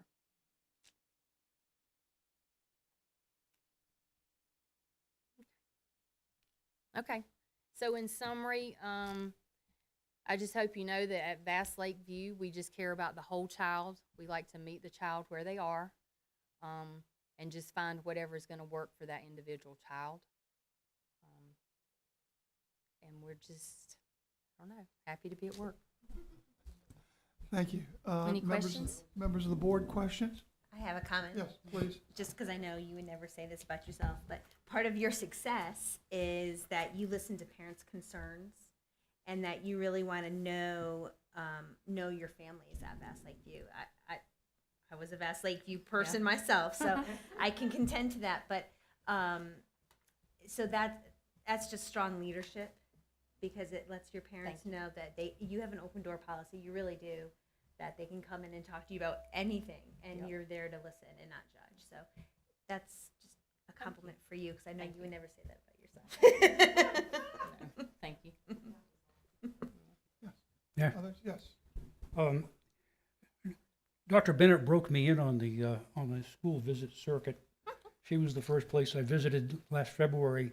I know. And back then our hair was all on fire about discipline, et cetera. But I think I put in the memo that I sent to all the folks I was visiting that I wanted to discuss deportment. Sean Cernicki finally admitted he had to look up in the dictionary. So I was using, but we had a wonderful meeting with you. Oh, yeah. The discipline in your school was paramount. It was really there, and you could sense that it was not just a show. Oh, no. That's for sure. And as far as the whole child thing went, if you recall, we were sitting in your office, and the social worker came in with a little 6-year-old girl who was caught hitchhiking to school. So I was able to take in the dynamics of that, what resulted from that little visit there, and Vast Lakeview is quite a place. It really is. Look forward to coming back sometime. Yes, thank you. Thank you. We had lunch together too that day. We did. Yes. We did. Can I tell you a little story about that little girl? Sure. She did. It's a success story. Her grandparents, actually, her grandfather is a lawyer, and her step grandmother is a teacher at the coast, and so they got that little girl and took custody of her. So. Oh, good. Yes, so I'm sure she never has to hitchhike to school again. Yeah. Super. Thank you. Shannon? It's very evident that what you do and what your staff does comes from the heart. And like you said earlier, it can't be taught. Or it can be taught, but it comes natural if it's there, and it can't be taught if it's not. So it's evident, and thank you. Thank you. Oh, yeah.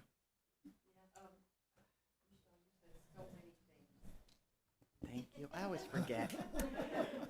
You said so many things that I was so impressed with. Thank you for everything that you're doing. But the one thing, a couple things that you said that really, kids don't know how to play board games anymore. And, I thought to myself, oh my gosh, she is so right, but it's something that you just don't think about. So I think that's so important what you're doing. I loved that. I really did. And then the way you combine your music events with the curriculum, that's brilliant. That really is a way to bring everybody in, get them together, do fun things. I love that. Thank you for what you said about your custodians. I love when people give credit where credit is due.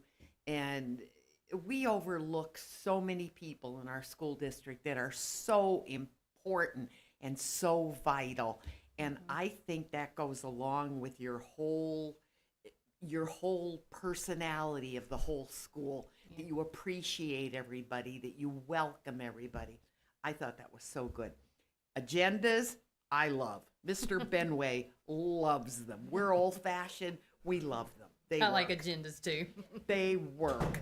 I loved your switch days. I loved your vertical planning. I loved your cross-grade level team building. You're just doing so much. Your club days, I loved all that. I have one question. No, I think I have two. Each, you will analyze data from the pre-assessment and plan instruction accordingly. Would you explain that more, please? Mm-hmm. So our teachers are given, it's like a common formative assessment. There's just before they teach the standard. Okay. So they give that pre-assessment, and then that will show you, like, this group of students, they might not need you to teach the whole standard. They might need you to teach it a different way. Okay. And because sometimes you think that you haven't taught the standard, so none of the kids know any content about what you're going to teach, but they actually do, and so that way you can push those higher kids. Okay. I thought that was what you meant, but Yeah. I just wanted to make sure. The other one is your nonfiction magazine subscriptions. Can you give me an example of what you Scholastic News. Okay. Mm-hmm. And they just have, like, current events. They have, they're colored. They have, like, little quizzes to go with them. So Right. they can work on comprehension, and exposes them to lots of vocabulary. Okay. And they can put that, and they can kind of see, like, if they was talking about the Bronx Zoo or something, they can kind of see that. Exactly. So if that comes up, I haven't been to the Bronx Zoo, but I could probably know what it looks like or at least connect it to whatever the text I'm reading. Okay. Yeah, and you're doing a fabulous job. Thank you. Thank you. Okay. Just a couple of things. Things that I noticed, which I said before, getting rid of the education gap in reading is just unbelievable. And what is also extremely important is that I see under the African American reading performance that you really, between last year and this year, made great gains. Yes. Almost doubling from 31.3 to 58.3. So whatever you're doing, please keep doing it because it's being done right. And one of the things that we've been noticing in a lot of schools is that they are having problems with students with disabilities. But you went from 8.7 Yes. to, is that 27.9. 27.9, which is like a three and a half fold increase in your students with disabilities. And that sometimes is a subgroup that we overlook, because I guess that subgroup is contained in a lot of other subgroups, right? So Well, a lot of them are. right, yes. yeah. Yes, sir. So they overlap, and sometimes we don't look at that as a whole, but where I've seen them struggle in a lot of other schools, you're just doing fantastic with that. And so I just want to thank you for the hard work that you're doing, and the hard work that your staff is doing. However you're doing it, it's successful. We appreciate it. Thank you, Dr. Leckler. Thank you, Mr. Chairman. Michelle, thank you. Appreciate your hard thank work you. and leadership. Appreciate your staff. Thank you. Look forward to seeing your continued growth this year. All right. Thank you. I want to set the record straight and to say that Mr. Konicki was being facetious when he told me he looked up deportment in the dictionary. Oh, well, I'm like, if Mr. Consigny doesn't know, I sure don't. Yeah, I know it is. No, November Used to be on our report cards. Next, we have Ms. Lockamy, principal at West End Elementary School, to present their plan. And as you know, Ms. Lockamy is in her second year leading West End Elementary.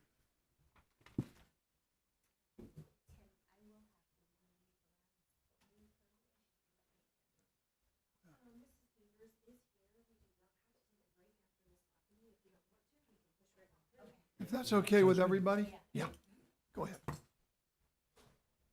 Yeah, we want to do that while we have a quorum of the board. Yes, please.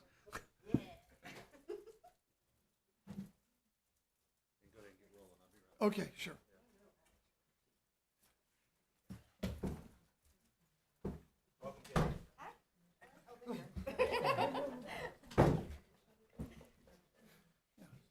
Jack.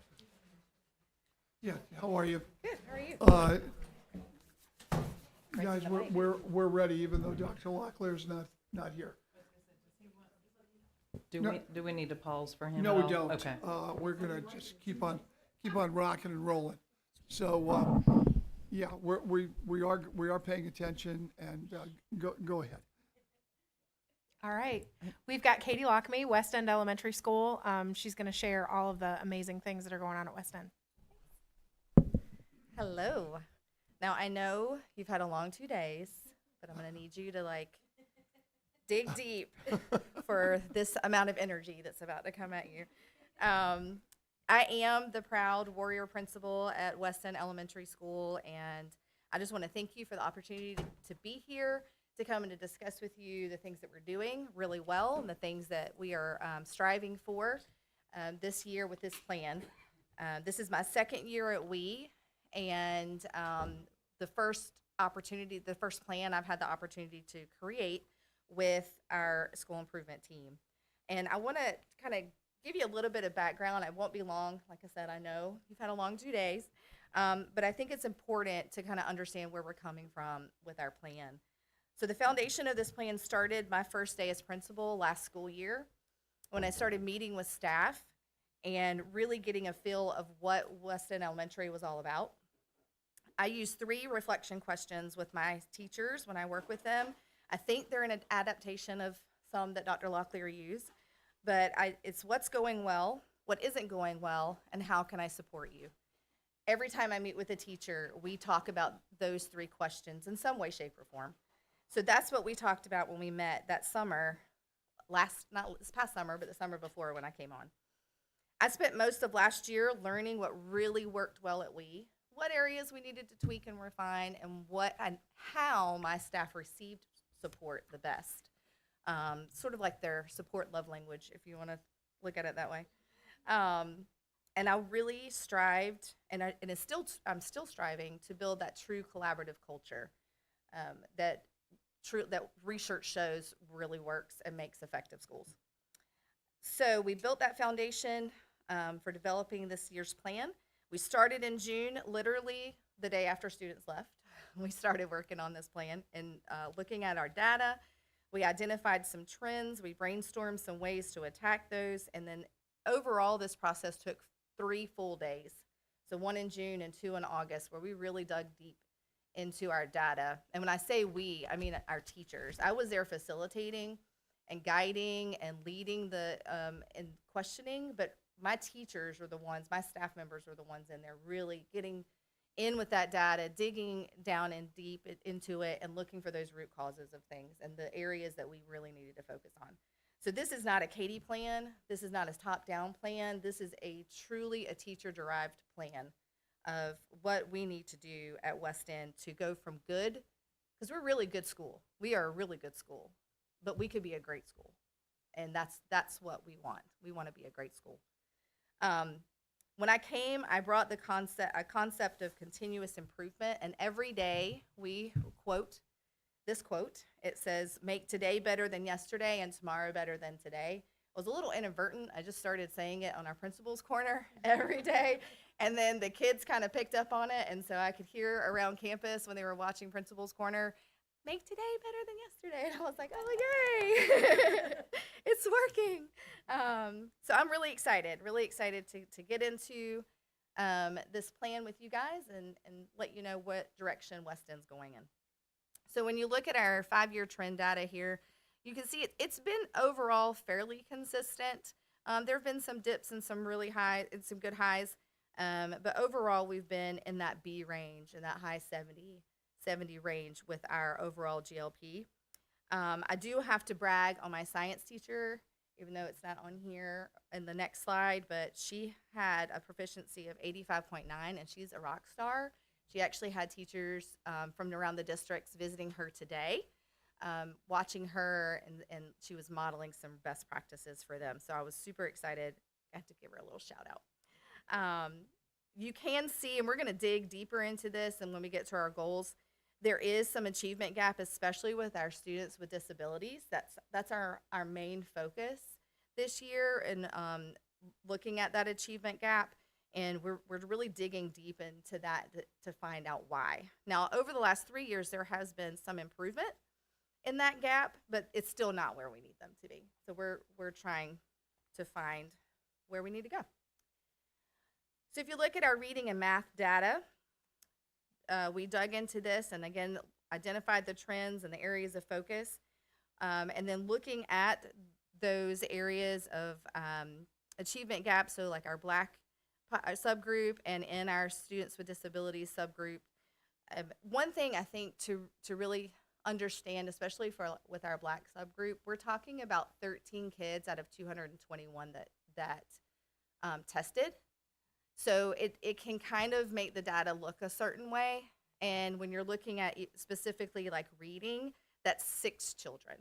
So that's 6 children that were not proficient in reading overall in the 3rd, 4th, and 5th grade. So if you really dig real like down in there, and out of those 6, 3 of those are also students with disabilities. So we're looking at that helps us with the lens of where we need to go and how we need to attack that gap specifically. We did meet growth in all subgroups, which we're going to talk about now. So overall, we took a dip in growth. We did meet expected growth, which we're excited about. But again, we want to go from good to great. So we're looking at how we can get back up to that exceeds growth area. And like I just said, we did meet growth in all areas. And we're going to dig into this specific concept in just a minute because this is one of our school improvement goals. So our vision,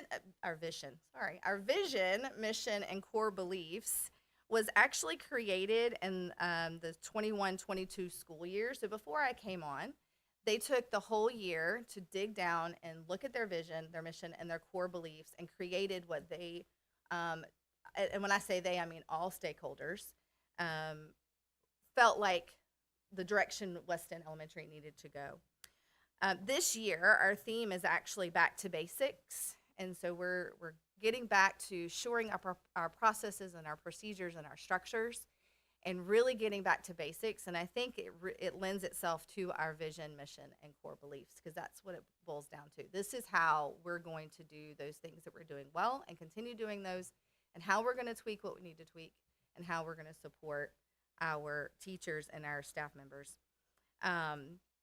In 22-23, so last school year, our school improvement team reviewed the mission and vision and the core beliefs as we do every year and periodically throughout the year.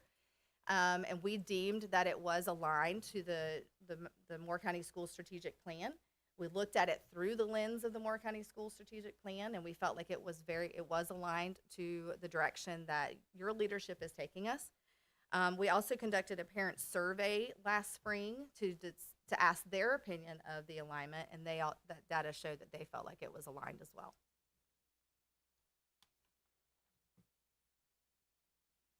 Okay, so goal number 1, we want by June 2025, we want to exceed growth, overall expected growth. So we want to move from a negative. I know Kate, I think, talked with you guys either today or yesterday about how that growth graph works, and we want to be in that positive quadrant of growth, and we want to be really positive into that exceeded exceeds growth.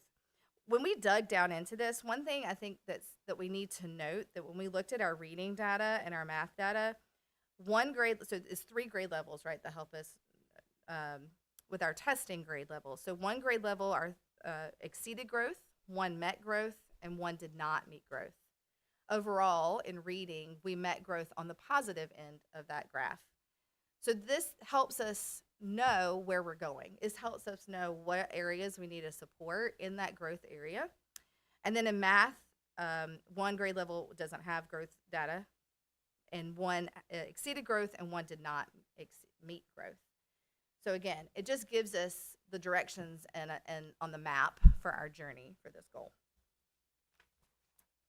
So some action steps to get there. We want to create some professional development opportunities for reading interventions. One thing that we saw when we dug into our data was that reading was our area that we did not perform as well in, and we rocked it in math. Our math score was great. It was at 81.9, but our overall reading score was a 70. And so it's okay, right? But we want to, again, get to great, and we want to continue that momentum that we have. We actually went in as a school improvement team in that June meeting with the idea that we would purchase a math curriculum that the teachers had some samples of and really enjoyed.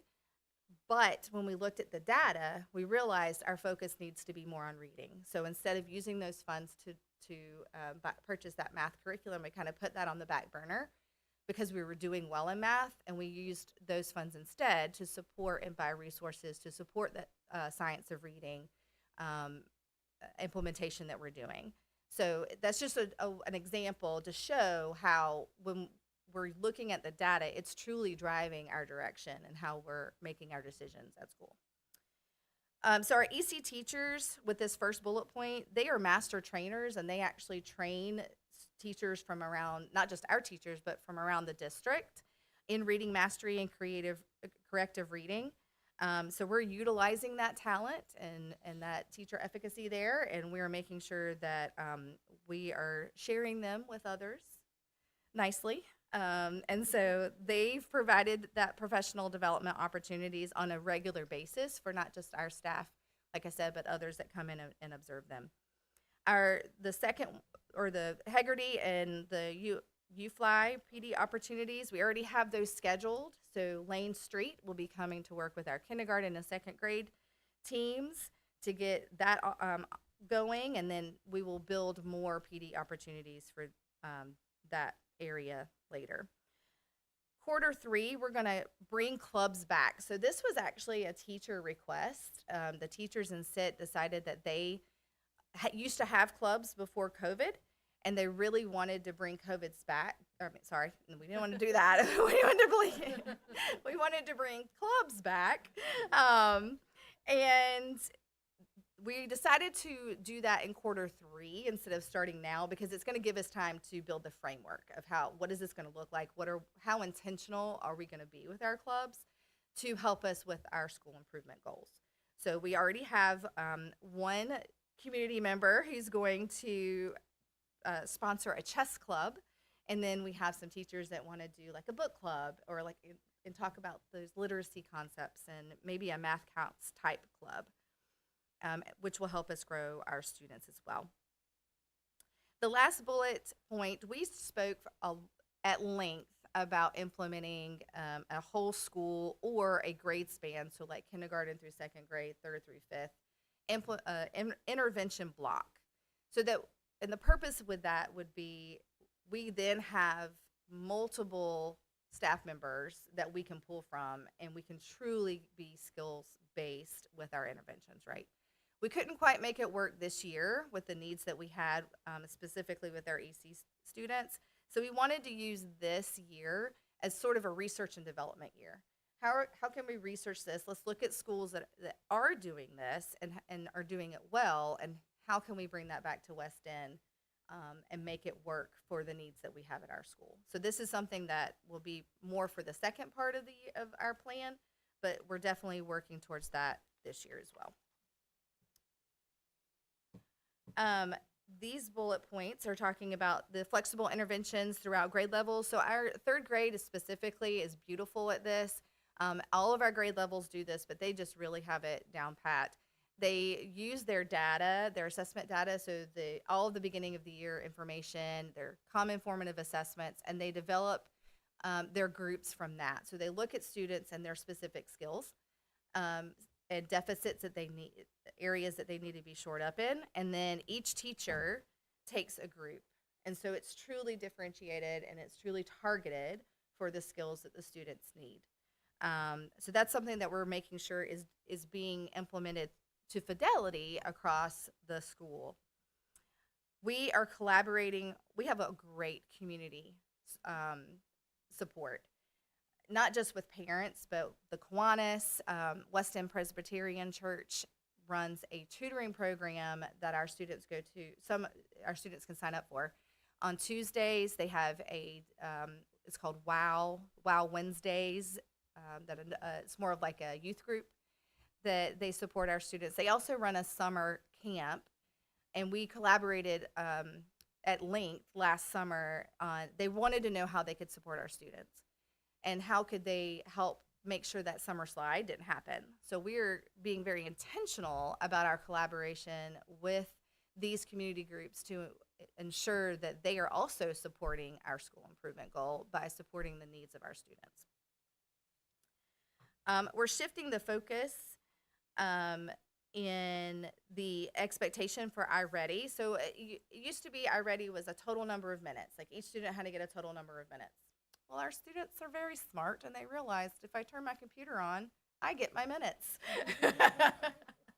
So we brought it to school improvement, and we were like, okay, how can we address this issue? Because they are technically being compliant with our expectation, right?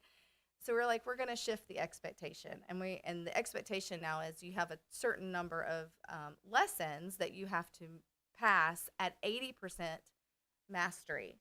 And we said 80% because some of the iReady lessons, 67% is proficient, just because of the numbers of questions in the assessment. And we said, no, 67% is not leading us to great. 80% would, though. So they have to have a certain number of lessons at 80%, and then each classroom, each grade level does it a little differently, but they have a chart. I was just in 4th grade this morning, and they have pumpkins everywhere. It's a big pumpkin, and they get to color in the chart as they move up and reach their goals with that. So this shift helps build grit and endurance, which is another area that is going to help us, because that's something that we're still having to build back in with our students coming out of COVID. It's also stressing that importance of striving for excellence in all that we do at Weston Elementary. And then the grade level PLTs will implement data walls. They already had data walls, so it isn't something that they didn't have, and that's why we're doing it, but it's just that intentionality. So we're looking at making sure that they're sharing them with us as administration, and then we're going in and having very specific and intentional and strategic data talks in the PLTs. And so this just helps them be more organized about it, to be honest. And then we are also working with PAR and the C&I department to do 3 data digs a year. So after the beginning of year assessments, we just had it last week, I think it was, and it was good. It brought trends. I mean, I'm in this data all the time, and it brought to light just having a different two different sets of eyes. I point at them because they were the ladies on that data to help us see things that we might be blind to, and so that it just helped us with that. So we're going to do that 3 times after each basically diagnostic window. One thing that came out of this first one was most teachers, if they go through a traditional teaching prep program, are taught to teach to the middle, right? Well, one thing that we realized was our middle is not the middle. Our middle is actually middle high. So the majority of the middle of our students are in that middle high. So we have to help make sure that our teachers are shifting. So if you're teaching to the middle, you're actually teaching to these middle high students, not the middle. So like our yellow students, we would more be teaching to the high yellow, low greens, instead of, so it's just a shift. It's a perspective shift, and it's something I think it's just that little tweak that can help us get us to that next level. All right. Our second goal is looking at our proficiency. So we want to grow our proficiency by 10 percentage points in the next 2 years, so 5 in each year. And then you see the breakdown and how we'll get there. I will say when you start looking at 90s, it makes people stop and like, whew, take a breath. Not that we don't believe we can't do it. It's just this, it's a little audacious, right? And we like audacious goals. So we're focusing on that and doing everything that we can, be very strategic on that. We did a recent, in fact, Monday, we had a learning walk with the Access team. And it showed that our Tier 1 core instruction is very strong. We're doing good things in there. We are implementing core phonics in 1st through 3rd, and we have magnetic readers in 3 through 5th. And so what it helped us look at is we need to make sure we have depth of rigor, and our how are we holding students accountable when they are doing their independent work and their stations work?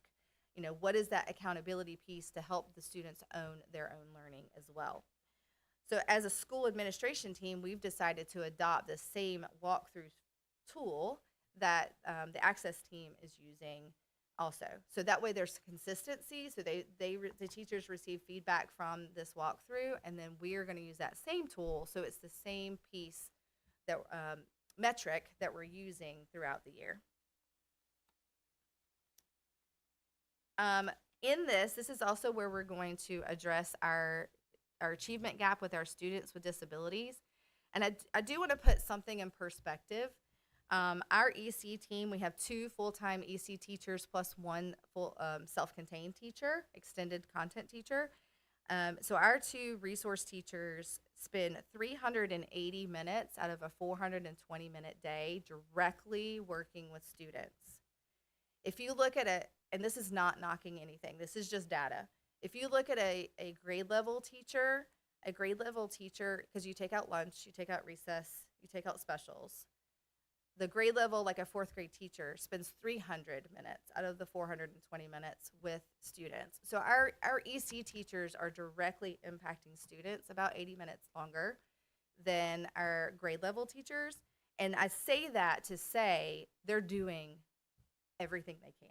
They are in there, they are in the trenches, they are working with our grade level PLTs, and they are making sure that those skills are being shored up. And so what our job now as a school improvement team is to dig into why is the gap so wide, and what can we do. Maybe we need to tweak some of the things that we're doing, obviously, and make sure that we are going to get them back on track. So our action steps for this, increase individualized professional development by making a matrix of model classrooms. So even though letters is phenomenal and we are learning so much from it, it takes away our flexibility of making sure that we can provide PD for other things, because there's other things that we need to learn about, right? So we came up kind of an out-of-the-box way of approaching this is by having just a matrix. So if I know I'm struggling with classroom management, and Ms. Bruno is a rock star at classroom management, I can go on the spreadsheet and see who those model teachers are and when they're available for observation, and I can go into her classroom and observe her classroom management. So that's the concept behind that. And again, working with the talent that we have in the building and building that capacity. 1st through 3rd grade are implementing 95% core phonics program, which we just talked about. And it's our job to make sure they're doing that to fidelity and understanding what fidelity means. I think that's a big piece for our teachers, is really understanding what we mean when we say doing that to fidelity. We're departmentalizing 4th and 5th this year. So 5th grade has been departmentalized, so blocking, you might hear it as a blocking system, for years. What we did this year is we decided to do that also in 4th grade. And the beauty of this, one of the beauties of this is it now gives our fourth grade students a dedicated social studies and science block, which is going to directly impact the proficiency and the growth in fifth grade science when we read that. It's also having that dedicated social studies and science block is directly impacting literacy. They are planning together, the team is, and they just said our magnetic reading story was about Roanoke, I think, or Roanoke or something like that, and then they were it directly impacted what was happening in social studies. All right.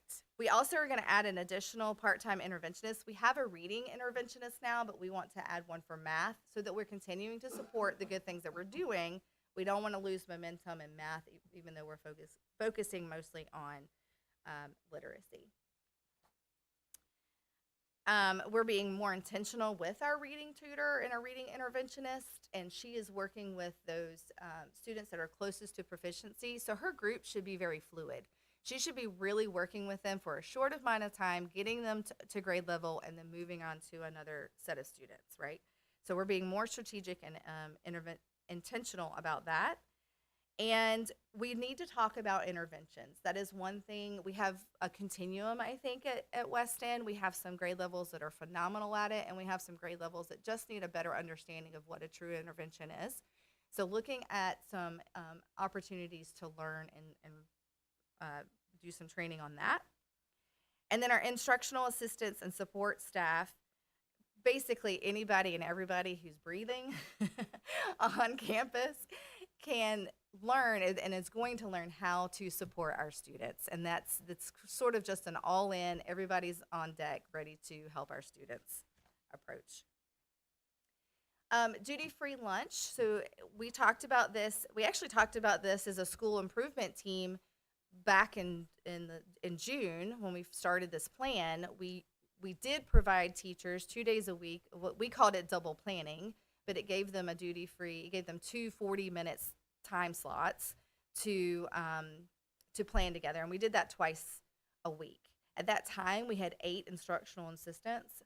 This year, we only have 5. And so when we looked at the amount of time those instructional assistants would be out of the classroom in order to support doing this, we just couldn't come to terms with that. 4 of the 5 are, I'm sorry, 3 of the 5 are kindergarten IA. So they're really in there, right, in the trenches with our kindergarten classrooms. And so again, looking at the data, if they covered lunches, if our IAs covered lunches, that's 2.5 instructional hours lost with students. It's 150 minutes is our lunch block. And we just, as a school improvement team, we wanted to support our students, and we've decided that it was better for them to be with students and running interventions and small groups in the classrooms. We did increase specials by 5 minutes, so their planning times, teachers, they went from 40 to 45 minutes a day. Our kindergarten teachers do receive 30 minutes of duty-free time outside of their planning time because the IAs supervise recess. And then first grade rotates that. So every 3 days they get an additional 30 minutes. How do the teachers feel about it? This was a teacher's decision. Oh, okay. All right. When we spoke about it and talked about it at the school improvement team, it was overwhelmingly they wanted to be with their students. Well, this is very similar to what we're hearing from almost all these schools. But yeah, I just was curious about not just the school improvement team, but just all the teachers generally. They basically think this is cool. Yes. All right. Thank you. Our PTA does help us a ton. They provide duty-free lunches approximately once per month, maybe every other month. It just depends on what's happening. They'll be there November 3rd, providing coverage for lunch for staff members. But we will bring this back up. We are going to discuss it. Our next meeting for October is on Monday, and so we are always reviewing our decisions, and so we'll review it again to make sure that this is still meeting the needs of our staff and our students. So summary, real quick. I think another important piece of this puzzle is my leadership, and you're not going to see, there's not a goal about this, there's not a slide about this. But Dr. Locklear says often leadership matters. And in order for me to be an effective leader, I have to be reflective, and I have to be able to pinpoint gaps in my leadership. And so I do that often, probably too often, but I do that often. And I use those same questions that I use with teachers. But with the support question, I not only ask how can I support better, but I ask what support do I need as a leader. And so I'm showing up with this by I'm doing letters right alongside my teachers. I'm in there with them during the trainings. I'm on Unit 6. Yes, we're almost there. We created Molly Capps was actually my mentor, so with her and some other principals, we created our own professional learning network, and we meet often, look at our own data, dig into our data together, so that, again, just having those other set of eyes in there to help find those trends. And then that's it. What questions do you guys have? Members of the board. Anybody? Okay. Okay. Go for it.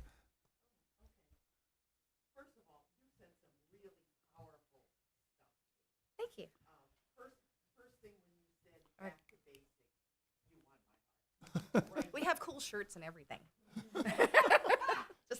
You have shirts that say "Back to Basics"? Yes, we do. Ooh, that is fantastic. I'll buy one. You know, if you don't understand this, you're not going to understand that.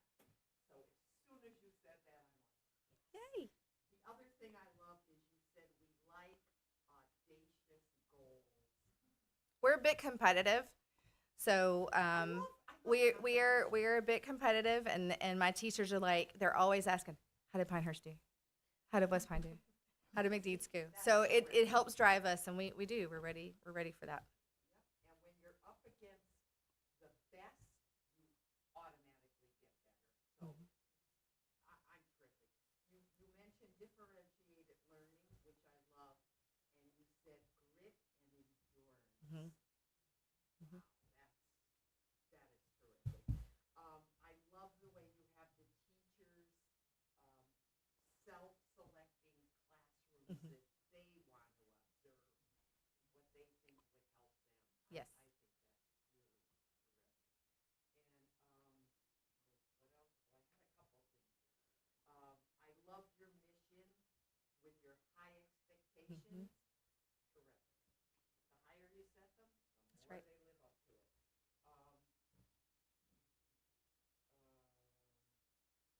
Oh, and I loved what you did with the iReady, that you'll shift the number of total minutes to the lessons. They're smart. They find those loopholes. Explain more to me about the third grade teachers will develop a flexible reading instruction block. Absolutely. So originally the plan was much like our intervention blocks. The teachers, we're waiting. We haven't done it yet. We're waiting for that value added from EVOS to come back. And once that is released, it will show us which teachers were effective with what certain group of students. So was this teacher really, did they grow those low students, really, really well? Are they better with the higher students? We did have some discussion in our last PLT. The teachers are, it's something new. Like it's sort of like blocking, but not blocking. Everybody would be teaching reading at the same time. The students would move to the teacher that, so our middle high kids would go to the teacher that was more effective with the middle high kids. We do have some students where transitions aren't great for them. So that's the piece that's kind of put a wrench in it right now that we're working through. So it may look like that the teachers move and not the students. It may look like they're looking at their CFAs and they say, okay, standard, throw me a standard, RLI? RL1. Oh, there you go. They did a CFA on that standard, and Miss Cirillo rocked it. Her kids were 80% proficient, and maybe one of the other teachers was only 60%. And so Miss Cirillo and that teacher might swap, and Cirillo comes in and shores up some reteaching for that classroom. So the flexible is the biggest takeaway of that, is how can we attack the problem. What I asked them that day when they were bringing their concerns was, how are you going to attack the issue differently? Because we need to do it differently. That was the lowest performing area in reading last year of the 3 grade levels that are tested. So we've got to do something different, right? And what's best for students. So those are my 2 main criteria. How are we attacking it differently so that we get different results? Because we don't want to be insane, right? Because we know that definition. And what are we doing that's best for students? You're doing a fabulous job. And your after-school club. Yes, I'm excited. I'm thrilled with that. Reading and your math skills. And you're going to start that in quarter 3. Mm-hmm. And then next year you're going to do the whole. You're planning that now. Yes. Correct? Mm-hmm. Okay. Yeah. And you know what? You're jumping up into the 90s. I know. That is awesome. High standards. Yes. Way to Yes. go, Kate. Thank you. Terrific. Thank you. May I? Yes, please. Katie, how are you approaching the 4 book reports this year? So right now, our teachers, it's a lot of modeling, especially for our 3rd grade, because they are, our kiddos haven't ever, well, 2nd and 3rd, they've never done anything like this before, right? So they are doing a lot of modeling. I will say the magnetic reading program is phenomenal at getting students ready for writing and just building that grit and endurance of writing, because day 1 they were in there. So they are using different texts, different smaller stories within the classroom to show how to do it. And it may, we're building a continuum. So this first one is we just want to get the structure down. Like, this is what a book report is, and this is what we expect. And then with each quarter, it gets more and more rigorous for the student. Crawl, walk, run. Huh? Yep. Okay. Go slow to go fast. So this book report thing is doing well for the kids, right? It's bringing a lot of learning opportunity, yes. All right. That's the best idea. Okay, I'm done. Give her a raise. I'm ready. Okay. Last item. How's that sailor doing? He's good. Thank you for asking. He is in his duty station at Washington State now. So Okay, great. He's good Great. to go. Yeah. Good. Thank you for asking. And tell Mr. Batchelor I want that last exchange on a little. You just, yeah. And are you done? Yes. Okay. Let me ask a question I really don't understand too well. Mm-hmm. I notice that you're concerned about the students with disabilities and the gap Yes. on the students with disabilities. Yet what I see on the students with disabilities is actually there's a year-over-year gain from 29 to 33, and yet in the other ones, in the other subgroups, and we're going to forget African Americans because of the small sample, but in the other subgroups and in the major group where we have everybody, there's actually a slight loss. Okay, so wouldn't you think that you're actually doing very, very successful with the students with disabilities? And we need to concentrate overall to come up to what we had before. Yes, I would agree with that. We're doing great things across the board. I think with those other subgroups, you're going to see an increase in that because our core instruction's going to be being refined, and with this core phonics program and then magnetic reader program, we're gonna be able to capture them and get them back up where they need to be. And so that tier 1 instruction is going to be key for those subgroups. And then just really looking at, I think for our students with disabilities, we just want to look at, are the processes in our tier 3 interventions truly working, or do we need to look at something different? My next question actually goes to the administration. You have to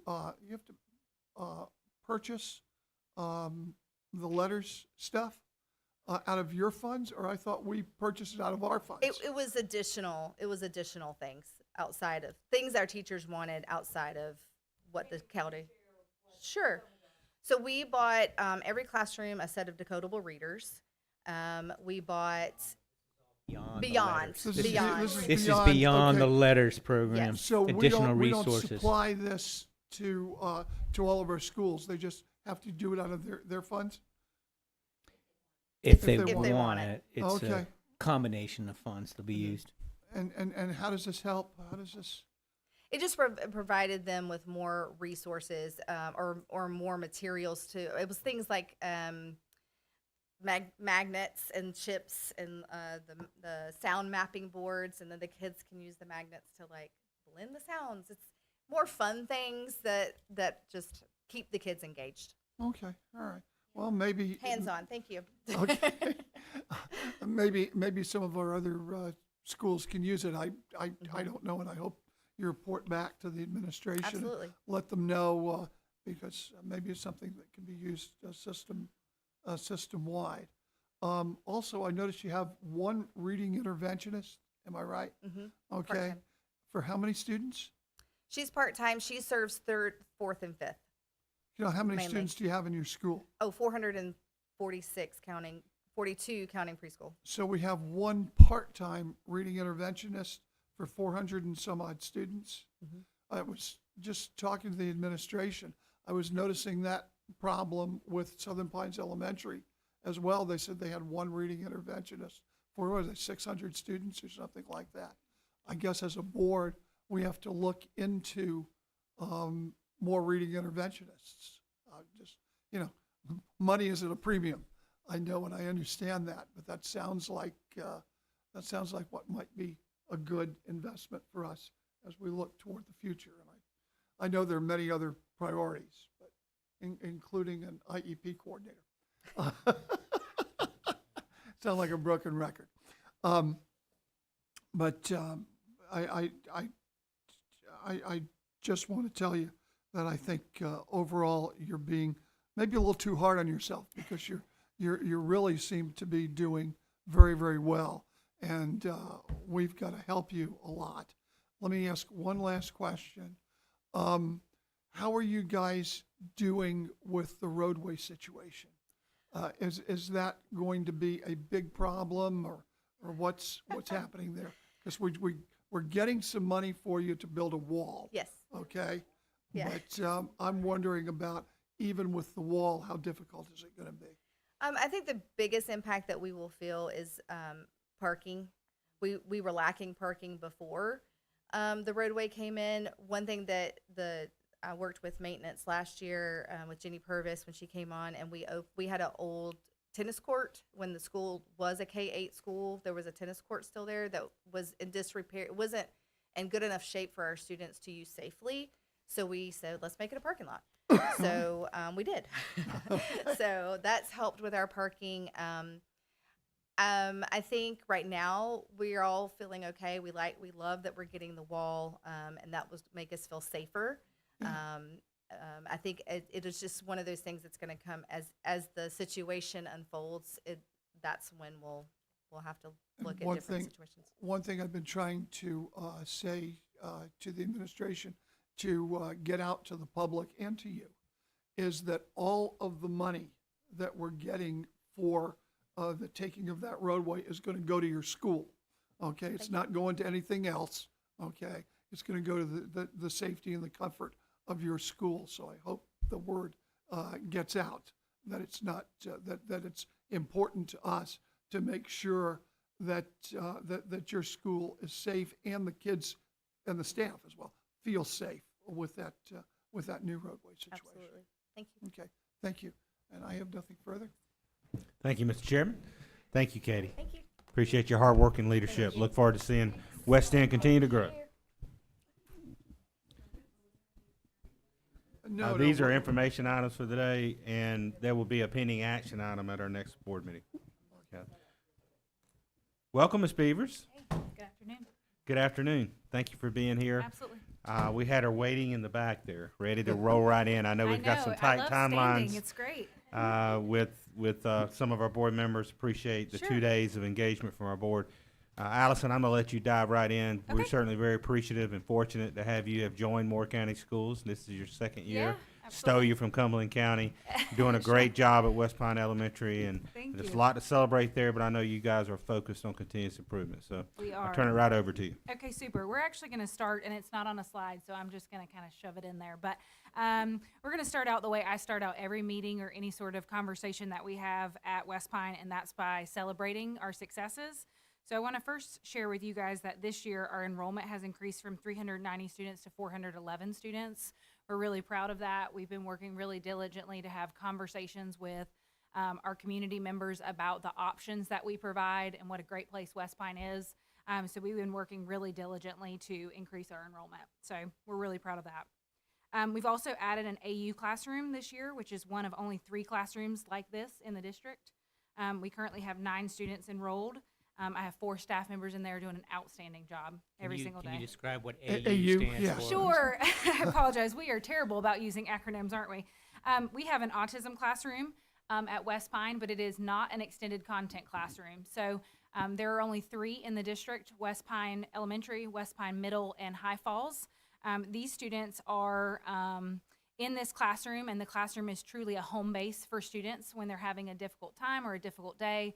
Our wonderful AU teacher, Taylor Murphy, serves our students in there, but they spend about 95% of their day in the general education classroom. So we have students from 1st grade to 5th grade that transition out all throughout the day with 3 instructional assistants who do a great job supporting students, and they spend the majority of their day there. If they have a difficult time during the day or they just need an opportunity to cool down, they go back to our autism classroom, and that's kind of home base for them, a safe space for them. So it's unlike any other. We encourage you to come out and see it. That rate's a wow. We also added Blend Ed, a West campus for Blend Ed, to West Pine this year, thanks to Mr. Swafford, who's done a great job. We've added 2 additional classrooms with 4 cohorts of Blend Ed, and have 21 kiddos currently enrolled, and really proud of the collaboration that we've been able to maintain this year, and really excited to see those students engage with our students. And they are on campus Monday through Thursday of every week, which is awesome. Okay, now the presentation. That's how we start every meeting at West Pine, is by celebrating our successes. So I just want to make sure I mimicked that here. So overall, we had an increase in grade level proficiency from 62.8 to 63.7. It was not a huge jump, but we were proud of the growth that we made. We have 2 subgroups that have rebounded or exceeded pre-COVID performance levels.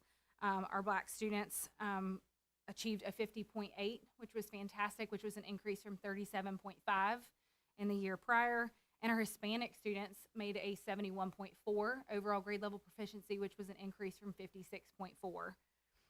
We have 2 additional subgroups that saw a slight increase from 21-22. Our economically disadvantaged students increased from 40.7 to 46.5. And our students with disabilities, although the number is comparatively lower, increased from 15.9 to 17%. Historically, that's been an area, a low subgroup for us, and you'll see that that's going to be addressed in our action steps as we move forward through the presentation.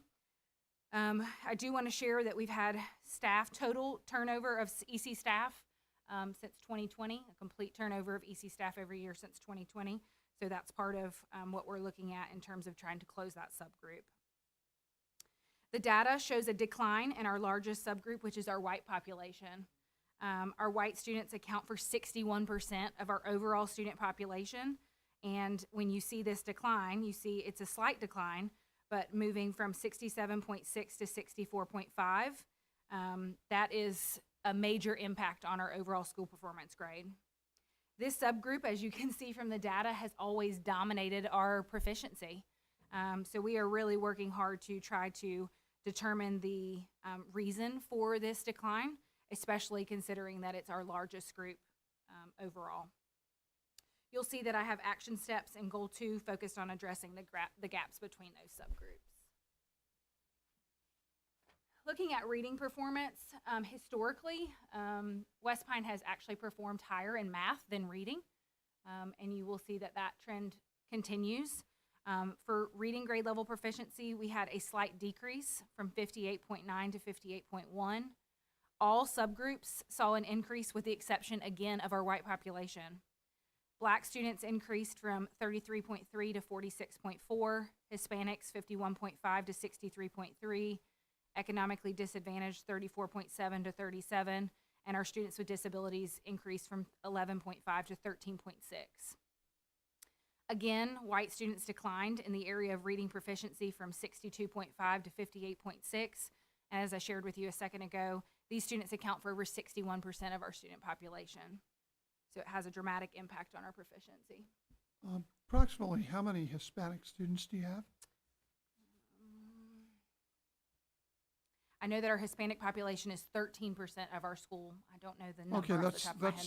that's fine, because I Sure. see the Hispanic numbers are higher than the general numbers They are. overall and consistently. Over the Consistently, subject absolutely. matter, yeah. Which is something that, and Ms. Lockamy just mentioned it in her previous presentation, that we have a leadership PLT. There's a few principals that we meet regularly, and I'm really proud of that subgroup. Although it's a small subgroup, they perform consistently well. Yes, I can see that. Absolutely. For math grade level proficiency, we had a slight increase from 60.3 to 62.1. Again, all areas showed an increase except for our white population. Black students increased from 41.7 to 46.4. Hispanics had a major increase, so this one we were extremely proud of, 60.6 to 73.3%. Our economically disadvantaged students increased from 38.7 to 44.6. And again, although the numbers are relative, our students with disabilities had a large increase as well, from 11.5 to 22.7. In this area, specifically for math grade level proficiency, our white students declined in the area of math proficiency from 63.9 to 63.2. Again, they account for 61% of our overall student population, and so that is our target subgroup.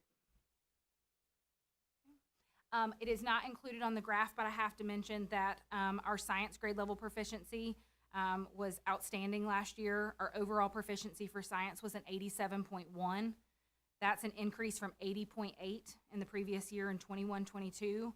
All of our subgroups exceeded 80% proficiency. Our black students demonstrated 90% grade level proficiency.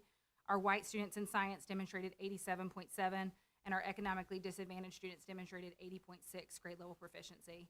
At West Pine, I think that's a true representation of a premier professional, and you'll see where I use that word a little bit later with our committees, and Ms. Johnson is truly a master of her craft.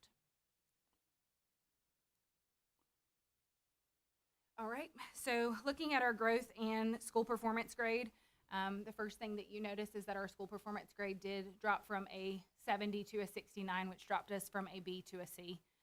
We knew and had lots of conversation throughout the year about grade level proficiency. It was our goal last year was to increase grade level proficiency, but with that school performance grade, when they're looking at a portion as grade level proficient and a portion of growth, you can see that our growth met the mark.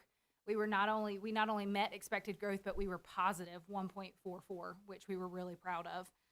And we had great overall growth, but we did have a reduction of our school performance grade to a 69 based on our grade level proficiency.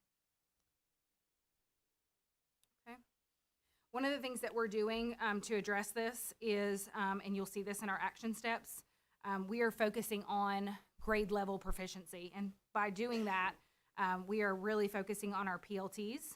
So through our PLTs, we're doing data dives, having conversations about interventions, and then you'll also see a little bit later that we are also focusing on student discipline.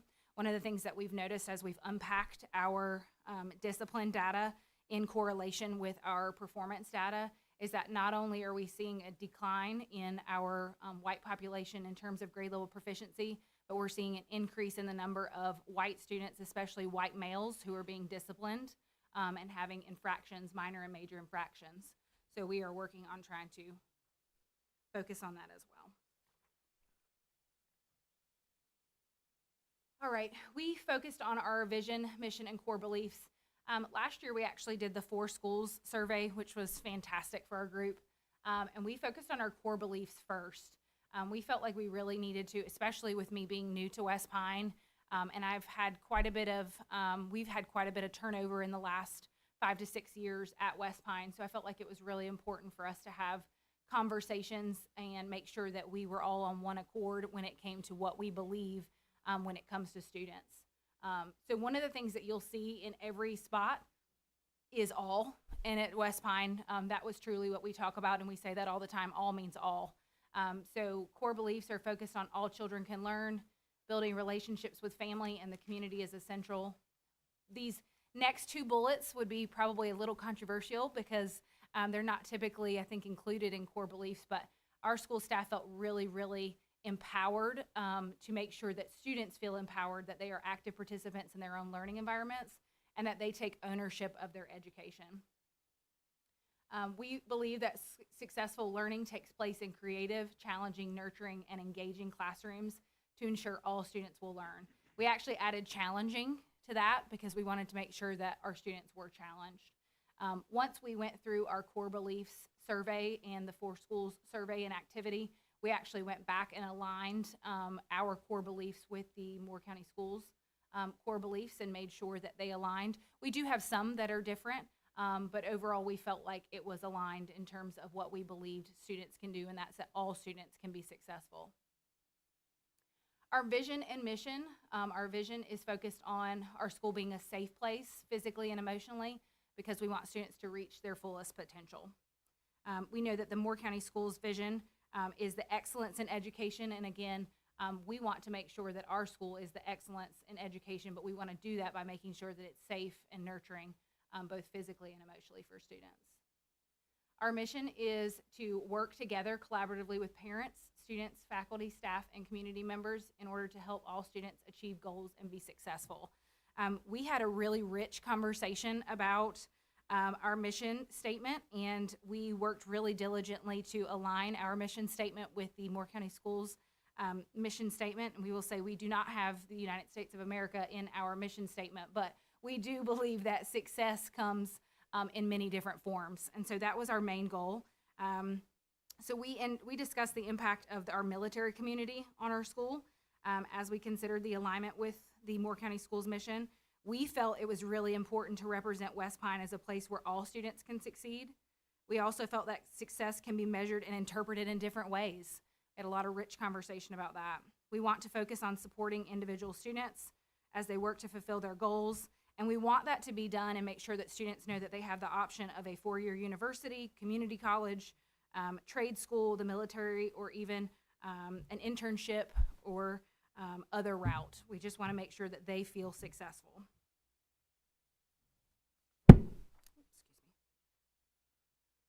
All right, so we have 2 goals at West Pine. Our first goal is focused on our teacher working condition survey, and our second goal is going to be focused on our grade level proficiency. When I arrived at West Pine in July of 2022, one of the first elements that I tackled was the overall sense of trust and mutual respect.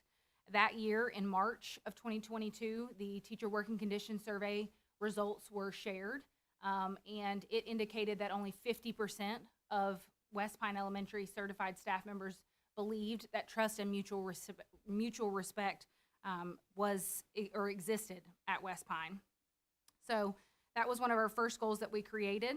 And we had a goal last year of 75% of trust and mutual respect. That was our target for the 21-22 school year.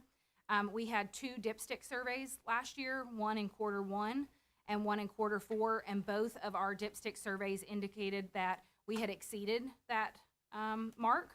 So we elected to move it to 80% for the 23-24 school year. We also use 80% as a baseline for our strengths on our teacher working condition survey. So that's why we also aligned 80% with our action step here in our goal. So I do want to share that during the 22-23 school year, we focused on increasing that from 50 to 75% last year through multiple action steps. We had to establish uniform processes and procedures. We had to develop a staff handbook, have consistency and enforcement of expectations, modeling of expectations. We used our teacher working condition survey results to narrow it down to 12 indicators. Those 12 indicators we used to guide our conversations and our practices all year.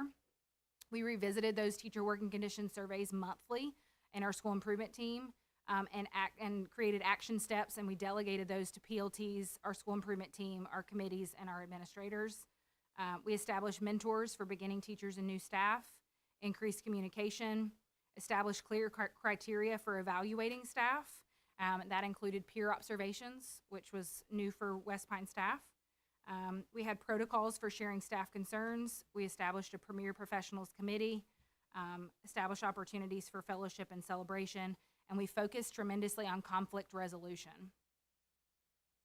So to extend that work, we are continuing with the goal for Goal 1 is we have these action steps. And they're really simple. You'll see that our action steps are very simple and self-explanatory, but we laid a lot of the groundwork last year, and so we feel like everything that we're doing this year will just build on what we did last year. So the first is team building activities and morale boosters will be developed by Premier Professionals Committee and scheduled. So we have 4 school-based teams or committees at West Pine. We have our MTSS team, which is our problem-solving team. We have our school improvement team. We have a Premier Professionals Committee, and we have an Exceptional Environment Committee. So our Premier Professionals are focused on our morale and focused on our school culture, whereas our Exceptional Environment Committee is focused on PBIS, instruction, and just looking at the overall school community. So we are scheduling those. We've already made gains on that. We have First Friday, which has established an opportunity for fellowship. The Premier Professionals have collaborated with our PTO. They do Wake Up Wednesdays. We actually had a Wake Up Wednesday this morning, which was really awesome, and our staff appreciate that. We have staff shout-outs included on weekly newsletters, and we are currently doing boograms, if anybody's interested in coming to see those. The Premier Professionals Committee will establish guidelines for a school-wide hospitality team. We realized last year that we had a lot of supports built in for when things were going well and they were exciting, but things happen when you have a school staff. We all have personal lives outside of the school, and we realized that we didn't have a uniform way to support staff when they were dealing with things outside of work. And we realized that by not supporting them, that impacted their work in the building. So we were really working on increasing the number of days that staff were present at work, how supported they felt at work, that they felt that they had a sense of collaboration and sense of community at work, and that it wasn't just a great place to learn, but it was a great place to come to work. So our hospitality team is being established this year. We have 2 teachers doing a great job. And that's really, we just want to have a uniform process for how to support staff when they're having a difficult time outside of work in a personal capacity that would or could ultimately impact their performance. It's okay. Thank you for being here. Thank you. Our last one is, I'm sorry, go ahead. Oh, okay. Our last one is to continue to revisit our teacher working conditions survey results. So we are, again, we know that in 2024, teacher working conditions survey will come back up, and we really want to make sure that the information that we're seeing in our dipstick survey translates to our teacher working conditions survey. But again, we want to make sure that that's a true representation of what we can do, a true perception of how staff feel at West Pine, again, that it's a good place to work. So we are working on those 12 indicators that we visited, and we revisit those every single month in our Premier Professionals Committee and through our SIT team.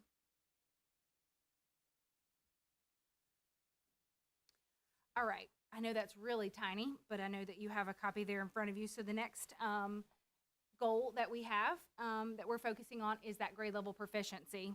So this goal is also a continuation from the 22-23 school year. But we made updates to reflect our expectations. We had a reading goal last year of 65 and a math goal of 68, but we updated our goals this year to reflect a 10% increase in proficiency so that we could align it with the Moore County School Strategic Plan. Based on our overall goal of increasing both reading and math, you'll see that these performance measures, some of the gaps are larger, whereas some of them are smaller. For example, 3rd grade reading was one of our lower areas. So to meet that gap or to meet the marker that we've set, it would actually be an increase of 11.5% as compared to just the 10% because the baseline is lower. Again, with some of our other areas, it was actually smaller or the gap was not existent at all. In 5th grade reading, We had a goal of 69.4, which exceeded our actual goal of 63.1. So our goal was to maintain or to exceed that expectation.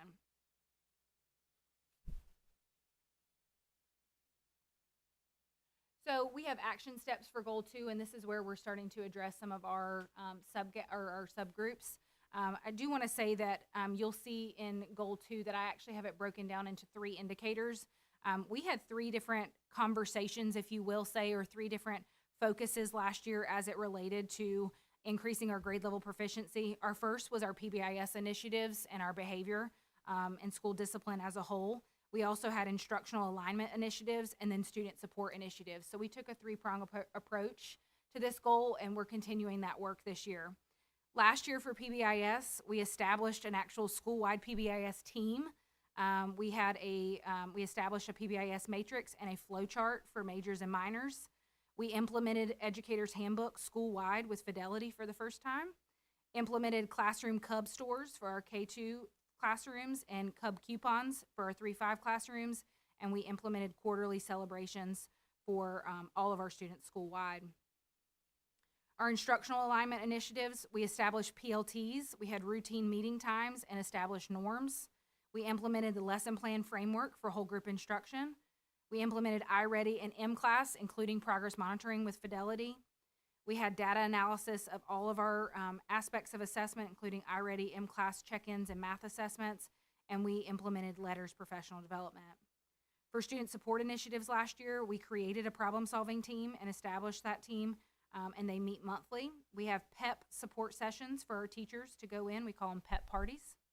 We have school-wide interventions, which were implemented K-5, and we also used Title I funds to hire tutors that were used to support students through intervention time. For goal 2, for our action steps, again, we created a baseline last year and we are working to build on that for this year. So our first one in terms of our classroom management, and this is really our goals focused on our PBIS and student discipline. We are working to provide school-wide training to support staff in identifying minor and major offenses.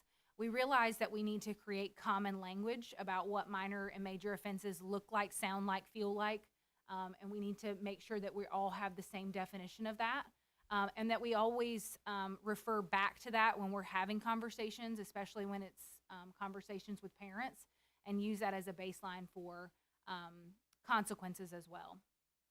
So we want to focus on the overall reduction of negative behaviors and infraction to minimize disruptions and increase time on task. This actually is part of our subgroup conversation that we're currently having in our school improvement team, because when we realized that our white students were declining in terms of overall grade level proficiency, we again correlated that our white students accounted for, and especially our white males, accounted for the largest number of minor and major offenses for the 22-23 school year. For example, our white students accounted for 115 out of 175 minor infractions for 66%, and our white males were even greater than that for 135 infractions out of 175 for a total of 77% of our overall infractions. And those were for minor offenses. Our major offenses, our white students accounted for 31 out of 60 infractions, so roughly 52%. So what we're correlating to and trying to work through it when it comes to our subgroups, in addition to instruction, especially our Tier 1 instruction and Tier 2 and Tier 3 instruction, looking at small group instruction, is we're making sure and trying to address lost instructional time due to behavior. So our second action step is focused on our instructional teams. Again, last year we established the groundwork for this by actually creating professional learning teams at West Pine, making sure that they had a routine day to meet. We provide our teams with 75 minutes per week to meet, and this is uninterrupted time, and that is a non-negotiable at West Pine. So our professional learning teams meet to conduct data dives. We've had a really great support from Donna and her team, who actually just finished up one of our data dives recently, last week. And we're focused on consistent review of mastery through formative and informative assessments. This is where we're focused on that grade level proficiency. We feel like we have really great Tier 1 instruction, but we need to make sure that students are actually mastering the standard. And then by doing that, we need to make sure that we're actually teaching the standard. So we're spending a lot of time looking at our assessment data, but also looking at our unpacking documents to make sure that we are meeting the standard when it comes to teaching. And then we're reteaching those grade level standards with the expectation of mastery, and then strategically grouping students for interventions. We also are using Title I funds to have our staff have a half-day collaborative planning and data dive sessions, and those are scheduled twice per year, and we actually just got approval from Lisa Scott to have those 4 times per year. So we're actually going to update that to reflect that those will be quarterly. We have our first sessions coming up in early November, and our staff are really excited about that. And they are going to use that time to have some curriculum mapping to make sure that our alignment, there is alignment of instruction and assessment. Our biggest area that we're focusing on this year is our tiered instructional systems that we have in place. So we know that we have a baseline of Tier 1 instruction that's taking place, but we need to focus on our Tier 2 and our Tier 3 instruction. There is a reason that students are declining, and we need to figure out what that reason is. So we need to first identify a process or have a process for identifying students in need of Tier 2 and Tier 3 instruction. So what we're doing this year is we have a school-wide procedure in place for supporting students through intervention, and we're using school-wide screeners. So that's including language for learning, the core phonics survey, the PAST survey, and the number knowledge assessment. So we're making sure that as a school that we're using the consistent school-wide screeners so that when we have conversation about Tier 2 and Tier 3 instruction, we can have a baseline of conversation about those instructional practices based on results that are common throughout the school. We have consistent support from our problem-solving team, and we, again, continue to have monthly support sessions for our PEP development and updates, and that's just making sure for our personalized education plan, our PEPs, that we are supporting students and have interventions, and we call those our PEP parties, and we have them once a month with our counselor, and she provides support to our teachers as they work to develop those. So once we identify those Tier 2 and Tier 3 instruction, those students in need of Tier 2 and Tier 3 instruction, we then are working to create a list, an encompassing list of resources and strategies that we want to share with staff so we can make sure that we are all on one accord in terms of what Tier 2 and Tier 3 instruction looks like. All right, duty-free lunch. We had this conversation last year and revisited this conversation during our summer sit retreat this year.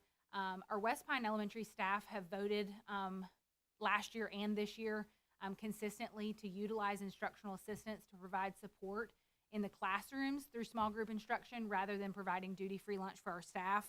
I did want to share some ways that we are providing staff with additional time. And first mention that this year we did have a reduction of instructional assistants from 9 to 6. We had lost 3 instructional assistants this year due to the loss of ESSER funding. We also realized that when we created a coverage schedule that it would take them out of the classroom for a minimum of 60 minutes per day. Some staff would be out of the classroom for 75 minutes per day.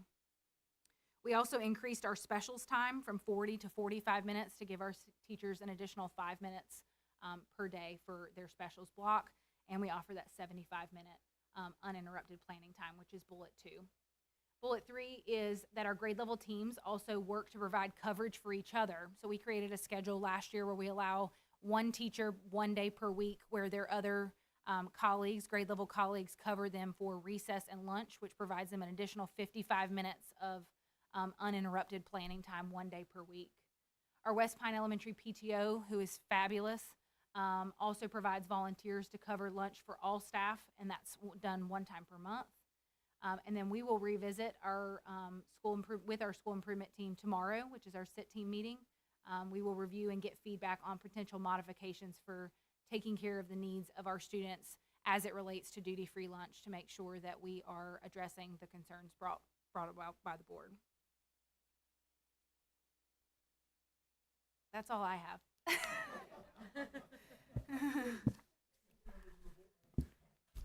Members of the board, May I? please.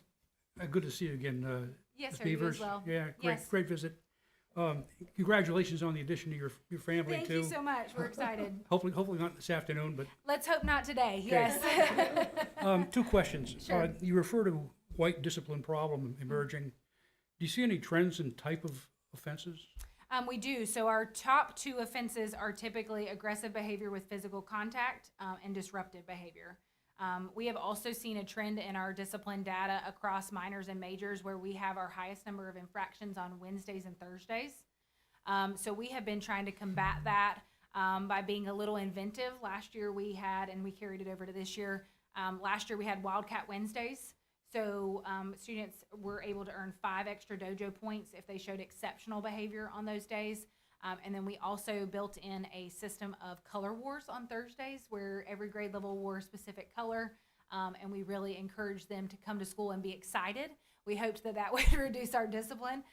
So we are actively working on strategies for those, but we see them happen most often in the classroom and on the playground, Wednesday and Thursday, and typically those two areas, aggressive behavior with physical contact and disruptive behavior. Okay, thank you. Mm-hmm. I'm a great believer in increased PT to wear off that aggression. Absolutely. Yeah. We have a great OT who is actually helping us with that. He's got a couple groups going to try to get some of that physical energy out for some of our Super. students. How are you going about prepping for those 4 book reports Sure. this year? So the first thing that we realized that for the book reports is that we did not have a great method of self-selection for text at a student's independent reading level. So we're actually, our library advisory committee is built into our school improvement team, and we're actually using our school improvement team and our library advisory committee to try to streamline a way for students to be able to pick a text out of the library if they don't have access to one at home, or out of the classroom library, which we are currently cataloging, but that they can read at their independent level, because that's really a goal for us, is to make sure that students can summarize a text and write a book report about a book that's meaningful to them, but that they can read at their independent level. So we're focusing now on how to do that. What does that look like in the library? Without a teacher coming and picking a book for a child, what does it truly look like to have a self-selected text? So that's just one component of the book reports. We've also been focusing on graphic organizers and summarizing, and we're doing a lot of that work through small group instruction. And you will see that across our campus in grades, especially grades 2 through 5, looking at just teaching and modeling for students how to actually summarize a text. And we're doing that again through the use of graphic organizers and then transferring that to paper for students. And then we are, again, trying to make sure that we're bridging the gap between our expectations and what parents are expecting. So we've been very clear through our parent communication about book reports, making sure that they understand that these are a requirement and that they are to be completed every quarter. And we've also had a lot of conversation with parents about really that the product should be increased in terms of quality over the 4 quarters. So if a student creates a product in quarter 1, we really want the product to be even better in quarter 4. We want students to be able to have this, as we've been really trying to use this as a teaching opportunity and a learning opportunity for students. So we really want them to increase that, even if that means moving from print to cursive, or just increasing their number of paragraphs, maybe adding sequencing words. We're really working hard to try to increase the quality of the work product as we move through the quarters. Great, super. Thank you very much. You're welcome. Thank you so much, Ken, for the question. Thank you so much for the answer. I wrote down Katie's response though, because you did mention a raise, so I do want to make sure I can quote it if I need to. Oh, honestly, if I can get this board to agree, I would, because I've been spilling blood over this. Yes. Over this particular requirement, because I truly think that it's good for students. Sure. Because I really want them to have the wonderful experience of reading books. Absolutely. And it gives parents a checkpoint too along the way too. Sure. Which is great. Sure, and we really appreciated, shout out to Donna and her team who created the rubrics, which have been extremely helpful for us to use as a baseline for providing families and students with feedback. Because I think that was the biggest concern for our staff, was just how do we give them feedback once they do this. What does feedback look like? Because there's no point in having students do something where they're not going to receive feedback. So having a rubric has been really helpful for our staff. And it's really given our staff a baseline in terms of looking at the conventions of the book report and the product, what the product should look like as a whole. So that's been extremely helpful to our team. You know, something I just learned about this, and I just want to say, she's not here, but I She's want to not, say, but she'll I watch want the to video. say, I want to say thank you to her, because I know we had a little disagreement over whether this was a good idea or not, but she sure jumped into it, and is certainly doing just such a fantastic job, and working on something, and that maybe we disagreed with in the beginning. So I very much appreciate the administration overall, but I appreciate her hard work on this. So I'm very grateful and humbled. Okay. Did you have some? Yes. Yes, ma'am. Thank you.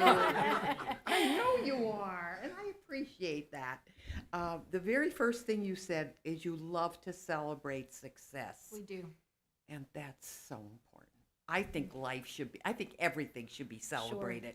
But when you're doing something really well, let everybody know. And I love appreciate the it. way you started off. Well, great. And you know, these days, and we always have these conversations, and we have really real conversations at West Pine. Education is hard today, Yes, it especially is. public education. It's very difficult, and it's becoming harder each day. And so if we can't take an opportunity to recognize the things that we're Exactly. doing well, then what can we do? So we always start every Exactly. single meeting off by recognizing our celebrations and celebrating our staff.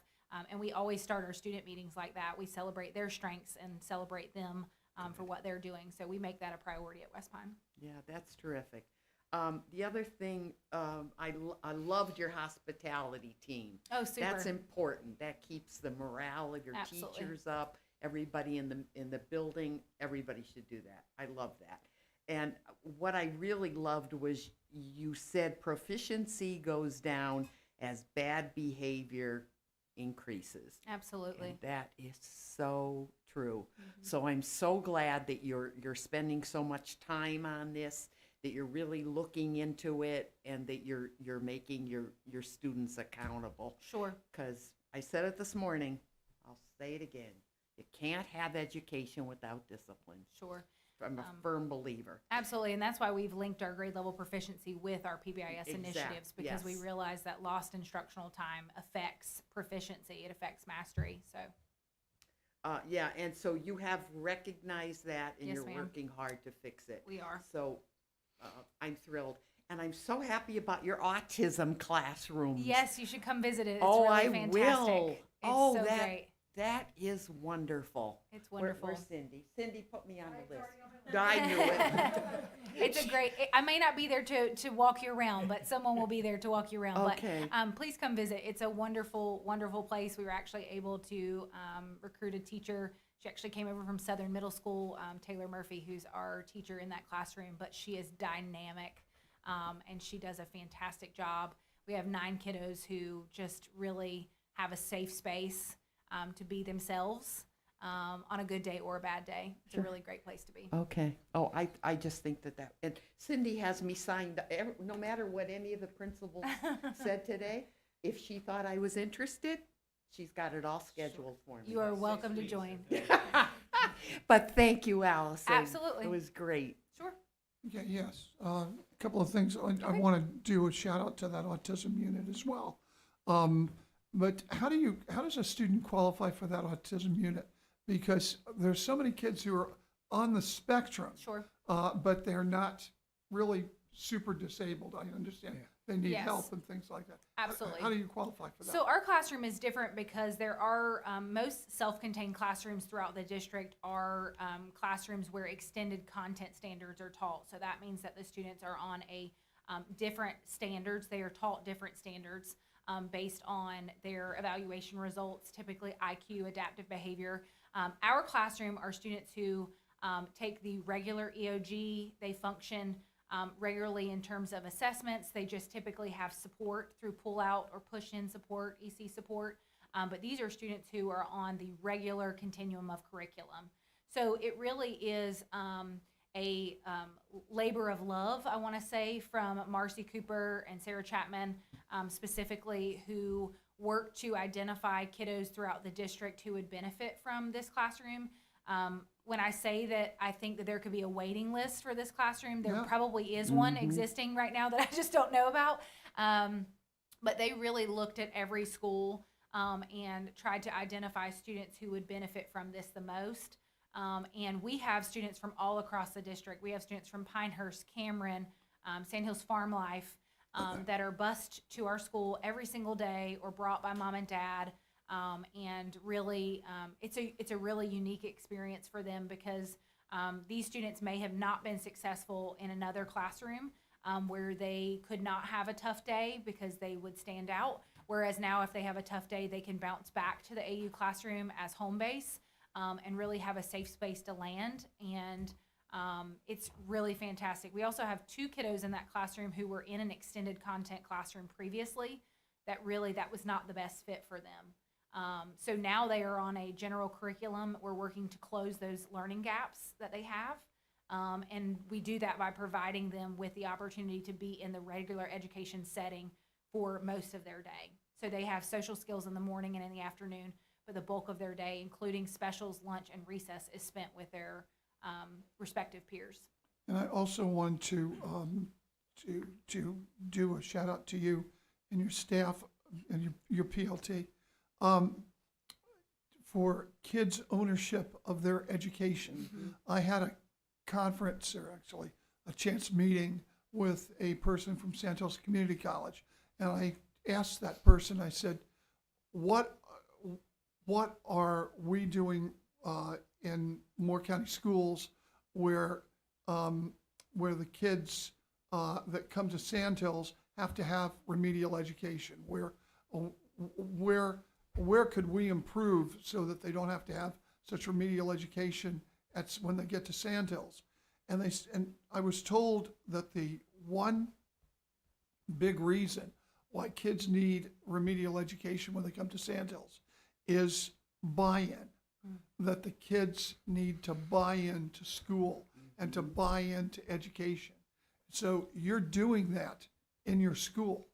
So they're telling us over at Sandhills that is an integral part of a successful education. And we don't think about it as much maybe here in the school system. But it's extremely important. I appreciate your thinking about it. And, Absolutely. Congratulations to you and your team. I think you're doing just such a fantastic job. Great, thank you. Thank you. Dr. Locklear. Thank you, Ms. Beavers. Absolutely. Appreciate your hard Thank work you. and leadership and efforts. Look forward to seeing West Pine grow. Yeah, absolutely, me as well. And we're looking forward to baby beavers. Yes. Baby Beavers. And leave it to Beaver. I'm 37 weeks today, so in the next few weeks, anytime now. So it is our first. Yes, we're so excited. Thank you. Thank you for your kind words. Thank you, Allison. Yep, absolutely. Dr. Metcalf, any quick summary of the day? Yes, sir. I'd like to give the calendar events. Before I do that, I'm moved to thank our principals. I get the great opportunity to work with them on an everyday basis, but I don't always get the opportunity to spend 2 days with them really talking about and engaging in the work that they do every day. I hope our community recognizes the quality, the absolute quality of leadership that we have here in Moore County at all levels. The quality of leaders is just outstanding. We are very blessed in Moore County to have this quality of principal, people like Donna Gephardt, Heather, Kate Faw. The quality that we have at all levels is just, we are just very blessed here in Moore County. And I was moved to say that. We have a few extra things to do over the course of the next couple of weeks, and just wanted to highlight the next steps for us at our October 30th meeting. That's our work session. We'll be bringing forward a recommendation. Superintendent will be bringing forward a recommendation that the board approves the school improvement plans. Then you would vote on those on November 6th at your regular Board of Education meeting. That allows us to submit the plans to the State Department. We do that by November 9th, and then provide all access to the plans on the website. We do have a period of time where we can get some feedback from the public. I think they may already be able to do that. I think they're already live on the website right now for the community to be able to give us any feedback before the work session on the 30th. But look forward to seeing you on the 30th and putting forward that recommendation for approval of the plans. And thank you again for your engagement. It means a lot to us to have you provide input and spend the time over 2 long days for you to listen to us share the work that we do. So thank you. Thank you, Mike. Mike stole a lot of my comments there, summary comments, but I want to again thank the board for your engagement over these 2 days. I know we've had board members who've had to go in and out because of engagements and requirements and working with their own children, but appreciate the time and investment that you've made in this. And I enjoyed Mr. Benway made a comment to me in one of the breaks that this has been one of the, a great couple of days to really dive into our core business. This is really what we're all about. We're all about supporting students and pushing them towards success. And we're all about making sure they're learning at the highest possible levels. And I think what we saw over the last couple of days is just how hard our principals work at that, supporting, collaborating with their staff. I couldn't be more proud. Couldn't be more proud of our folks and our people. And I just want to thank them for the work.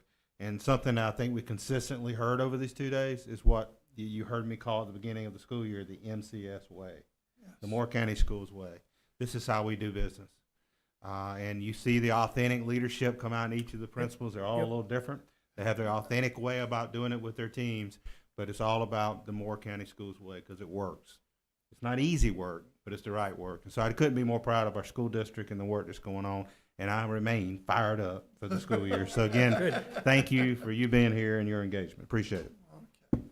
So, Ken, you have something to say? Just a quick comment. I wasn't sure what to expect coming to this thing, but to the principal, they came across with well thought out, in-depth approaches to improvement, and they're all pushing the envelope. This has been great. I wish we'd do it twice a year to get the mid-year sensing of where we are. Thank you. Thank you, sir. Pauline?